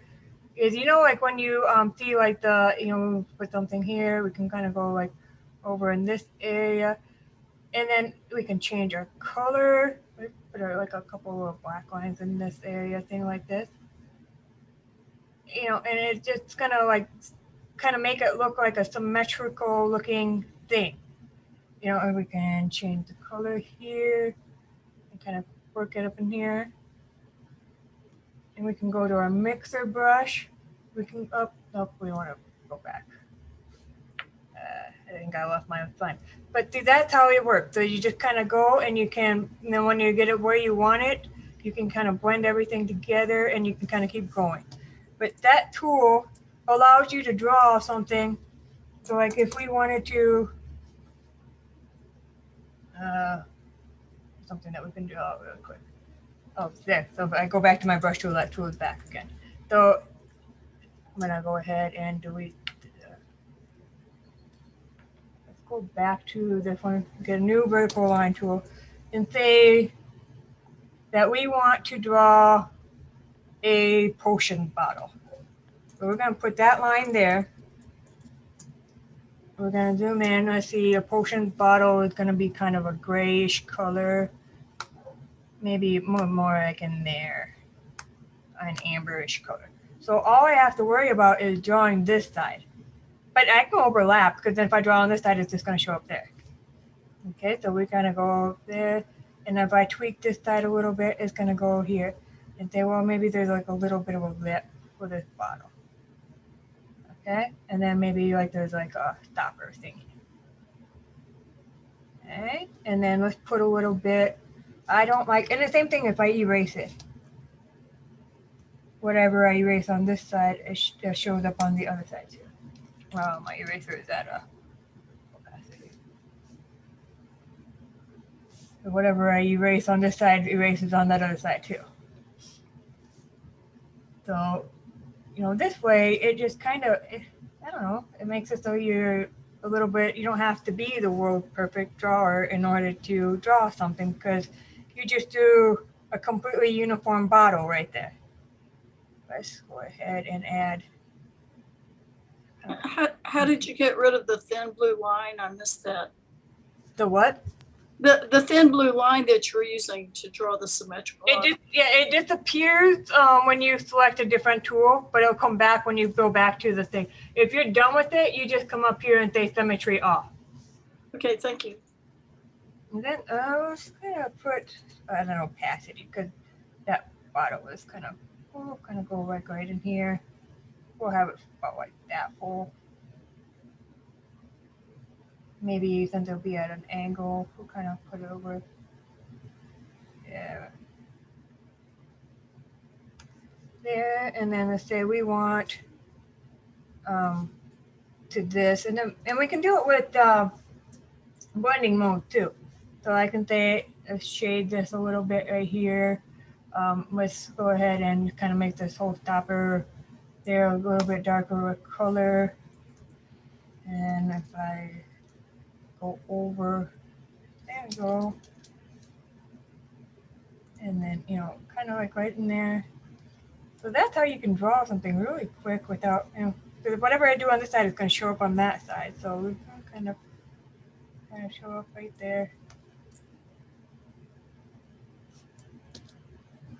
But you know, I'm done with that. I just click symmetry off, and look at, we got a little potions bottle that we could take and kind of put there for later or something, and maybe make it a little bit bigger and dangle it from his belt later on or something like that. We could kind of tangle it. Yeah. But you see how that works. I mean, it's kind of fun. It's super. It makes it easier to draw more complicated things. That way, you don't have to worry about getting something to line up. All right. So let's go back. I'm just gonna hide the potion bottle for now. We might use that later. All right, so let's work with go back and add in the blue. Normally for this like orby thing, I probably, the orb thing, I wouldn't use that tool, but simply because I don't want it to be uniform. But, Dana, yep. when you're using that tool, do you the butterfly tool, do you use just the regular brush, or can you use it with a mixer brush? You cannot use the mixer brush because it won't mix like on both sides. You can use any brush you want. You can use blending mode with your brushes too. As long as it's the regular brush. Yeah, like you can use like the regular brush, and you can put it on blending mode, and then whatever you shade on this side of the line is going to shade on that side of the line. Okay, great, thank you.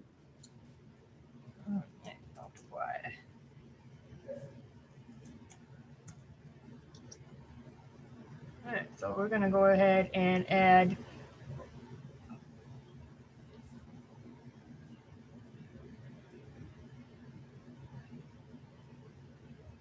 kind of like a little, I don't know, gemstone thing in there. And I'm doing the circle shading parts. Put in some highlights.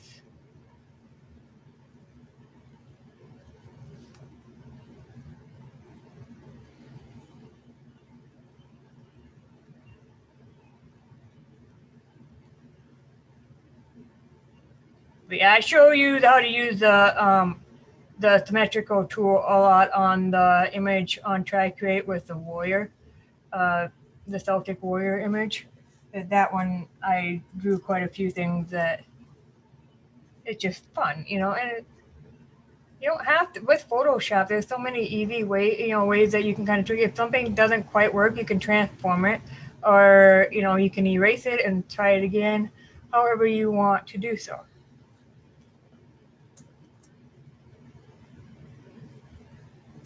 Let's throw one of these like orb ball things over this.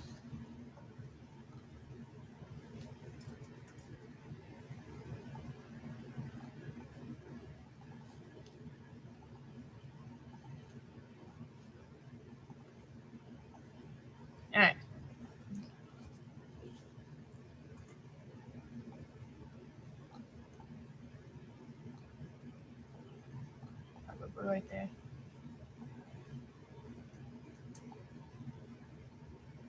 Make it circle instead. And I don't want it to be orangey. I want it to be the purpley color. So we just move the staff until it gets to the color there.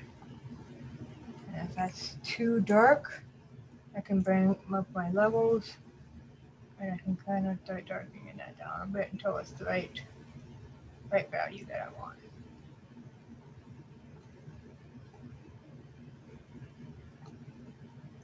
Oops, I went too far.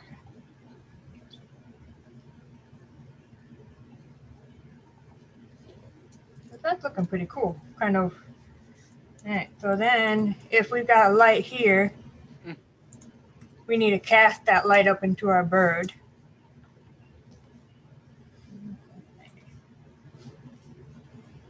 And we gotta finish drawing his feathers and so on, stuff like that. Wondered.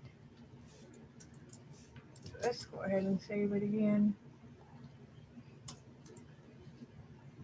Let's see where we're at. Okay, so how do we cast the light so that the colors match? What's the best way to do that? Or what's a way to doing that? Anybody know?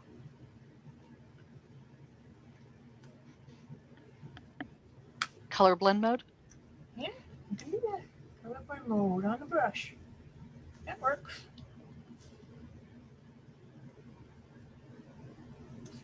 Not quite, maybe about 30%. Kind of like right in there. On here a little bit. Maybe here.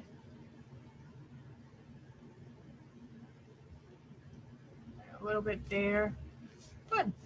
Alright, so let's go back to multiply. And we're going to select this thing here and kind of get some of those feathers to show up. Alright, now I'm going to go to normal mode. And I'm going to look at a picture. Where did we get the bird? Let's see. I don't know what the bird's feathers are supposed to look like. At the end of the tail. Alright, so we kind of come out like that. So that, oh, here's one. So that's what the feathers, they got white on the end. So he's missing his feathers there. So we need to, so if we didn't look at it, we might not know that we needed to add the white part to it. Well, I wouldn't know anyway. So we just kind of know we need a couple feathers like right in here. And about here, I suppose. So kind of fill that in.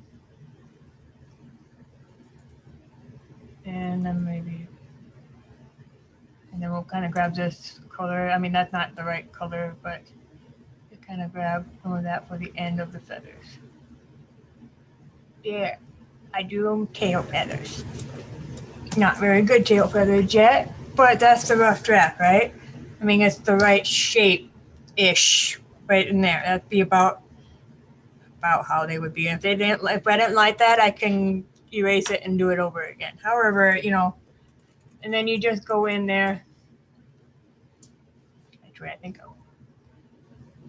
and you start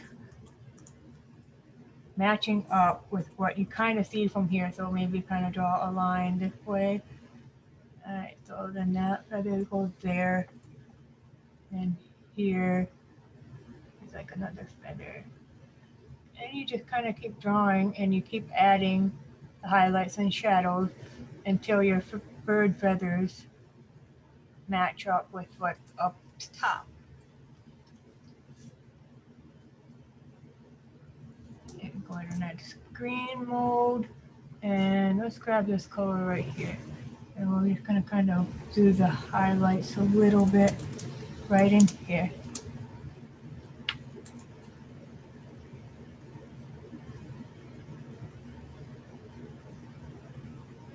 And see, I have holes in this. I mean, there's holes right there, but I'm just getting a basic shape, and then I'll use the mixer brush and I'll blend that together later. All right. I want to use my mixer brush that's shaped in the same.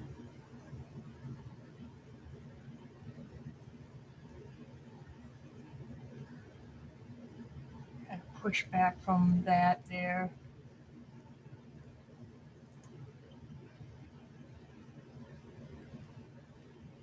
There we go.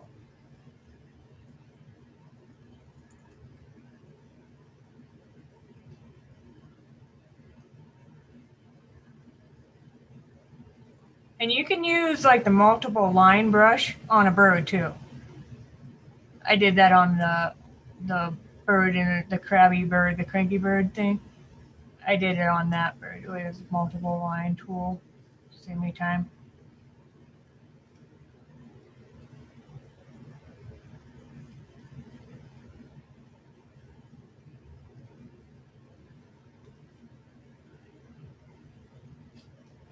Pulling out some of that stuff there. Alright, so then let's go back to this brush. Let's do multiply. No, I want to do the brush on multiply. Alright.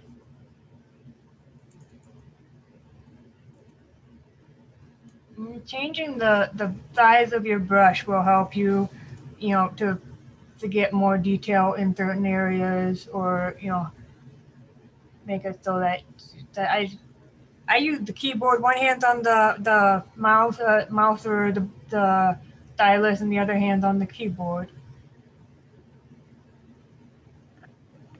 And I'm not gonna say you can't use a mouse, because I will.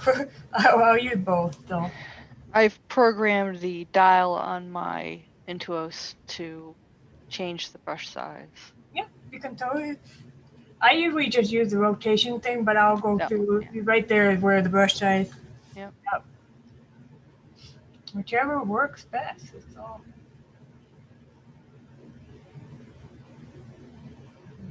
Kind of get some of that right in there. The funky.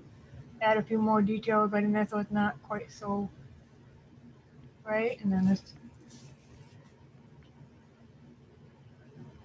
Okay, so let's figure out how this. Let's put a little bit of shadowing on this branch right here. There would be shadowing there. Right here. There would be shadowing. And right here. Alright, so where would that would be? So I think we'd have a little bit. I'm gonna put my brush on normal mode.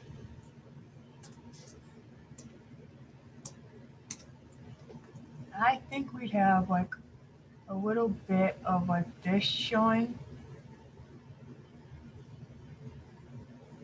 Like, how many toes do they have? Let's look at their feet. Oh, like 3, and then the other one kind of disappears. That back one curves back underneath the Yeah, so kind the of branch. Yeah, so I don't think we'd really see too much here. So let's go back. This one here is where I'm thinking we'd really see something, because it looks like we're missing a toe. I think you might see the claw coming back. Yeah, that's what I'm thinking if I'm erasing Yeah. the going back. See, undo. There. But on this one, I think we would see like something coming from here, like maybe like this, and then this color, like definitely here with a little bit of this claw coming through. I'm gonna make the brush small. Talon. I was thinking it's not toenail, it's not Yeah, claw, it's it's not a a toe. talon. Nobody knows their bird term. Kind of along that line, maybe. I mean, and then I'm zooming out. Let's see. All right, so you're not seeing too terribly much of it anyway, but it's enough to make them think that you kind of know what you're talking about. I mean, it's an it's a fantasy piece, so. But all right, so we'll go ahead and shade that. Multiply. Got that color there, and about 30%. So we can go ahead and you can add in some of those lines that would be on that bird's thing. Then you just kind of shade some of it there. So I mean, that's where you're doing full body can sometimes be handy, because you don't have to have every tiny little thing perfect, because it's so small you really can't tell if it's perfect or not. Unless, it's just, you just need a hint of it to make it so that you know that there's something there that's the way it's supposed to be. But the downside of full body is that you need to ground the feet and make sure that you have your shadows good from there.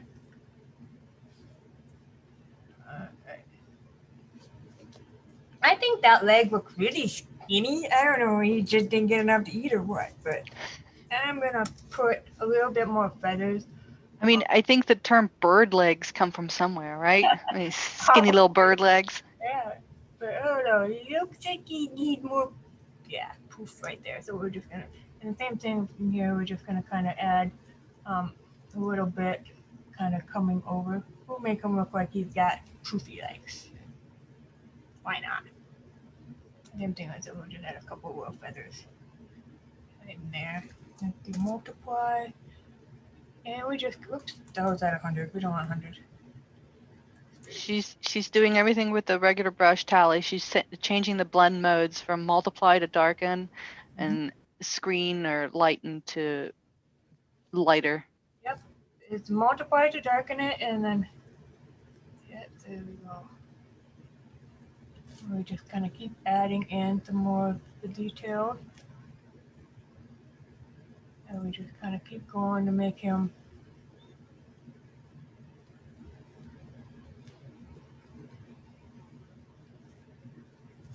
I think I have that talent.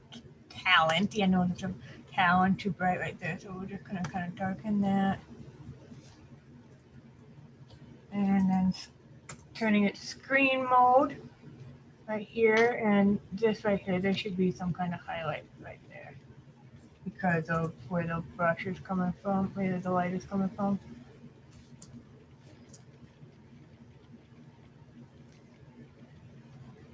But we just kind of keep going.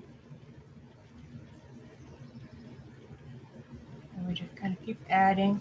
And you can change your color to this color here and do some screening.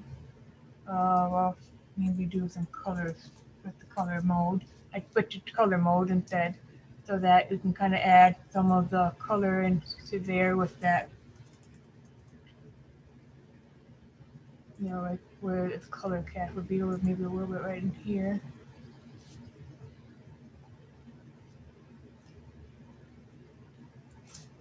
It's coming along. I mean, it's getting there. The bird would need a lot more work because we lost some of the shading that we did before with in here and in its eye. So we would just keep going with that, and just kind of go in there. Oops, I got my brush too thick. If it's not looking realistic and it's looking fake, kind of play around with your brush sizes, play around with your opacity. Are you doing it too heavy? That kind of thing. And you just kind of keep adding into the detail, and you keep playing around with it. Shadows and highlights is what's going to make it look painted. Just kind of playing in there. You could make a brush like we did before where we would have multiple lines, so that you're not having to do every single line. Right, so Susan is asking, is building up the levels of highlight and shadow, especially where things have texture or sharpness, the most important way to make hand-drawn items look realistic? Yeah, definitely. And then also texture. That's why I use the brush that has the color variant versus one that is a little bit flatter, because it has texture in it. And if I'm drawing something hand-drawn, say I'm drawing if I'm going to draw like a belt or something like that, let's do that. We've worked on that bird enough so that you understand where that needs to go. The white here would need to be cast differently because it's yellow. There's no yellow so we'd have to work on that a little bit more. But let's go ahead and I'll show you another technique for making hand-drawn things blend in with a photo thing to add some more stuff to this. All right, so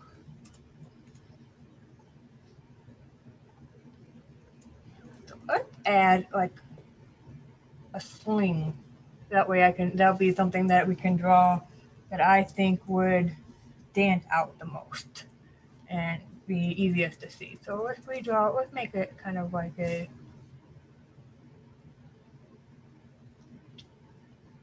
kind of like a grayish color right in here, blue gray. All right, so he's gonna have like a, and I want it to be normal blending mode brush, and this is just a normal brush. So in order to, you can do that with any brush. So like if we're using this soft brush and we want to, instead of having a solid line like that, we want to have a color variant in it, then we would simply go to our brush setting, quick color dynamic, and then automatically we have a color variant in that brush. So you can do this with any brush, but I like my charcoal brush because it has a little bit of a texture. So this is the charcoal brush with the color dynamic. So we're gonna go ahead and draw kind of like a fling thing, like you've got a backpack on or something like that.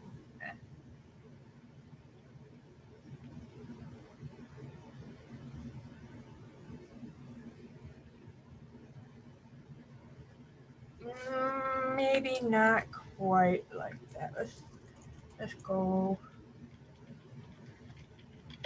this way. It goes more onto his back.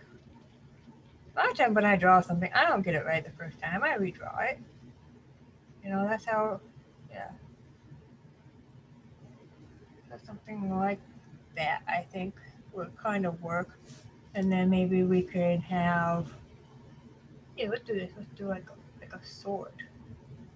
He's all decked out. He's a little warrior. Yeah, we could do like a sword back there, and that's what that is. You know, okay, so we're gonna do like a little sword in the back. That makes sense, right? He would totally be wearing one. Alright, so we're gonna rotate my canvas, and we're gonna work on, I'm gonna erase the sword for now because I want to work on just a strap. But I think that'd be kind of cool. Right, so let's make our strap just the right shape. And we just kind of keep going.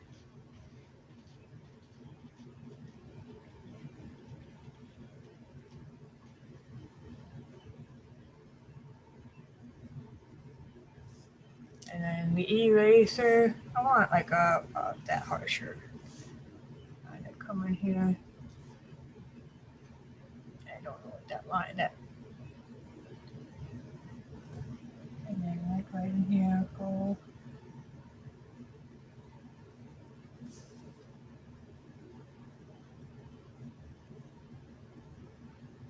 Okay, so.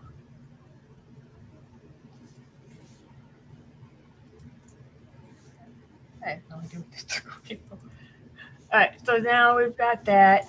We've got kind of in there. So let's go ahead and blend.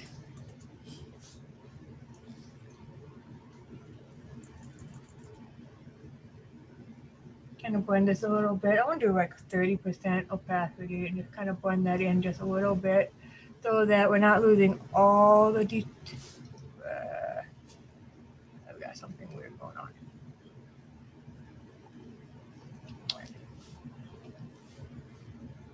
I'm going to turn sample all layers off. I want it to be only working on this layer 2. Because what was happening is that it was kind of blending in some of the effect, I think, from that rosy screen thing. So we're just going to work just on this layer. So we're just going to kind of blend this in just a little bit. Now, I'm going to go back to this one. I'm going to go to screen mode. And we're going to put in the highlight that should be in his, the highlight that should be on the shoulder.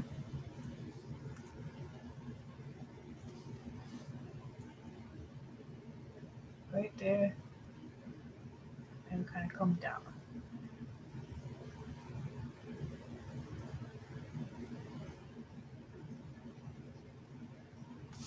And it'll come down this way. And now let's say that we want kind of like a texture to it. What I would do is actually go to my closet, find a material I liked and photograph it, or I go over to my grandma's and then photograph her material. I've done that many times. I'm like, I need to photograph your linen because you've got all kind of material. And then you can lay that over top. Let's see what I can come up with this. I'm just gonna grab something.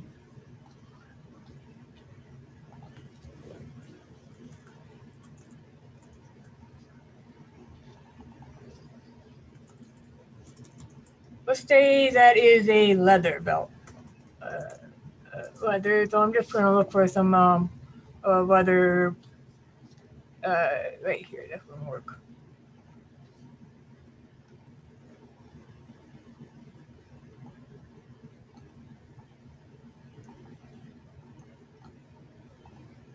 Right, so normally I go and get my own, but this is something that I found on the internet, so it will work for now, just to show you how I would do this. So a lot of times what makes something look real and what not look real is the texture in, that you have in it. So if I apply that to that, that's way too big. But about there. And then you push on a blending mode, like multiply with, oh no, that's not gonna be enough. Yeah, maybe soft white. Can you walk through, how did you get that to fit right on there? Okay, we'll do that one more time. All right, so there's our texture. I'll go over here. I'm dragging it to cover it. Now, if you take, the layer 2 is this one. Layer 3 is texture. So I'm putting my little cursor right in between the 2 layers. Then I hit Alt until it turns like that. It looks like a box with an arrow, and it links it. Yeah, it's a clipping mask. It Yeah. links it to that. Yep. Since the strap is the only thing on the layer underneath it, it just attaches to that.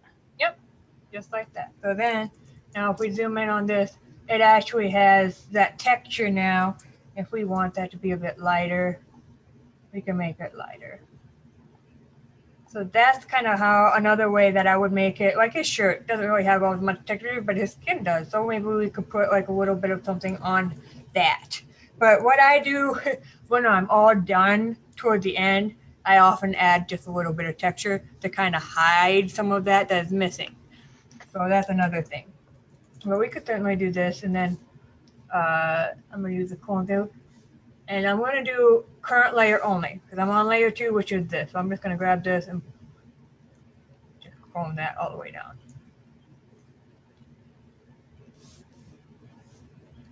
All right, so then he has that. So right there, he's got that texture for the thing on his strap. So that's another way that I would go ahead and make sure that everything kind of matches and stuff like that. And then since we added something new, what do we need to do? You need to add grounding shadows for that strap on his shirt. Exactly. So we're going to grab this blue color and multiply, and then I'm on the layer right below the strap. So we would just kind of put in our shadows so that they would match. That's why I drew it on a new layer, just so that it would kind of got shadow light coming from everywhere. So it's going to be right in here. Then we can go back to this. And then if I want to be a little bit freer with my stroke, I just lock that, and then I can just kind of, add some shadowing to that here. There is some highlights where this would be, so kind of maybe like right in here with them. Grab this purple color. Not so bright. I want to go back to this brush simply because it adds a little bit of texture. Whoops. Green at 20. That's too big.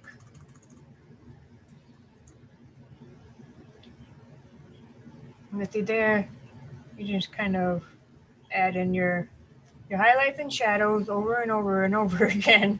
Is kind of how you do it, and then you just keep going until it looks like how you want. And the thing of it is that you'll do this, and you'll be like, oh yeah, that's looking pretty good. Maybe we can add the bottle to that. We're gonna put it so that you've got some potion bottles like dangling from this strappy thing. So we can say, alright, so we've got a bottle. Let's dangle this bottle down a little bit like that.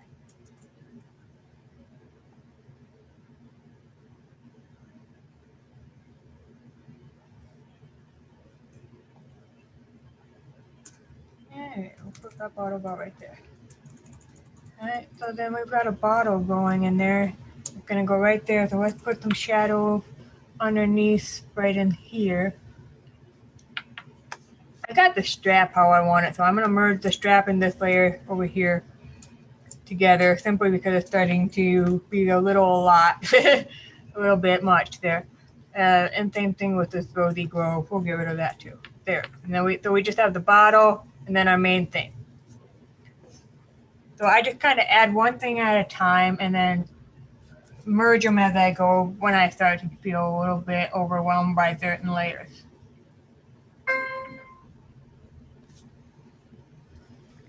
Tally wants to know if you usually work with highlights first and then you add your shadows. However you feel like doing it. It doesn't matter. I mean, when I'm doing shirts, I usually do the highlights first, but it's totally up to you and how you want to do it. It doesn't matter at all. Sometimes I do it, sometimes I don't. I don't know. All right, so we're gonna do like a little loopy thingy,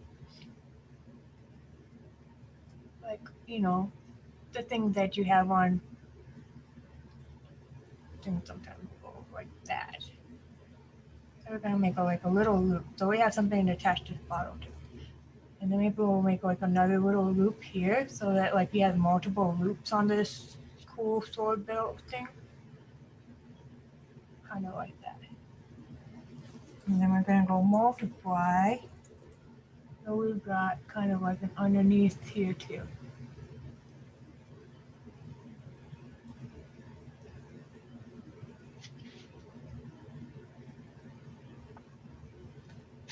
But these type of things are things that I do while I'm watching TV or, that kind of stuff. So then I'm just kind of, zoning out and just relaxing while I'm doing it.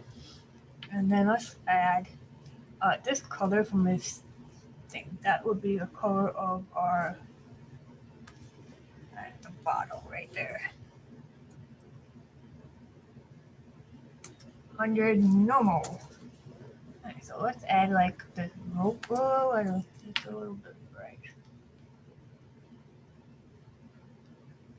So we're gonna add like a rope around the neck of this bottle. And then we'll feel like it's gonna be tied there. Right. And then it'll be like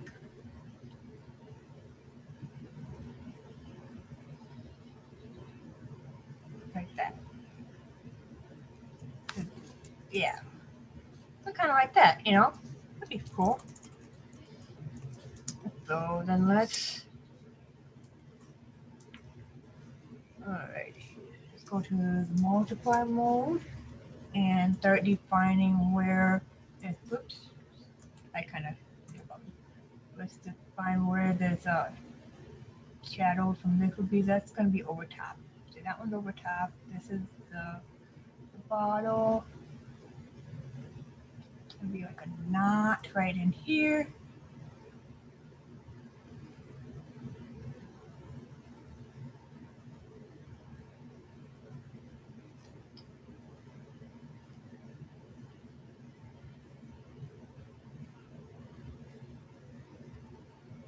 This is all pretty advanced stuff, but the trick of it is if you look at it all individually, it's not. You just have to take it one step at a time and be like, okay, I'm gonna do it this way. I'm just gonna play around, and I'm gonna see what this does, and so on, and just kind of keep working on it.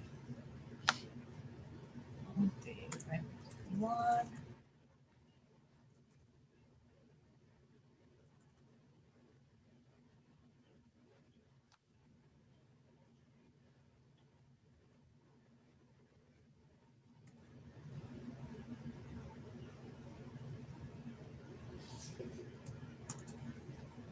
there. That's kind of a cool. You've got like a little bottle thing in there. So let's go ahead and I'm gonna drop that down. All right, so then I'm dealing with this. Our bottle is still looking a little bit flat. We got shadows, but we don't have highlights. So let's Hey, add. Dana, can we take a 10-minute break? Yep, sounds wonderful. A little bio break? Okay. All right, there we go. Yep. Right. And if you have any questions, just write them down and we will talk about them when we get back. Okay. Sounds good. Hey, Dana. Mm-hmm. I'm wondering with your light balls, I missed where you got those from. Are those just pictures that you've taken of light or did you? Oh, I'll show you how to draw. I'll do that again. It's simple. Okay, I did see your purple. Yeah, it's the same way. It's the same way Okay. how I do it. It's just you use like an orange instead of purple or whatever. It's the exact same thing. You just put it on black, and then there you go. Okay. And if you'd rather have rays instead of a ball, you can do it as rays instead. Okay. And yeah, and there are sun overlays that you can pick up if you don't want to do them yourself that will work very much like that. Yeah, Okay. you can take like black paper, like construction paper, and go outside and kind of cover up the light a little bit until it just starts to kind of show, and then take a picture of that with your cell phone and turn Oh, that cool. into a thing. I've done that already too. That's how I got some of the ones that kind of streak down a little bit more. Mm-hmm. So you can do that. Same thing with like snow and rain. I've had my kids stand outside with big black sheep while I've taken photographs of that kind of stuff. That's neat. Kelly Cook, what version of Photoshop do you have?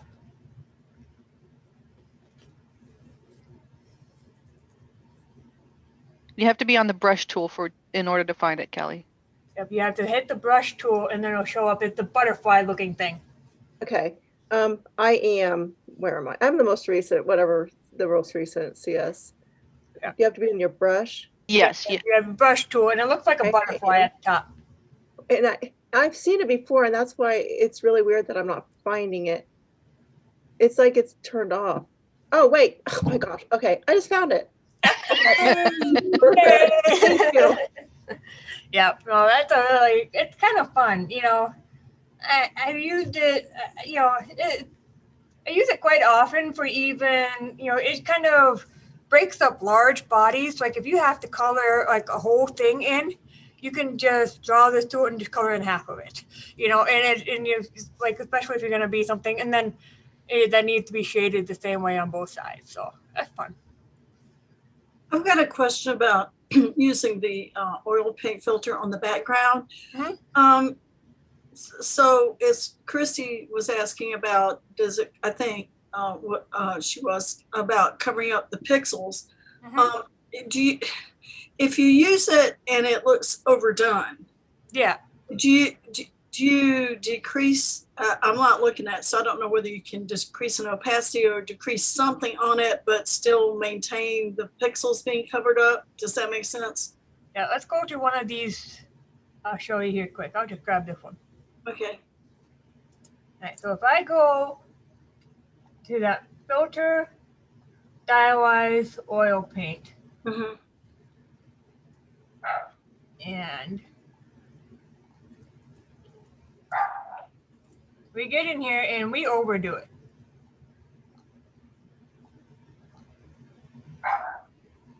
You can see that it is overdone, especially in some of the lighter areas. If we zoom in, you can see like that pattern. Oh yeah, yeah. That's definitely overdone. I usually leave the brush detail all the way at 100, but these, I will range them anywhere from 1 to 8, depending on what I'm working on. Sometimes Luke, he's got some funky hair. So when I'm doing his hair, a lot of times I'm like up at 8. So, and the rest of it is all like what you think looks good. And I usually put these here so that they're about in the same line. So then you just kind of pull it to where you are not seeing the funkiness anymore. Okay, so no matter what those particular settings are, it still covers the pixels. Mm-hmm. Yep, it doesn't. It's So there it is before, there it is after, and it's still covering the pixel. And same thing if we drop it all the way down to 1, you know, if I zoom in, there it is before, there it is after. So it still mushed all the pixels together. Okay. So that's basically what I want to do. I want to mush them together, but you know, you can do the same thing by kind of like blurring one layer and blending those 2 layers together, like with like a soft white mode or something. That blurs the pixels too. But I like this filter because it seems to kind of mimic oil just a little bit. There are some other ones that I like, but this works pretty well. Thank you. Right, and then, are we all back? I do not know. I know Lori's back. I know Kelly's back. Betsy is back. I see Sharon. Brenda, are you back? Brenda's back. Marianne is there. Travis had to step away. Travis, did you come back? Susan. Brian. There we go. Okay, so everybody except for Travis, and All right. Yep. You're good. All right. So somebody said that they wanted me to do the bottle thing again. Just Yeah. like Or highlights. just take a quick look at those highlights that you did Yeah, just before we left, because you uh, whipped them on there, and we were like, ta-da! And we stepped away. All right. So right here, bottle. Bottle is a circle. We got shading all the way around on the circle. And so then we just do screen mode and kind of catching about right here. About 30%, 20%. And we just kind of keep going like that. Poof. We got a bottle. Maybe a little bit of highlight right there too. Right there. But that makes a big difference making it look real. There we go. That's Thank our highlight you. for our bottle. Thank you. Yeah. All right. So there we go. We've got that going on. I have a checklist, and I'm gonna when we're all done here, I'm gonna give you guys an email or address to go to, where you can just kind of give me a little bit of feedback, and then I will. Boy, that's really bright. But I will. I'll send you this checklist too. This is everything that we've kind of done and covered already, and what it is, like when you're doing a composite, first step is to extract your images and get all the pieces. We covered how to do all that. Then you add your shadows, you match your light sources. We match the colors and toning. We did like 5 different ways of doing the toning and stuff like that, but I hope it didn't feel overwhelming. You know, so it's just all, different ways to do things, and you choose whichever works best with you. So there's no wrong answer. You match your angles and the depth of field. We talked about that just a little bit. If I shot Evan at 2.8, I'm going to want to blur that background so that it matches Evan. So things like that. I see that a lot when people add in fake skies. You add in fake skies and then they don't blur them because the trees in the background are really blurry, but that sky is really, really, really sharp. So you need to blur that sky so it matches the depth of field in the background. That's one of the biggest mistakes I see with people adding in new skies. You got to blend the edges, which we've kind of done already. We've kind of added some new edges to go over what we've added, and we use the mixer brush to kind of blend it in a bit. The highlight and shading, which is what we're working on now. And then at the very end, I add overall toning and color styling to go everything together. So I want to work on that bird just a tiny bit more because he's looking still really fake and stickery. Whereas Evan in the background, that's merging pretty well. But that bird is still, he's fake.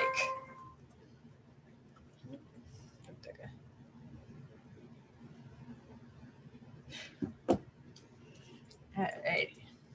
So let's go ahead. And my main issue is, let's kind of redo some of this up here. Alright, so we're just going to kind of add a little bit of the details in here.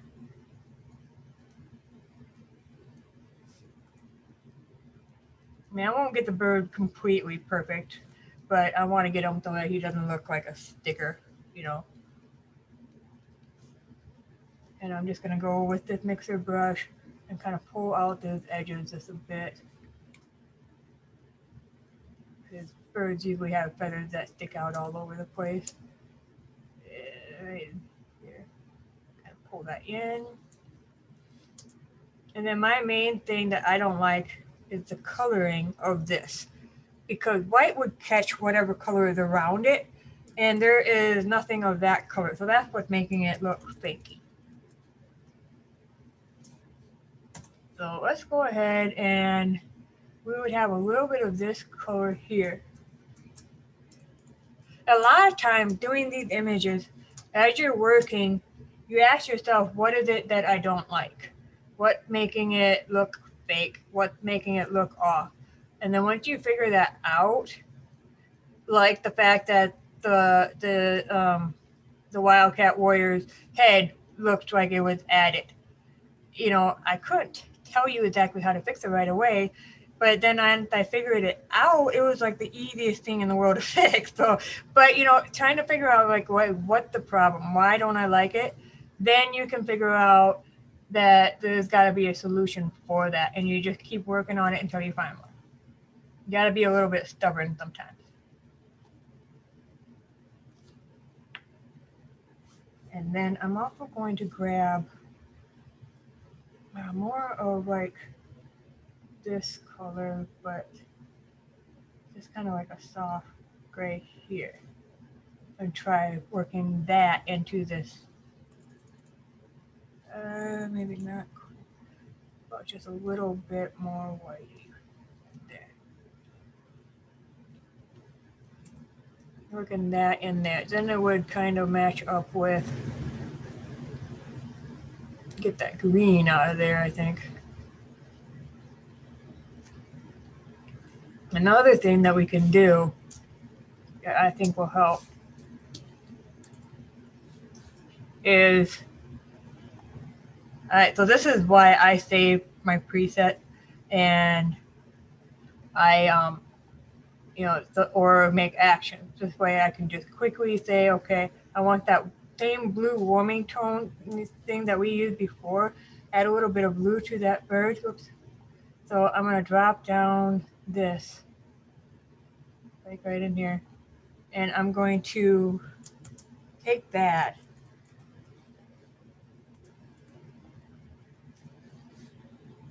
and I'm add it just to this bird. And it's way too strong right now, but I'm going to drop that off, and then I'm probably going there and adjust it. Because everything else kind of has a little bit of a blue tint to it, but this bird, he's not quite getting there yet.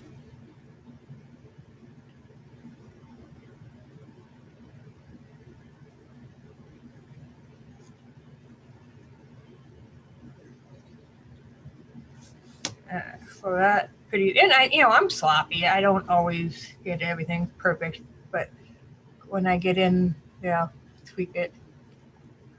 So I want to go in here and I want to make this a bit darker.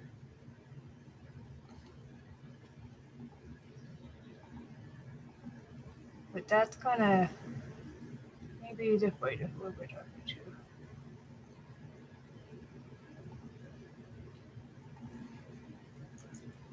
Oops. So before and after, it kind of helps out a bit, made them a little bit flat.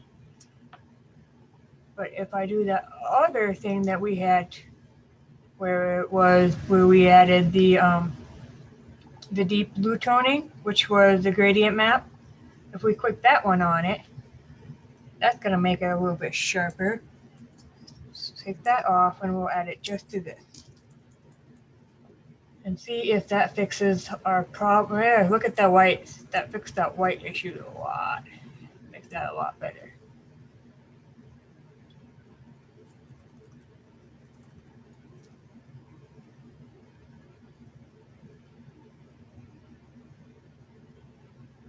Yeah, that's looking a lot better now. Kind of add that right into here too.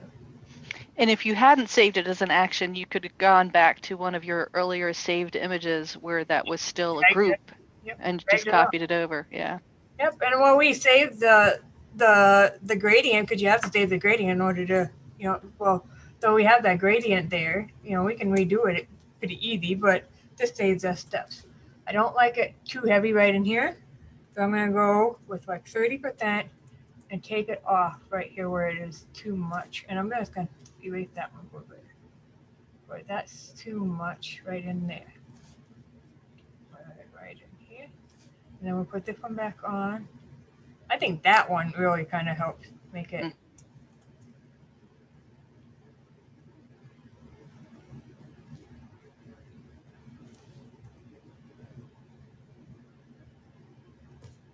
There we go. But that really, just doing that really kind of brought that bird. See, we got to look at the coloring and everything like that. So I'm going to go ahead and keep that. I think that really helped with the bird. Okay. But one other thing, the bird still isn't quite as sharp as what Evan is. Because we could keep going in there and adding more highlights and shadows. But let's see. I'm going to save before I do this. Would his tummy area be a little bit brighter with direction of light? Yeah, it would. We'll add some more highlights in that. My thing is that looking at Evan and how sharp Evan is, and then looking at the bird's eyes and his beaks, it's still really, really soft. And I want to fix that first, just because that really bugs me right now. So do highlights help make it sharp, or is it? Yeah, it does. It will help make it sharp. Does it? Okay. Yeah, it will. But I want to try one other thing before I go in there and start adding more highlights and more shadows to sharpen it up. I want to go into stylize. There's so many different ways to do this, but let's do a little bit of emboss. And you want to do the height. There's no magic number. It's going to be different based on whichever image you use. And what I'm looking at is just a slim little details right through here. And then the amount, I pull it until I just start seeing some of the color come through a little bit. Like right in here, I start seeing some color in. All right, and then we're going to change this. We've got overlay and we got soft white, whichever way we want to do it. We're going to add, I'm holding Alt and hitting my mask tool. Now I'm going to go in and see if this does enough to just kind of pull out some of those feathers in here. Kind of pulls out some of the detail right in there. You don't want to get the edges because then it looks posterized. So you just want to kind of get just the interior part of it. And then, like right in there, and then right down in here a little bit too. All right, so before and after, it just kind of pops it a little bit. All right, so before and after, it just pops it a little bit. That works. Let's try one other thing. I'm gonna make a duplicate of that layer, and then I'm gonna go to high pass. And with high pass, you kind of play around with the settings a little bit too. And usually, however, so you just start to kind of see everything kind of starting to show up there. And then I desaturate it. I don't want this one to have the color.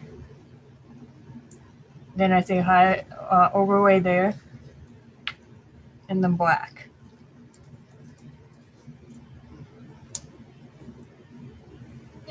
I somehow lost my little glowy thing. I must have deleted that accidentally.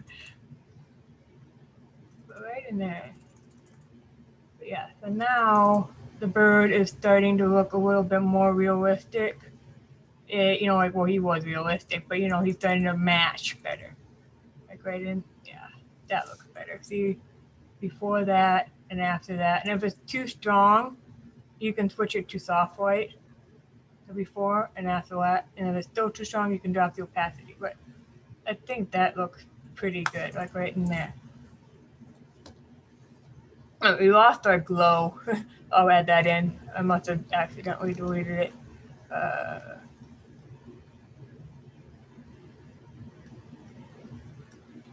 Yeah, there. No, we lost a bunch of stuff. I don't know how I.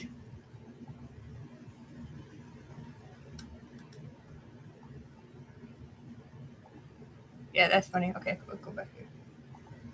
Sometimes I accidentally bump things when I get a little nervous. And yeah, so that's where we're at. So then if we take this and we save it to 16,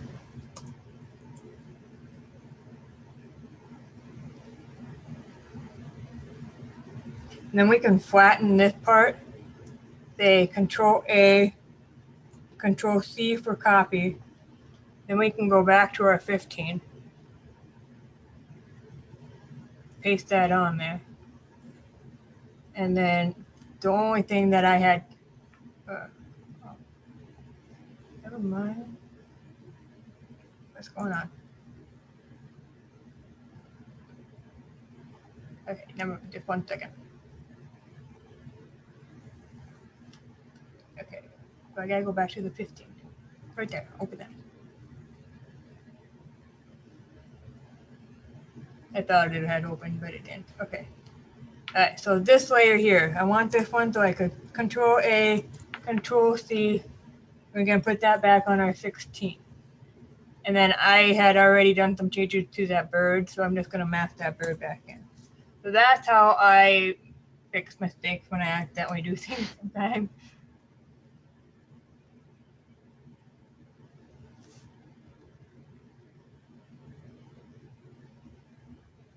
I don't know what I did.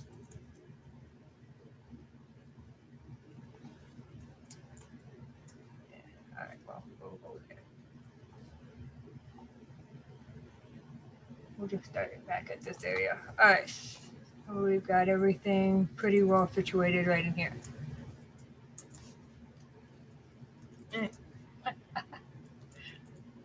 Don't you love it when you hit the backspace instead of the plus button? All right, so then my sharpening disappeared. Duplicate for sharpening, and I like I think the high path works the best on this one. And then we're just gonna desaturate that. Turn that to overlay. Hit the mask, and fix that for the bird. There we go.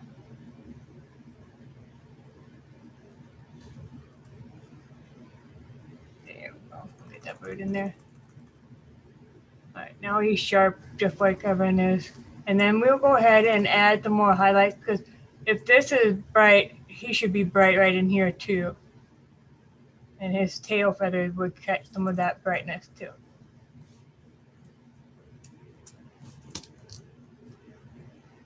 Because I know I messed up on a couple of things. All right. So go back to our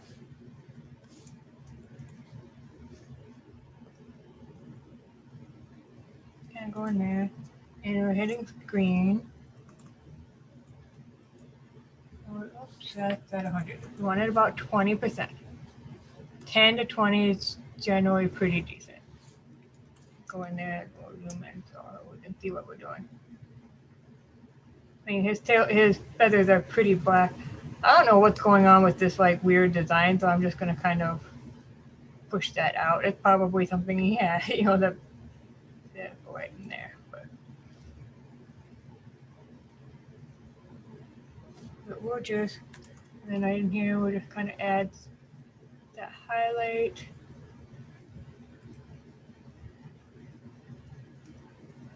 And we'll just, you keep going with it until, you know, you felt comfortable with how it all looked. But I think you guys all have a pretty decent idea of what, you know, this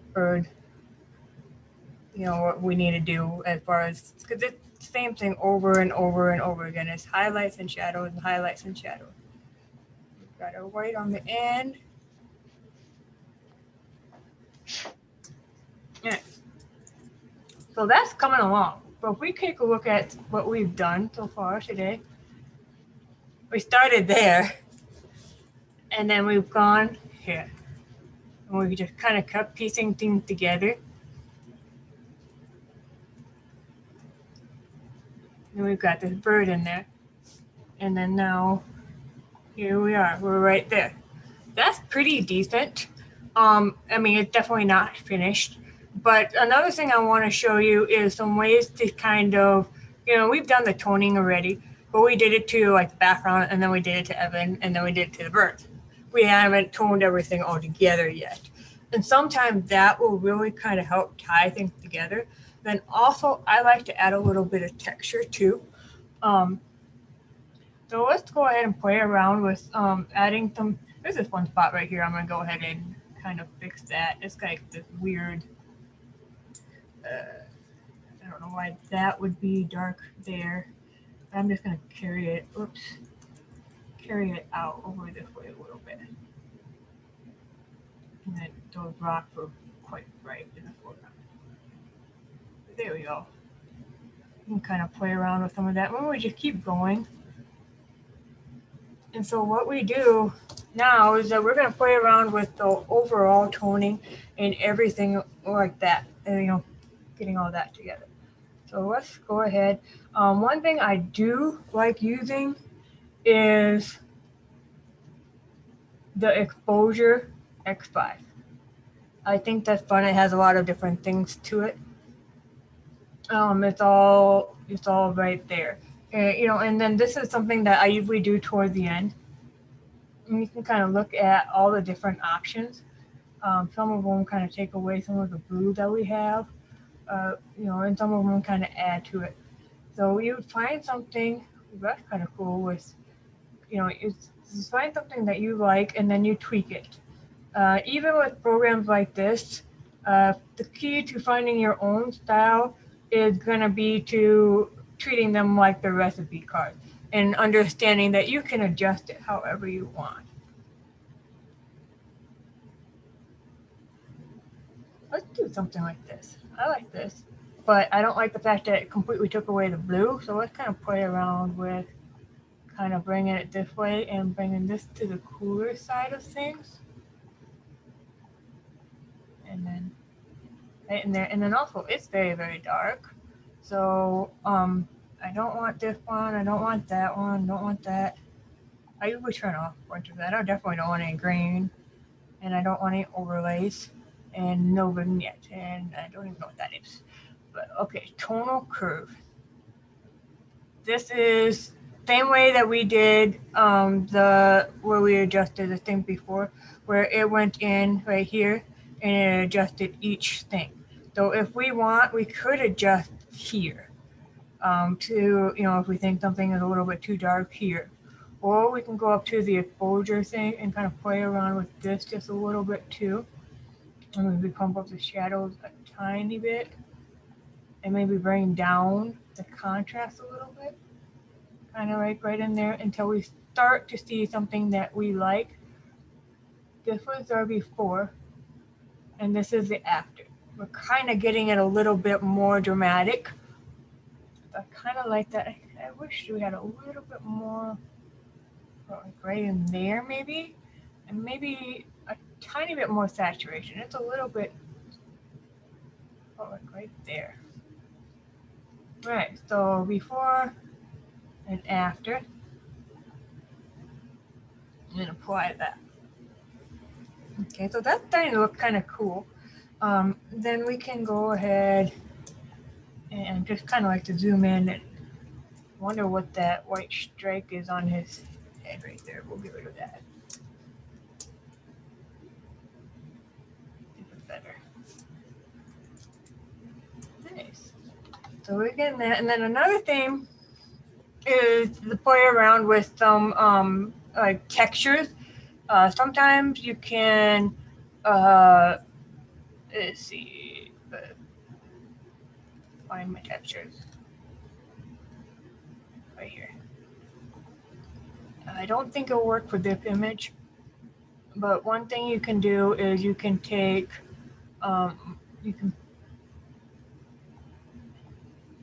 take pictures of canvases and paint on them, and you can lay that over it.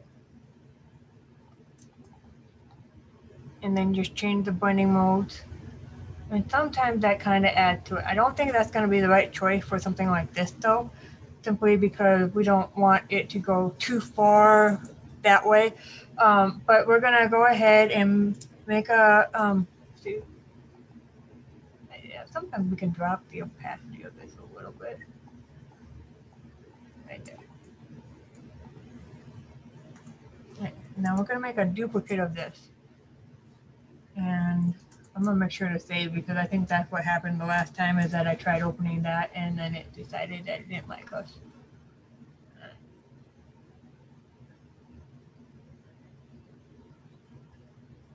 Okay, so we're gonna go up to filter. Oh, my filter galleries is not active. Usually that's because I'm in 16-bit, but I'm pretty sure I'm not.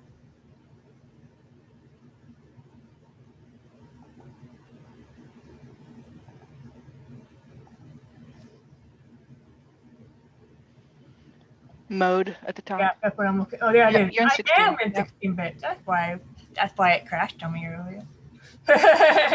I usually don't work in 16-bit because my computer doesn't like it. I mean, this one I thought would be able to handle that, but this one's pretty new. All right, filter gallery. We'll go in there. Cross my fingers that it works. I think it's the zoom thing. All right, so down here at the textures, you've got some pretty cool textures that you right here in this thing. So you don't actually have to go out and buy anything or take pictures of anything like that if you don't want to. But so you've got a couple of them. You've got the sandstone, the burlap, which is a little bit there. You've got the canvas. So you can kind of play around with it. The sandstone I like, but let's really bring it way down. Okay. And then like the scaling, let's kind of make it so that those dots are pretty small. All right in there. Okay. All right, so we've got that looking fairly decent. Let's kind of bringing it throughout the whole thing. And then we click OK. Okay, so now this is the before and this is the after. This one works. I kind of like this. I have others that I would use as well. Another way to do it would be to simply go to here to your pattern, and then you can create patterns in here. This is one that kind of similar to the sandstone. Simply drag that down, probably about here. I kind of like this one too, but then I would, and overlay and software are not the only ones you need to use. You can use some of the others too, especially if you're planning on dropping the opacity way down. But all right, so we've got this option, which I think is, I'm pretty sure it comes from a parchment paper. And then you just save that into your patterns and then you can use that from whenever. So which one do you guys like? You've got this one here, or we have this. Which one do you Okay, I like the sandstone one better. Me too. It's a little bit Yes. more dense. All right, so that's pretty cool. We've got our texture going on and all on everything. And then what I would do is that's not it for me. I want to add in a few more little highlights and shadows just on top of this. Once I add in the texture, if I do anything else, like if I draw another piece, I have to add that same texture to that piece. So most of the time I wait until I am to that. I think I'm getting close to being done before I start adding the textures. But once I add in some textures, if you start going back in and screen and, maybe add in some more a little bit of highlights right in there, it's really going to make it pop because it's catching that texture that you've already put on there. And it really kind of, I don't know, I like adding a little bit more afterwards just because it's right in there.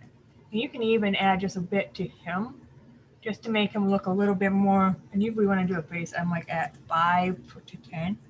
And you could add just a little bit more to him, make him look more like a cartoon character almost, or, you know, not really even, just more anime. Just kind of a little more highlights in like the certain areas where he would have some. And we could multiply right here, maybe tone down. He's got many dad views. Oh boy. Yeah. They have the exact same views. They're 2 peas in a pod, though. It's baked. Right, so, and you could, you know, maybe darken this just a tad, you know, just kind of add in some more details right in there. And you just kind of keep going over. And this is probably where I would stop and then walk away for a couple of weeks and then come back to it and be like, oh yeah, I can do some more here. And that's why it takes me forever to do my competition prints because I never do them and send. Well, when I do, it doesn't turn out very well. So, you know, then it's usually like, oh yeah, okay. But or as soon as I hit that send button, I have to like not look at it because if I look at it, I'm gonna see all those things that I should have changed before I sent it, and it drives me crazy. You're preaching to the choir. Yeah. So, but yeah, so we just kind of keep going. Maybe green and add a couple really bright highlights in here. And then if it's getting a little dull and you're not getting the look you want, just switch it over to the Dodge and the, you know, that kind of thing. Maybe like right in here. A little bit right in here. Get that little spot there. All right. Is there anything else? All right. So it looks like we've got about an hour left, right, Danny? That's about right. Yep. A little bit more than that. But all right. So we've, you know, this is where I would say I'm done for now, and then work on it more later. But we've done a lot. Is there anything that we've done that you want to see over again because you kind of missed it, or you know, see what? The orb and the glow. The orb and the glow. Okay. All right, let's go ahead and make one. And we can make any color that we want. It's new. And inches 5. We can just do 5 inches by 5 inches. And yeah, we'll just do 8 bit. And I want this to be black. Great. So this is how you make a glow. Let's make one like we would do for like a sunset thing. I guess go ahead.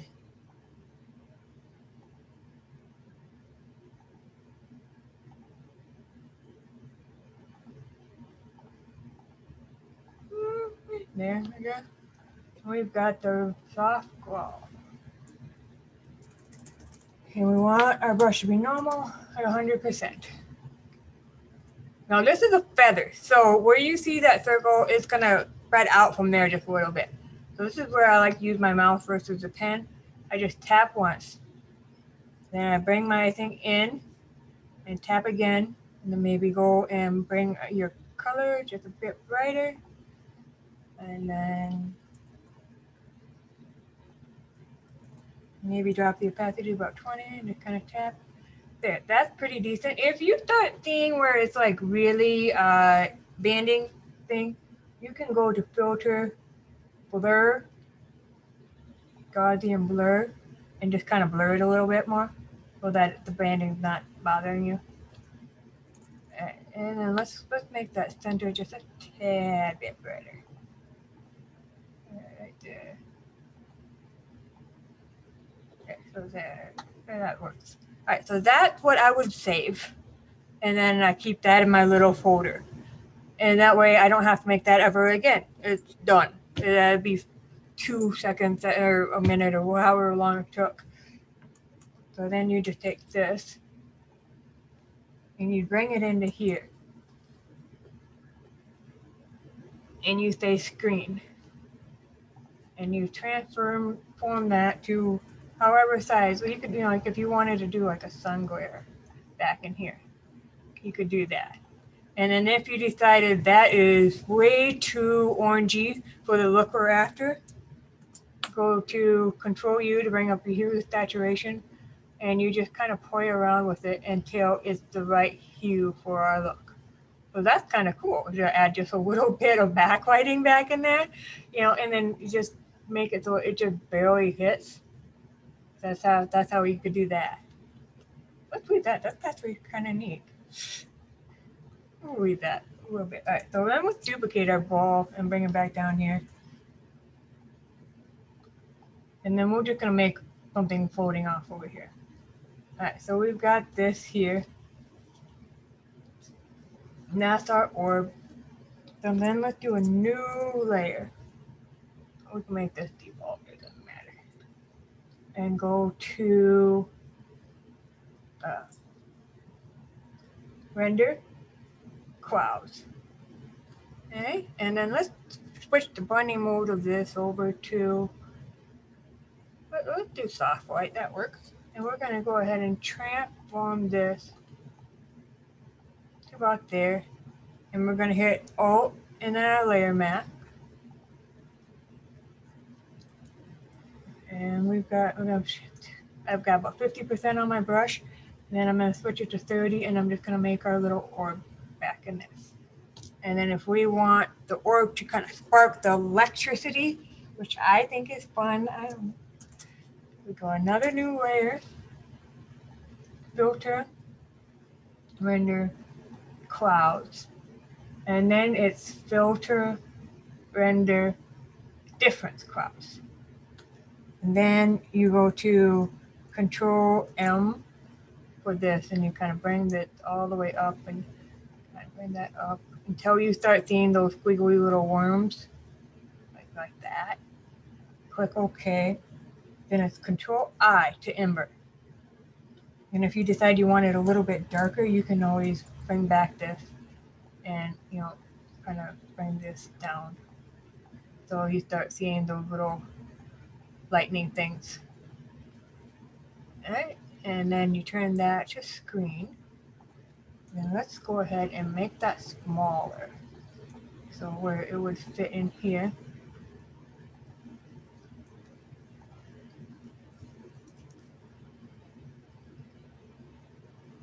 And that's our orb. We just made a glowy thingy. It's kind of fun. You want to see some other ways where I use that exact same technique? Yes. Okay. I'll show you. Where's the images?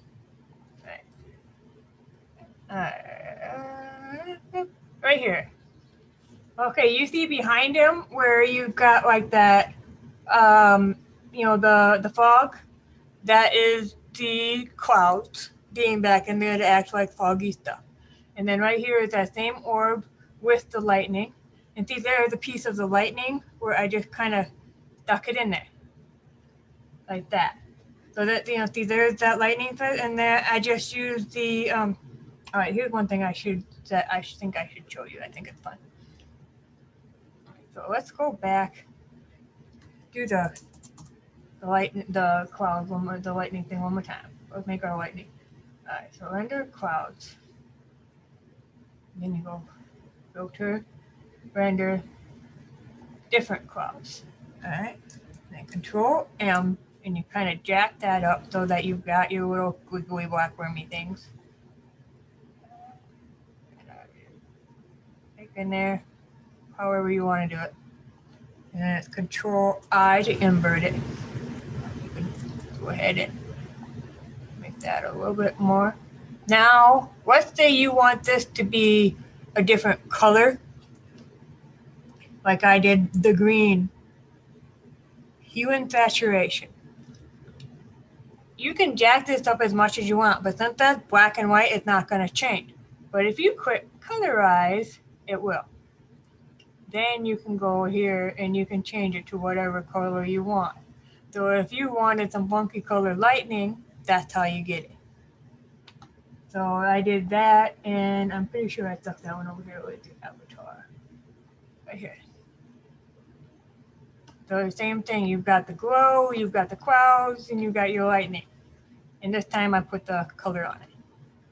So, you know, it's the same technique, but it's fun, you know, yeah, I enjoy it. Any other, let's see what else we have. Draw an eye. Okay, yeah, that's fun. I can do that. Anything else about this before we move on? No? Okay, no more lightning and no more cloud? New image. I'm gonna go back to this.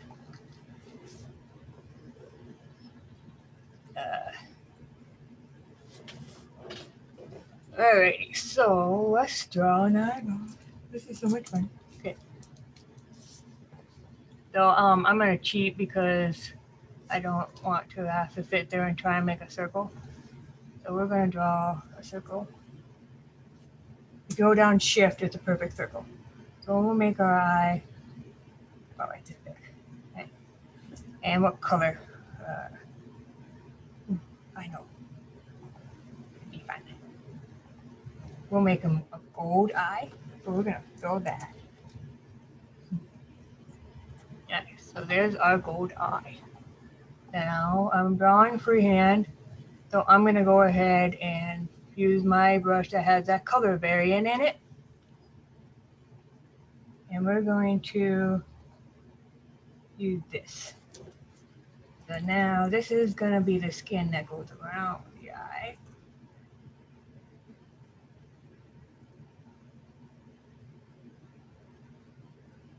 Yes, and then it goes this way. And because she didn't specify what kind of eye, I'm drawing a dragon's eye. They're funner. I'm sorry. More fun, is it? Yeah, so right in here. There we go. Just kind of put that in there. You got multiple colors. All right, we go that way.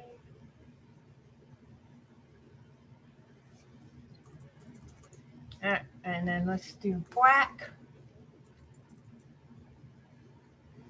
And notice how I'm getting like white in there too. That's because white is my undercolor and I'm still on the brush with the, you know, the color thing.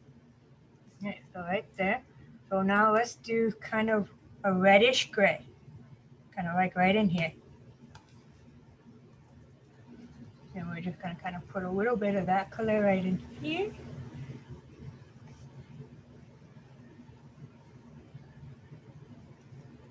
Right there. Now let's go back to that black. And we're gonna go around here, the edges. And then let's put a little bit of that black right here and under here. And then probably, you know, they have like the eyelids and things too. So we'll go like that. Right there. And then let's go ahead and just draw a couple of lines in here.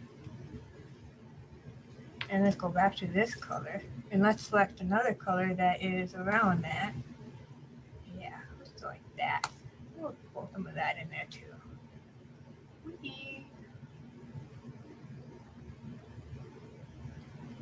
There we go. Mixer brush to blend it all together.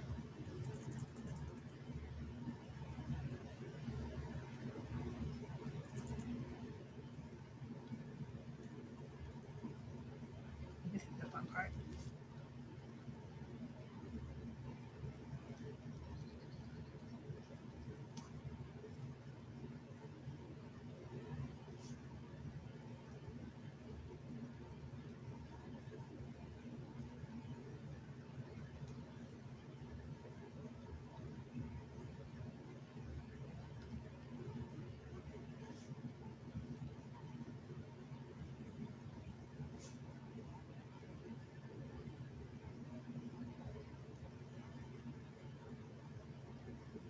Now we just keep blending it until we start to get rid of. Oops, I have it on a new layer. I can keep it on a new layer, but then I need to actually put sample all layers up at the top. Otherwise, I was not getting the white that I wanted in there.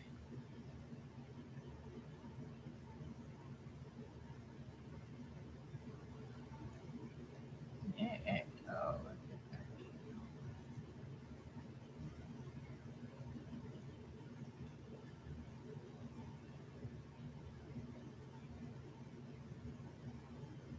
And sometimes, you know, you get like a cell phone picture and the eye is so obliterated that you can't tell, you know, like what it's supposed to. So then I'll go onto like Pinterest and I'll type in something like, you know, whatever you work on, like a raccoon. You type in raccoons, and then you find an image that has their type of eyes, so that you can kind of see. Do this one like this, so that you can kind of see what their eyes look like. And you know, I'll go with cat's eye. That's kind of what I'm doing right now, because I'm like, oh, this guy should have like a cat eye, you know. And you just kind of keep working at it. And at first, it looks really cartoony and fakey, like it is right now. But as you keep working at it, it'll start to look more realistic, and will make it look like he's actually, you know, coming to life here. And I wanted to show one completely from scratch, like, you know, she asked. That way you can see, if you can do it this way, you can do it from something that you have a halfway starting point, like a, you know, cell phone picture or whatever.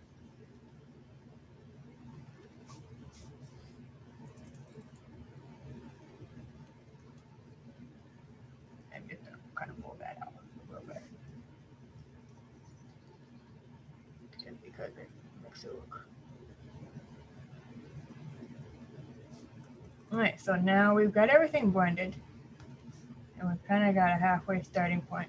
Then I go back to this brush. I'm just gonna flatten it with the whole one. All right, so we're gonna start with this color, do the outer lid first. And we're just gonna go ahead and screen at about 20%, like we've been doing. It's all, and I'm gonna say that the light is coming from right here. And we're just gonna kind of work that in. So we kind of catch here.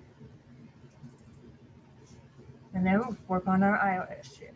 So we'll say this, we'll go back to the multiply.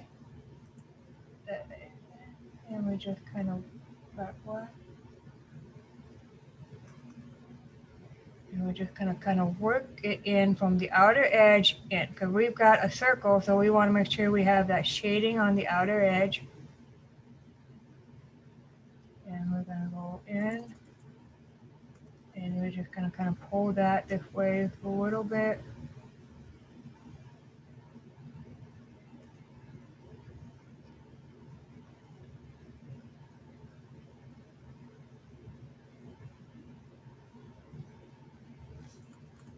The eyelid should cast a pretty heavy shadow right in here.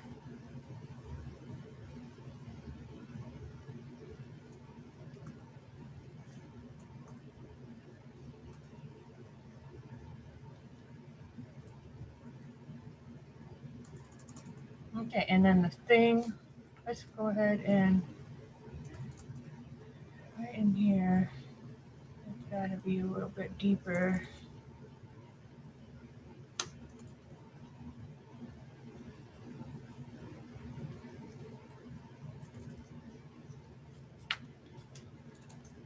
Work on the whole thing, kind of just deeper here. And then what is really going to make this come together? Who knows? What are we missing that is really making it look not right yet? Catch lights. Yay! Portrait photographers got to know that. That's what makes your people look dead. If you don't catch right. Then... Okay, so let's go ahead and grab this card here, screen, and let's kind of add. I'm doing on screen in about 30. Just add in our catch light.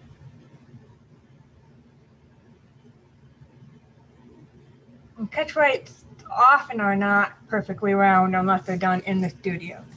So unless it's, I don't know if anybody's ever had a dragon in the studio before, but so you just kind of catch it off and maybe bend it. And then this is where, since it's, I would start doing some of the color dodging. It should really kind of bring it out a little bit in there, kind of add some fire into his eyes with that dodge. That's kind of how I would just kind of keep going at it. And then maybe like a little bit of color right in here with this dodge. And then, here's the fun part, new layer. It looks pretty cool, but it still looks pretty fake.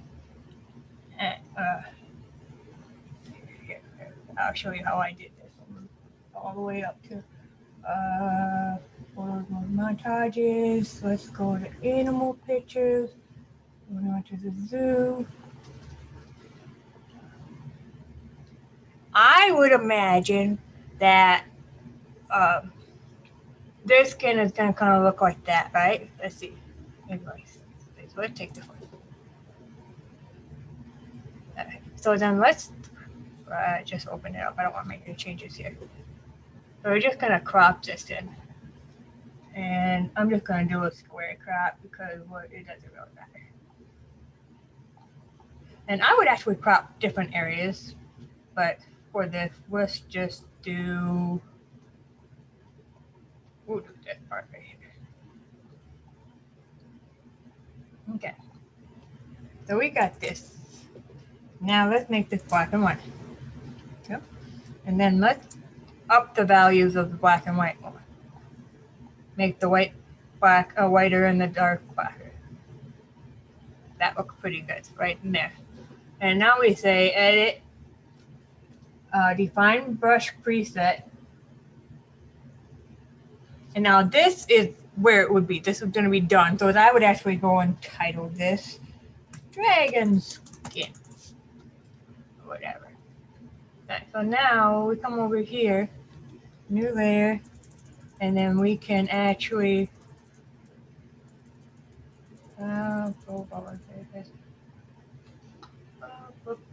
I'm gonna actually make this like this darker color, and then normal at 100%, just so you can see what I'm doing.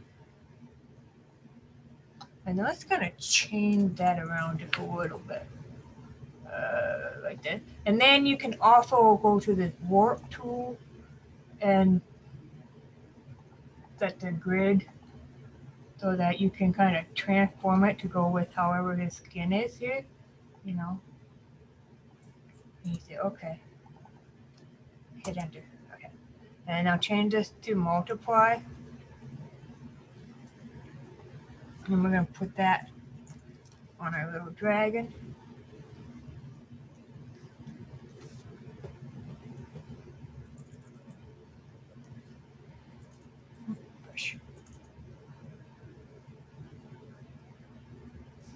You see, all of a sudden, it went from looking very fakey to, well, that's kind of cool, Just kind of put our dragon in there. And then we would start to kind of play around with it even more. We could maybe drop that off just a little bit black. Right in there. Okay, so drop this. And then let's go into our sharpen.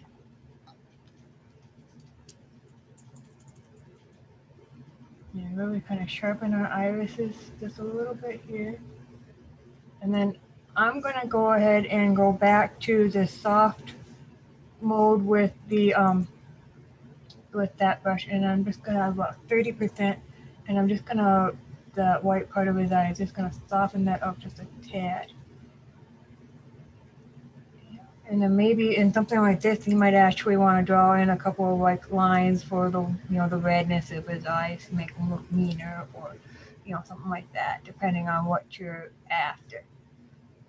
But there we go. We're kind of getting that. Fun though, right? You just kind of, and you just keep going until it's to the level where you want. And then let's go ahead and multiply.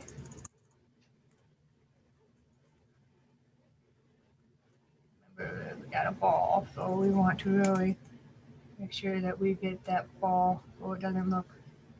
And then this side over here should be darker than this side over here because the light's coming from that direction.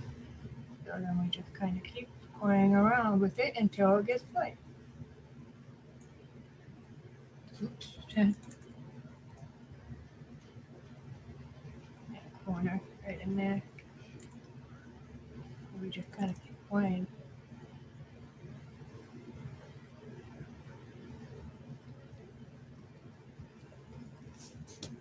But you see me do that in like 5 minutes. So, right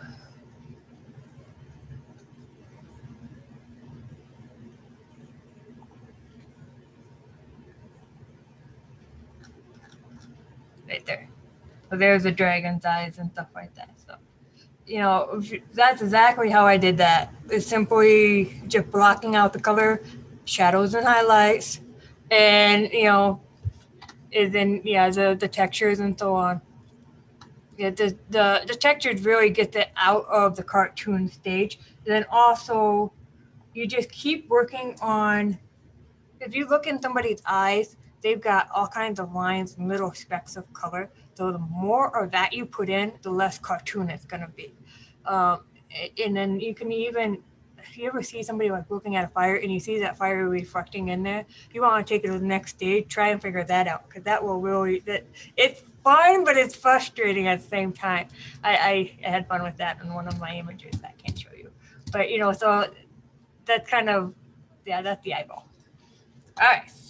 So, anything else that you guys want to see? Lori says she now has a use for the bad elephant photos she took at the zoo. That's what one of my images was, that the singing buzzard thing was a collection of all the bad images from the zoo. I'm like, guys, this is fun. Let's do that. All right. Yeah, we have more that we can cover, but this is, kind of what we went over. And we accomplished a lot. And so this is, so a lot of times people look at this and they go, that's weeks and weeks and weeks of work. Well, it is, because I do this and then I stop for a week and then I go back to it for another, a couple hours, and then I go back to it. So it might take me a month to do something, but generally it's not any more than like 10, 15 hours total, even for some of the more complicated pieces. That's because I do a lot of the cheating, and, I have the actions all set up to, to get the look that I want and so on. We do have a few other things that we can keep working on if we don't have any other questions or anything that you want to make sure that you missed that you want to see again. Good. I see no questions. Okay. Let's go back to our really bright list. All right. So this is everything that we covered. We extracted the image and we used a couple of different ways to do that. Basically, in extracting, it's about understanding your layer mask and making sure that you've got all the pieces and stuff like that. But if you messed it up, so big deal. You just fix it when you go with the mixer brush or something like that later on. All right. Adding the shadows to make sure that everything gets put in. I showed you the layers with the blending modes, the blend if, to match the shadows and intensify in length and direction. So what you want to do is look at the rest of the shadow. So this shadow is just as dark as that shadow. So you want to make sure that you're looking at the rest of the image to make sure that everything is where it's supposed to be.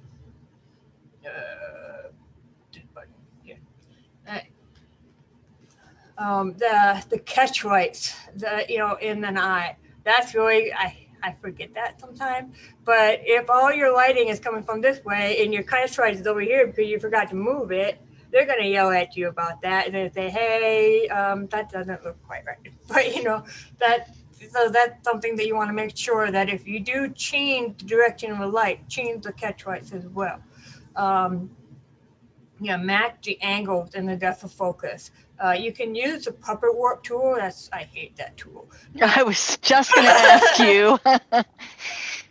That tool, it's one where you want to pull your hair out. I find it almost easier just to redraw the thing correctly sometimes.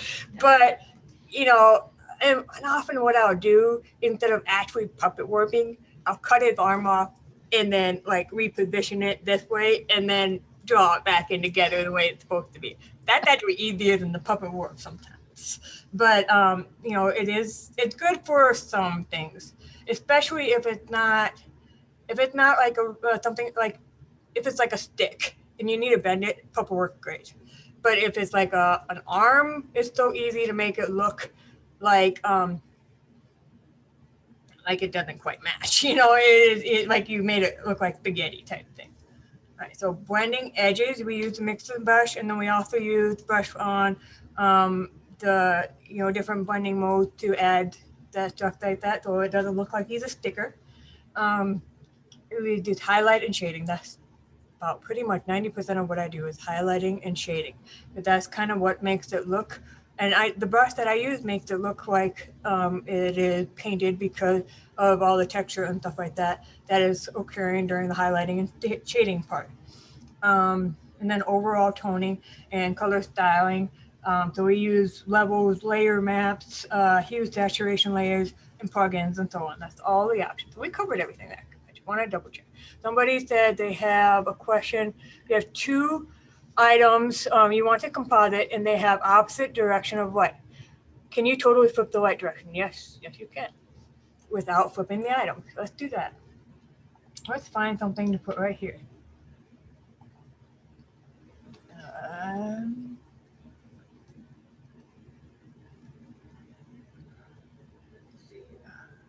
Where's the Ohio folder? Do I have anything in there? Let's add this guy. He has a very definite light source to him. Let's see, which one do we want? That guy or that guy? Let's do the one that he maybe has a smile. I don't know. Right, I'm going to place this into the image.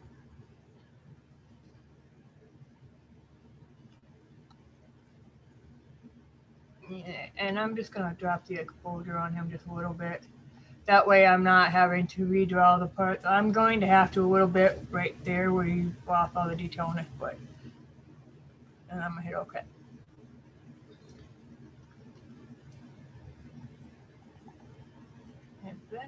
And then I'm going to use this and select the coyote.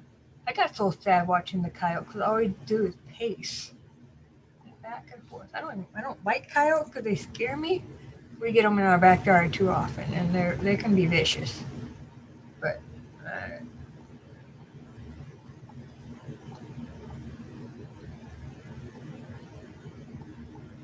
that sizing look about right?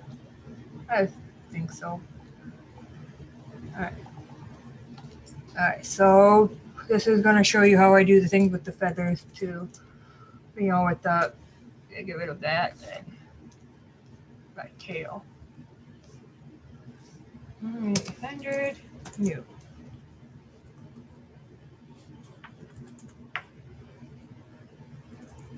And I'm just gonna get rid of anything that has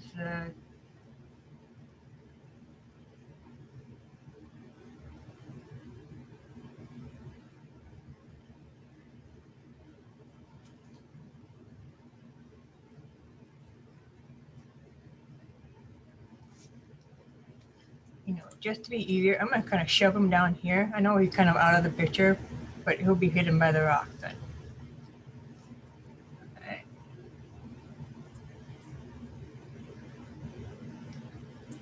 Let's cut him out. And I'm gonna bring his foot to right about there.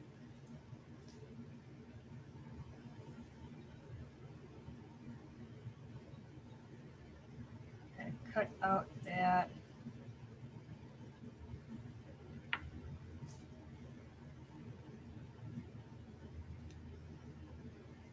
And just kind of trimming them up a little bit, get all that. All right.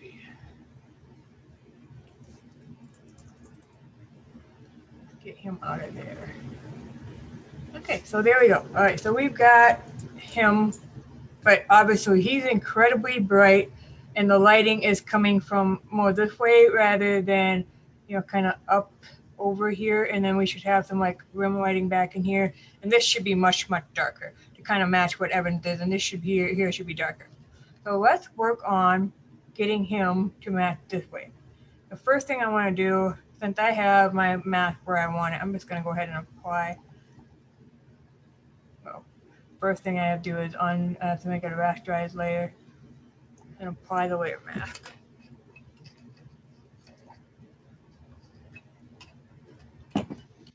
Nice.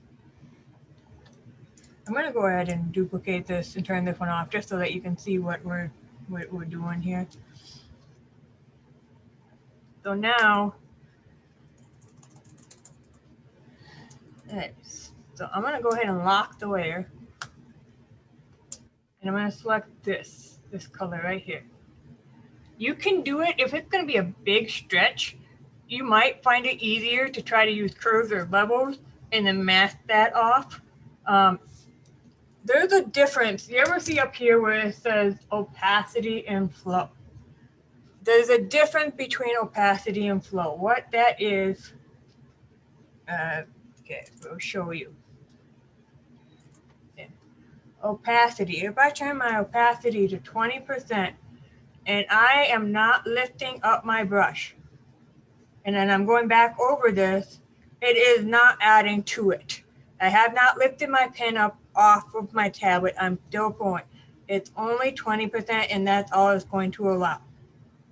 If instead of adjusting my opacity, I adjust the flow to 20% or 24%, it's gonna keep adding over top of it. So like if I go down and then I go back, it's gonna make it darker. Okay, so there's time where both of them will, that you are going to be what you want. So, knowing the difference between the two is why I will put it at a 20% opacity, and then I'll put this thing here, and I'm going to bump up the color just a bit so it doesn't turn it black. And then I'm going to put my brush down, and I'm going to get that whole area. And then I'm going to lift up and put my brush over here because I have my layer lacked. And I'm going to go over it again.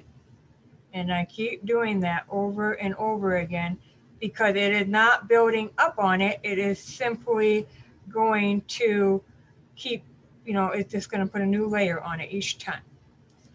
So that's kind of how I would do that. And then this side of the foot should be darker.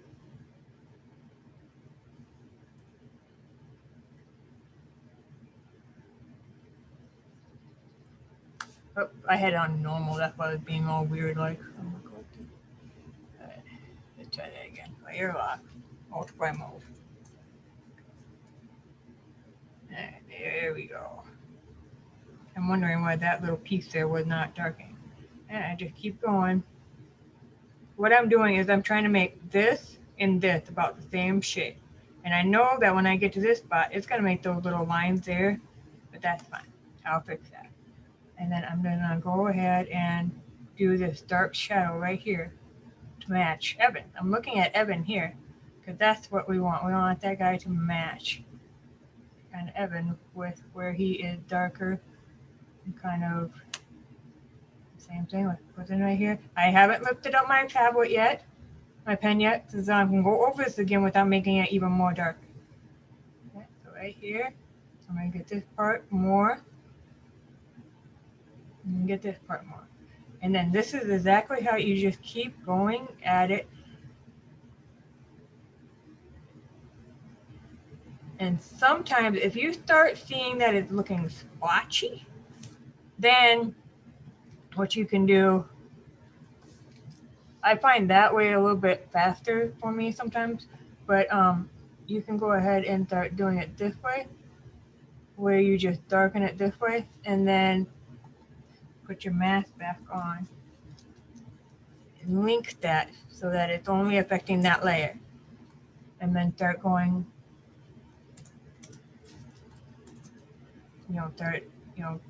darkening it that way. Sometimes that will work better you just keep working until, and then drop your opacity down. And if you don't, and if you know, if you want to play around with the flow, sometimes I will and find that that works a little bit easier, you know, for this kind of thing. You just kind of keep working and you just keep going until it gets to be where you want. Okay, and then you need the highlights on them. So you put this and you just kind of, oops, my blocking on. And you just kind of go and do the highlights. And then right here, there should be a highlight on his ear. I'm going to switch it to that brush. Oops. Screen. Just highlight on his ear right there. And make a highlight on his forehead right here. And then let's show you how I would do this fur, because it looks really choppy and stickery right now, right? We'll just keep going. Oops. All right, so we're gonna go ahead and get rid of this 2-line part right here, just a patch tool. I'm gonna use the clone tool to get rid of the grass right here.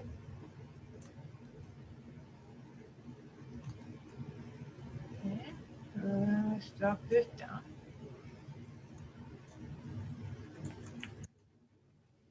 I mean, it doesn't have to be perfect, but we're gonna brush over it. Alrighty, and we're gonna put this in there.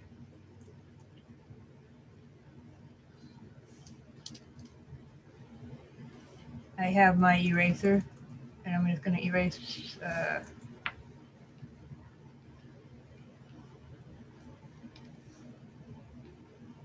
We're going to get that bright spot out of there. There we go. All right, and here.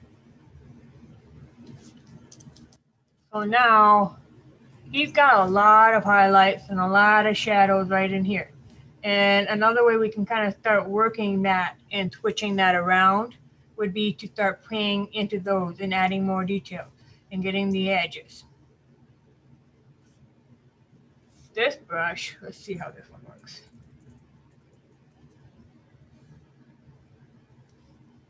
Let's grab this.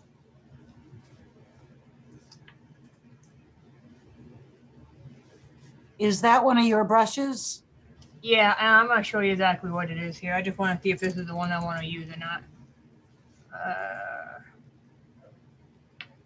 Yeah, I think this will work. Okay, I'll show you exactly what it is so that you understand the brush and you know how to make the brush. Right here.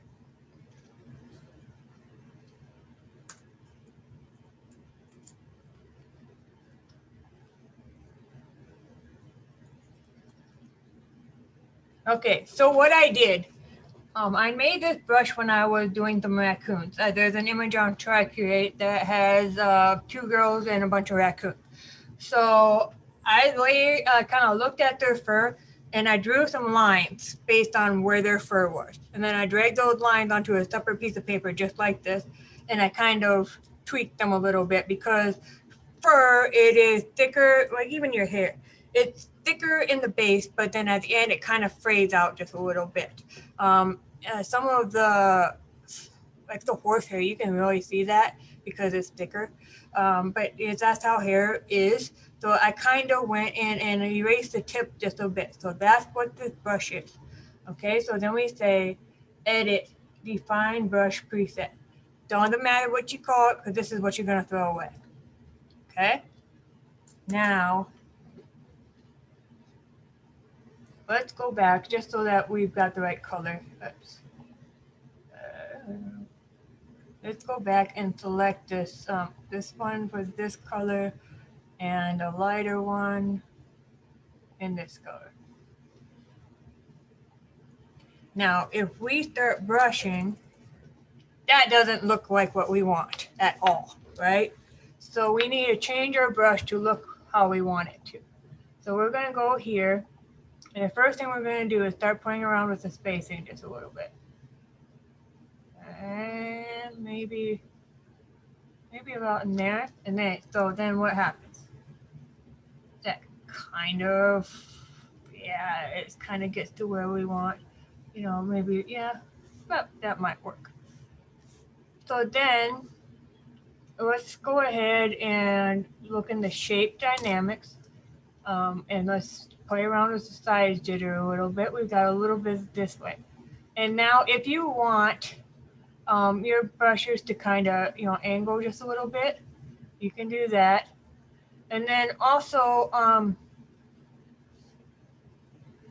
since we're talking about brushes, I'm going to show you this image here quick because this is super easy how I did this. And all it was a brush. Where's that? Right here. You see these little fragments thing floating?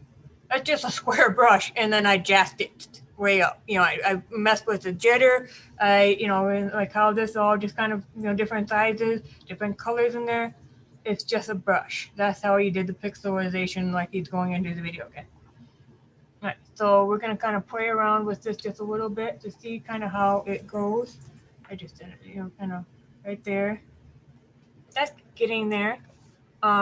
And then we want to play around with the color dynamics. And let's kind of bump this up just a little bit. See, that's a little too much. Yeah, that works.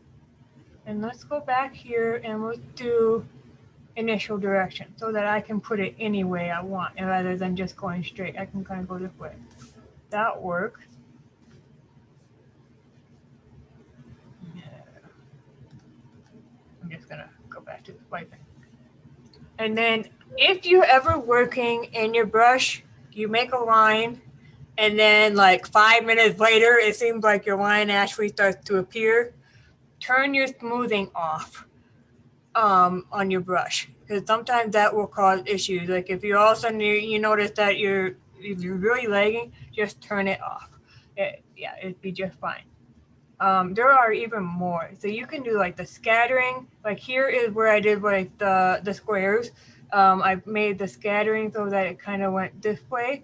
So instead of being on top of each other, you can draw, you know, and it would go like multiple different directions. That actually might really help us here. Your count jitter is gonna be like, you know, you'd have some that would be like over in different directions and stuff like that. Well, you have to have the count up, but then you jitter it and stuff like that. So you can play around with some of these things. You know, when you're bored, you kind of start going around. And the thing of it is, you make it and then you save it, and then you never have to make that again. So it's something that you just do once. You just get it to like what you like. And if you're working on an image, this is a recipe card strategy again. If you're working on an image and you're thinking, my color is changing too much, so you just go in there and change it. And then when you go back to that image, it's going to be the way it was before. You know, so then you just, that brush is going to be the way that it was before. All right, so let's go ahead and start working with this brush a little bit. I'm going to put it on multiply mode, probably about 50. And you just kind of, let's do that darker color. But this is exactly how I would go. And then for the edges, we want about this color. I'll put it on normal mode. And then just start at 100. And that's how you would get back those, you know, where we had just kind of, you know, loosely thing. And you just kind of keep going. And you just kind of keep putting in the thing. Then if you go too far, you can, you know, you can start, just take your history brush and back it off. You say, okay, I don't want all this. Where did I go? My history brush. There, I can say I don't want all those pieces there. I don't want, you know, everything that I quite did. Or you can erase it or however you want to do it. But you just kind of keep going. If you mess up, you just erase it, use the history brush, go back, whatever. And if you think that the shape dynamic, the color dynamic should be just a little bit brighter, if you want a little bit more color separation in there, you can play around with it until you figure out what works best for you. There's no magic numbers or anything like that. It's just whichever works best for what you're working on. And then, it's kind of going over a little bit. So we're just going to kind of brush it, get it how we like. And then we go back to our history brush and take off the ones that are kind of floating in midair.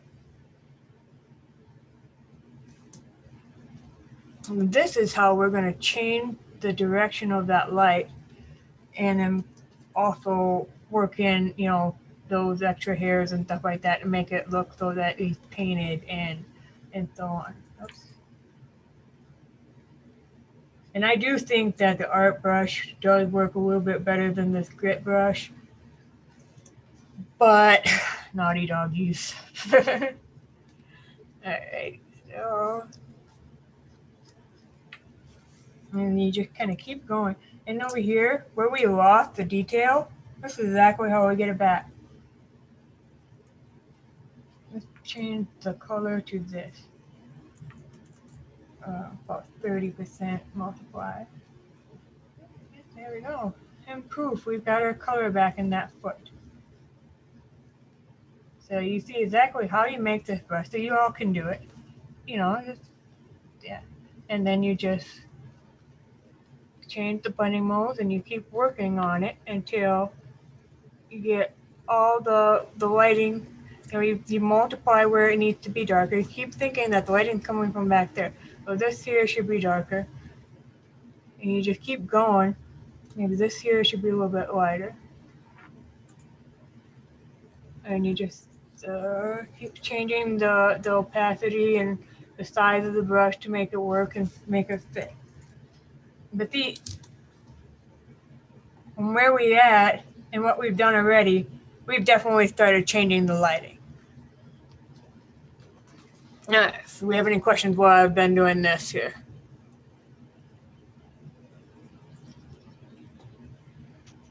Connie had a question about how you got the colors for the color dynamics. I think I answered it but I'm not sure. Okay. Yeah, the colors is simply from right here. It works, the way that color dynamic works is that you can adjust the hue. If you jack this hue up, it's gonna go, you're gonna get all kinds of colors. You can make a fuzzy monster out of multicolored, you know what I mean? It'd be fun. But, for animals and stuff, you probably want to keep it a little bit low. Because what it does is like 5%. So 5% of the color that I have selected right now is gonna alter the hue of that just slightly. And same thing with the saturation. It's going to do the saturation just slightly from what I have here. And then you have the foreground and the background jitter, meaning that it's switching between the color I have in the foreground and the background. You can adjust that too if you wanted to use both of those colors more frequently. And then the brightness is how bright that color that you have. So if we change this color to blue, we're going to have a blue. We're gonna have blue with that brown undertonings. So we started kind of adding some normal. So we start adding some of that blue in there. We're gonna get some of the blue. So that's where the color comes from, and that's how that works. Any other? Because you guys, so very cool. Yep. Yeah, so that's what we do. We just keep working at that part until it looks the way that we want. And you keep going back and forth between this brush and using the mixer brush to pull out the longer fiber, the longer fibers in, in his tail and whatever, so you just kind of keep going back and forth between the two. My thing with the mixer brush is it's looking very painterly when I do this, which is great for some people, but it's not the way that I want to do it because I want the fur to look more like the bushy part of the tail. So then I just go in with like the screen mode, not the blue color, but and I just kind of I add in those bushy parts. And the thing of it is, you see these fibers here are longer than these fibers here. So you might want to make two different brushes. One with longer strokes and longer fibers, coarser fibers. You can just kind of look at it, but it's working pretty good. It just kind of adding and making it look a little more realistic. it's adding texture is what it's doing, you know. And you know, it is, since you have it on screen, you still have what's underneath it. It's just making that more pronounced. You know, you can go in there and kind of pull this out just a little bit and so on. Pull that in a little bit. That's how I would change the direction, and that's how I would paint something that is furry versus other things that we have done. All right, so I want to make sure that I let you know where to go to get the outline and then the free brush. And then while I'm doing that, show again how to change a regular brush into a mixer brush. Yep, I'll do that really quick, super easy.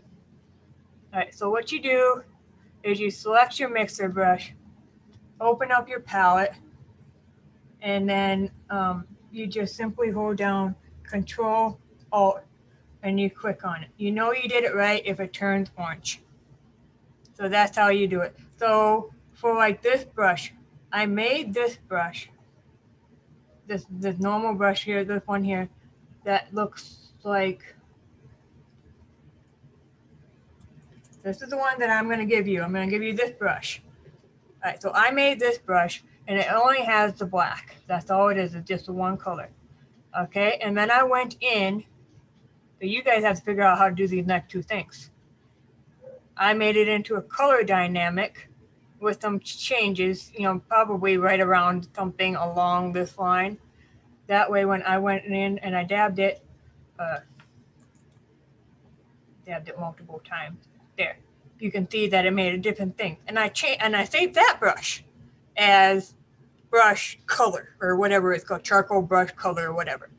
And then I went in and I selected it, not the regular one. I selected it as my mixer brush and I saved that as the mixer brush. That's why you see three brushes here. You've got my regular one, the color variant one, and the mixer brush one. And I'll use all those three brushes on the image so that the technique all matches and the brush stroke all kind of matches throughout the whole image then. I'll use like the soft brush too, because sometimes you want a blended stuff to kind of blend things in just a little bit. But so that's how I made those three, but I don't want to have to hit Control R every time I want to use that as mixer brush, so I saved a version of it. So all you do is just, once you have it, you just go File, Save Brush. All right, new brush, preset right there, and then you name it whatever you want. You guys, that's good? Okay.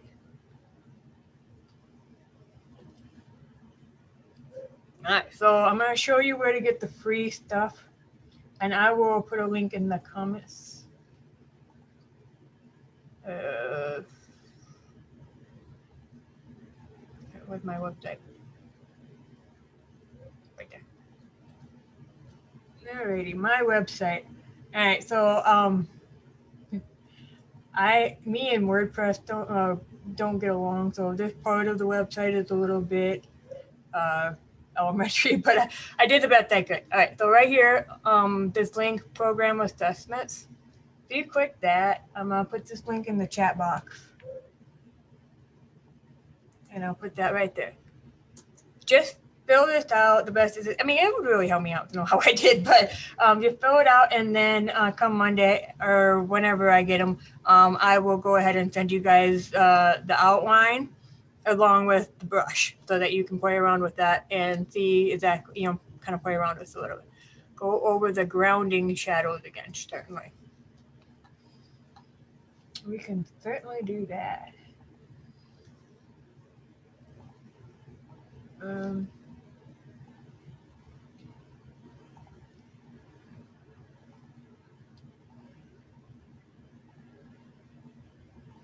Find that spot where before we put in the shadows right there. All right, so let's go back to that step. This is part of the reason why I saved it. All right, so we have the background and we have Evan right there. Grounding shadows. New layer. And I changed this layer to multiply blending mode.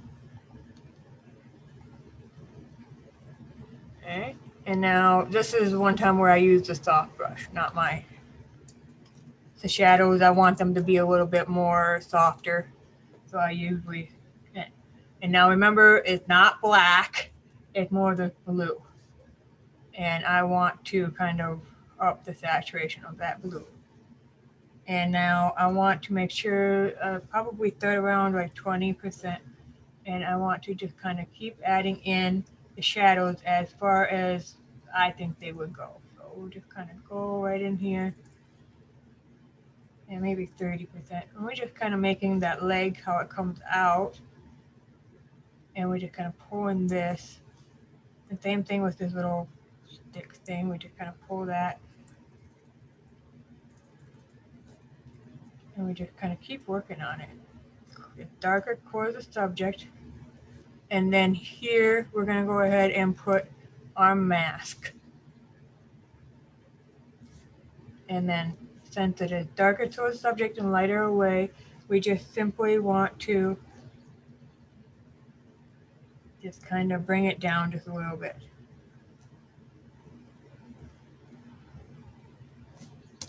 Okay, so that's as simple as can be. You just kind of look and watch. Shadows are one of those things where you get a flashlight and you play around. Is it the light coming from up here? How far out do the shadows go? Because if the light was coming up higher instead of going out, because I made him go out because he was holding a light, so I wanted the shadows to kind of go out this way.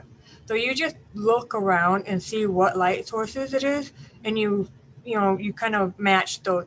Sometimes it helps if you take pictures and you have a folder of different shadows. That way you can see what the different shadows look like and what you want to kind of mimic.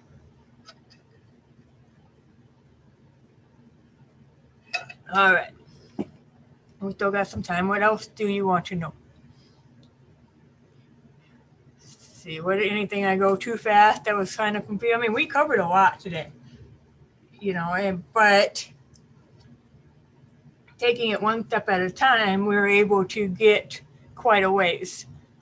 Let's see here. I mean, even let's go back. We could work on, you just keep shading that, and we would have to do the same thing for this guy. We made him more blue and that kind of stuff too, and in order to get him to really match into there.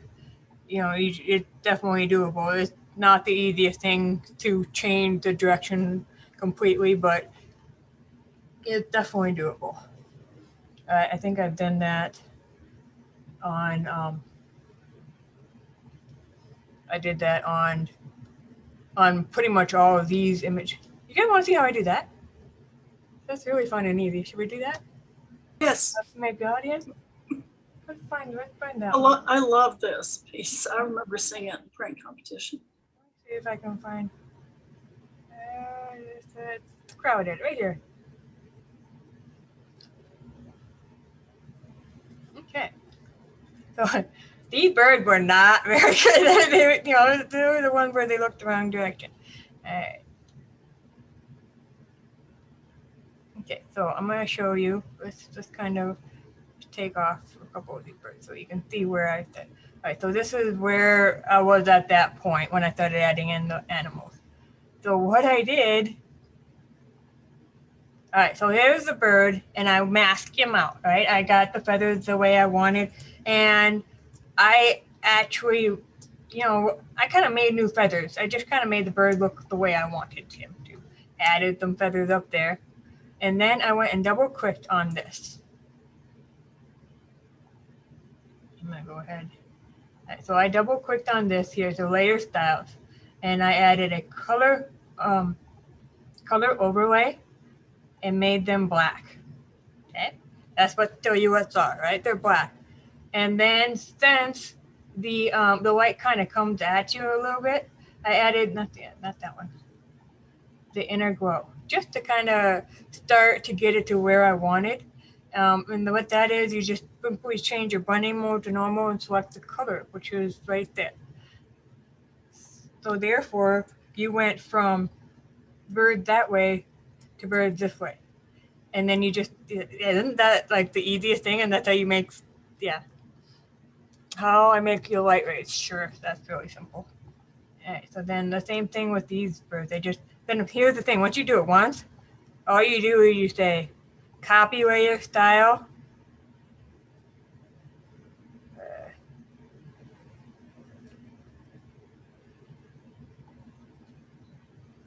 and then you select all the words that you want. That one I didn't have it masked yet. You select all the birds that you want to add that layer style to, and you say paste layer style. So that's done. All right, light rays. All right, let's see, where is just bringing it process. All right, so this is the process for this image here. Kind of, you like we talked about before, it started with the rough sketch, and I didn't have those audience in there right away. I don't have.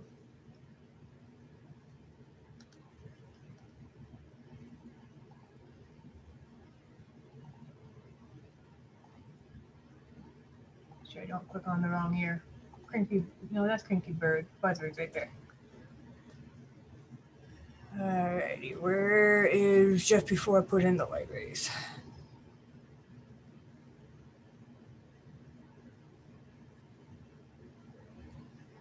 All right, so right here, where we did the light rays. If I have the light rays.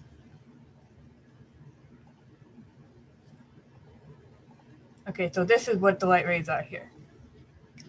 So all you do is,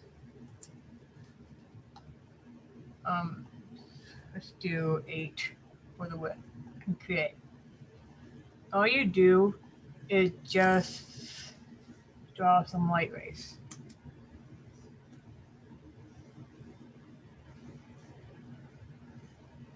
Okay, that looks pretty cheesy, but then you drop your opacity to about 20% and you start adding to it. And then I go do black and white. So then I can kind of, whoops, I go back to my white here and my, and you just kind of start playing around and you just keep going until it looks how you would kind of envision light rays to look. And, and then you just kind of keep going and you just keep adding to it. And right now it's choppy and it's not very smooth, but that's totally okay. We just kind of say, this is what our light rays are going to look like. Let's add a little bit of black to this down here because it's too bright. Just kind of get this in there. Right in here too. And you get it kind of how you want it. You go filter or Gaussian blur, and then you just kind of blur it, so not too much, but you kind of blur it the way so the light that wants, and then you can take your black again, and you just keep working on it until you get the rays looking how you want them to look. So this is what these rays looked like before I put them to screen. Normal. There. I actually added a color overlay to it. So that's what those rays looked like. Just kind of keep going. And, there are places where you can buy these already done. It's if you don't want to actually go in and draw them out. Or you can take a piece of black paper, construction paper, go out and make it so, in the evening, or if you're a morning person, you can go out there in the morning and have the light just shining just over the paper and then snap a picture with your cell phone and then bring that in until you kind of get it and tweak it to look like this. You just need black and white. It's gray because gray is going to be the opacity. And then I changed the blending mode to screen, but that's white. I didn't want it to be white. So what I did was I double clicked on this and I changed it to color overlay. All right. So that its opacity is 100% there. And that way when I drop this down, it caused the color casting from here. And then so it went from being white to yellow. So that's how I did that one. If you create your own rays like this, do you need to use them in the? No, if you make them, you don't need to use them. Use a guide. If you're going to do a master artist, you can put them in the guide if you don't have that many elements and stuff like that. But honestly, it's just kind of usually a few brush strokes. And if you don't want to create your own layer, you can do it like on an old layer like that, and just change it to screen. And just start drawing in white. And whenever you draw in white, is gonna make, you're gonna be like, if we wanted to do, especially if all you want to do is just like a ball. Hello. Oh, I got black. But if you just wanted like a ball, like an orb thing, you can just kind of do that. But a lot of times I'll put them, the first time I'll do them in, if you just wanted to kind of brighten up the corner. And then, if you want to do the hue and saturation, colorize that corner, you can certainly do that. That way, if you don't want to like create your own thing, but look at all the ones that I have because I took the time. Where am I at? That's the composition grid. Light overlays. So, these are the ones that I have because I took the time to make them on a piece of black. And then next time I want it, I just drag and drop it. So I can just kind of use them again. I've got something, I got this thing that looked kind of like a sunburst thing. I think that came from, and then I just part of this came from the black paper thing. And then the other part was just kind of drawn in to kind of mimic it. So then if you do this one, it just, it's like that, like however you want it. So that's how I do the light rays. How do you create a My Library? I've not seen that before. Okay, I like my libraries right up here in Windows. You just check it on. Okay, and then once you turn it on, you can add stuff to it. It's kind of like having your brush palette nice and handy. So once you turn it on, it's in the Windows section, you turn it on, then you can go ahead and add new things to it. If you use Adobe Stock, what's that called? Yeah, search Adobe Stock. Whenever you buy anything from there, it'll automatically show up in your library. I like the neon pink thing. I bought that last night or 2 nights ago for a senior. Cause yeah, I needed one and I didn't want to make it. But you can, it'll automatically show up in your libraries if you buy something. But you can go in and like right up in here where you can import and create, and then see, where do I go to? There's a way that you can like put everything in folders and stuff like that. View on website, I think it is. You can create a new library, name it whatever you want, and then if it's like a layer, like it's your arrays, you've created that layer, you can just drag and drop it into your library. Yeah. So like here is all the images that I have. This is one from, I don't know, who knows? By group right here. So then like the ones that I don't have in a group, I can drag them and drop them and put them in their own group. Like some of the ones at the end that I just got are not in a group. I would just go ahead and put them in whichever group I want to put them into. So that like this one is just some kind of rusty medical. I would just put it into textures and that kind of thing. So then I liked having them all nice and neat right here in this section. Can you draw a straight line with a round brush or any brush by holding a shift key? Like where you started in the, yep, certainly. You can certainly do that. See how I do that. This was, so if you draw a line and you want it to be a straight line, let's make it the opacity of 100. That's what happens for most of us, or even a little bit more skewed. But if you hold shift and if you click once and you hold shift, your line is straight. Okay? So then you gotta really think. So you click once and hold shift, and then your line's straight. If you want to go this way quick, or you can go ahead and just kind of keep going, and then you make your straight thing. And then if you want to go like, you click once and you want to go up, you can go that way. You click, oh, then sticky key, I know. In the ship. all the time. But that's how you would do that. Let's see. Draw a straight line. Okay. There you go. Any other question? I think we got. 'Cause that's how. Because to draw straight lines, you can do. You can use like your rectangle or two tool here too, and just fill that.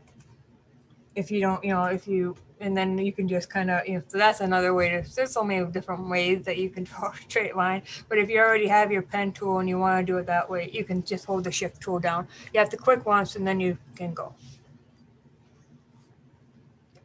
Anything else? Because I think we're getting pretty close. Yep, we We certainly got- are. You have done an amazing job, Dana. Yeah, thank you. Thank you for being here and, Yes, you're and welcome. sharing your knowledge with us. You're welcome. You guys all got where you need to go for to get the brushes. Just fill that out and I'll send you the brushes. I'll send you a link where you can download the brush and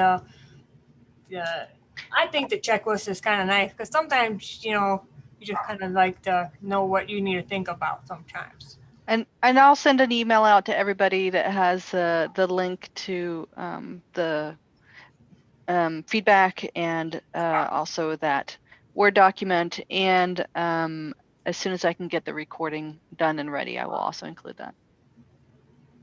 Thank you. Thank you so much, Dana. You're Yeah. welcome. And Danica for hosting. My pleasure. Yeah, All right. I learned a lot today. I really would like to watch it again, at least the points that aren't stuck in my head. Just kind of flip through there and study it a little more. Yep. Okay. And thank you for doing the recording so we can go back and study. Yes. All right. Well, Here, before we do call it quits, make sure that you guys see this here where you can, if you have any questions, you can reach out to me. Facebook is often the easiest with the messaging. It's a lot of times I am not home, I'm out and about and stuff like that, but you can call or you can message me, whichever easiest for you guys, Yeah. Most of the time it's I spend a lot of time sitting in hospital waiting rooms, so during the day, I'm pretty available a lot of times. So, it's if you ever do have any questions, just go ahead and reach out. The Patreon thing, the Patreon's kind of nice because you learn not only just from me, but from Tony and Jim too. And Jim's got a lot of technical aspects, and then Tony's got a lot of more of the heart type thing. She's left really wonderful with what she shows us in there too. So it's kind of neat to get different feedback from a bunch of different people. That way you can create what works best for you. Because that's what everybody wants, is to create their own style and create something that shows the story in the way that you want to tell it. So I have a hard time keeping up with Jim sometimes because he's so technical. I have to put him on. Now you click here. Yeah, sometimes he's definitely one of those where he's very, but that's just him. That's how he thinks, and it's very, very different. But yeah, I love what he does. His end results though are phenomenal. Yeah, he understands a lot more of the technical aspects than I did sometimes. I'm like, you taught me them. I'm like, that's cool. But no, it's great. And we have a Facebook group too. So you can go there and you don't have to join the Try to Create thing on Patreon to be part of our Facebook group. You can enter there and share and whatnot. So any other questions before you want to call it a day? Let's see. I think we're good. Yep, Thank you. I don't see any This is questions, great. so thank you very much. It was nice Great, to see thank you. everybody. Bye, everyone. All right, good night. Bye. Good night. We'll see you at PPO next month. That's right. Now, how do I get out of Do I here? have to turn anything back over to you, or do you just take it? I just took it, so you're fine. Okay, we're good. There we go. Thank you so much, Dana. I really appreciate it. Yeah, thank you. And I'll get all the documentation submitted for your speaking merits. Okay, thank you. All Wonderful. right, if you've got any questions, go ahead and reach out to me. Okay. Bye.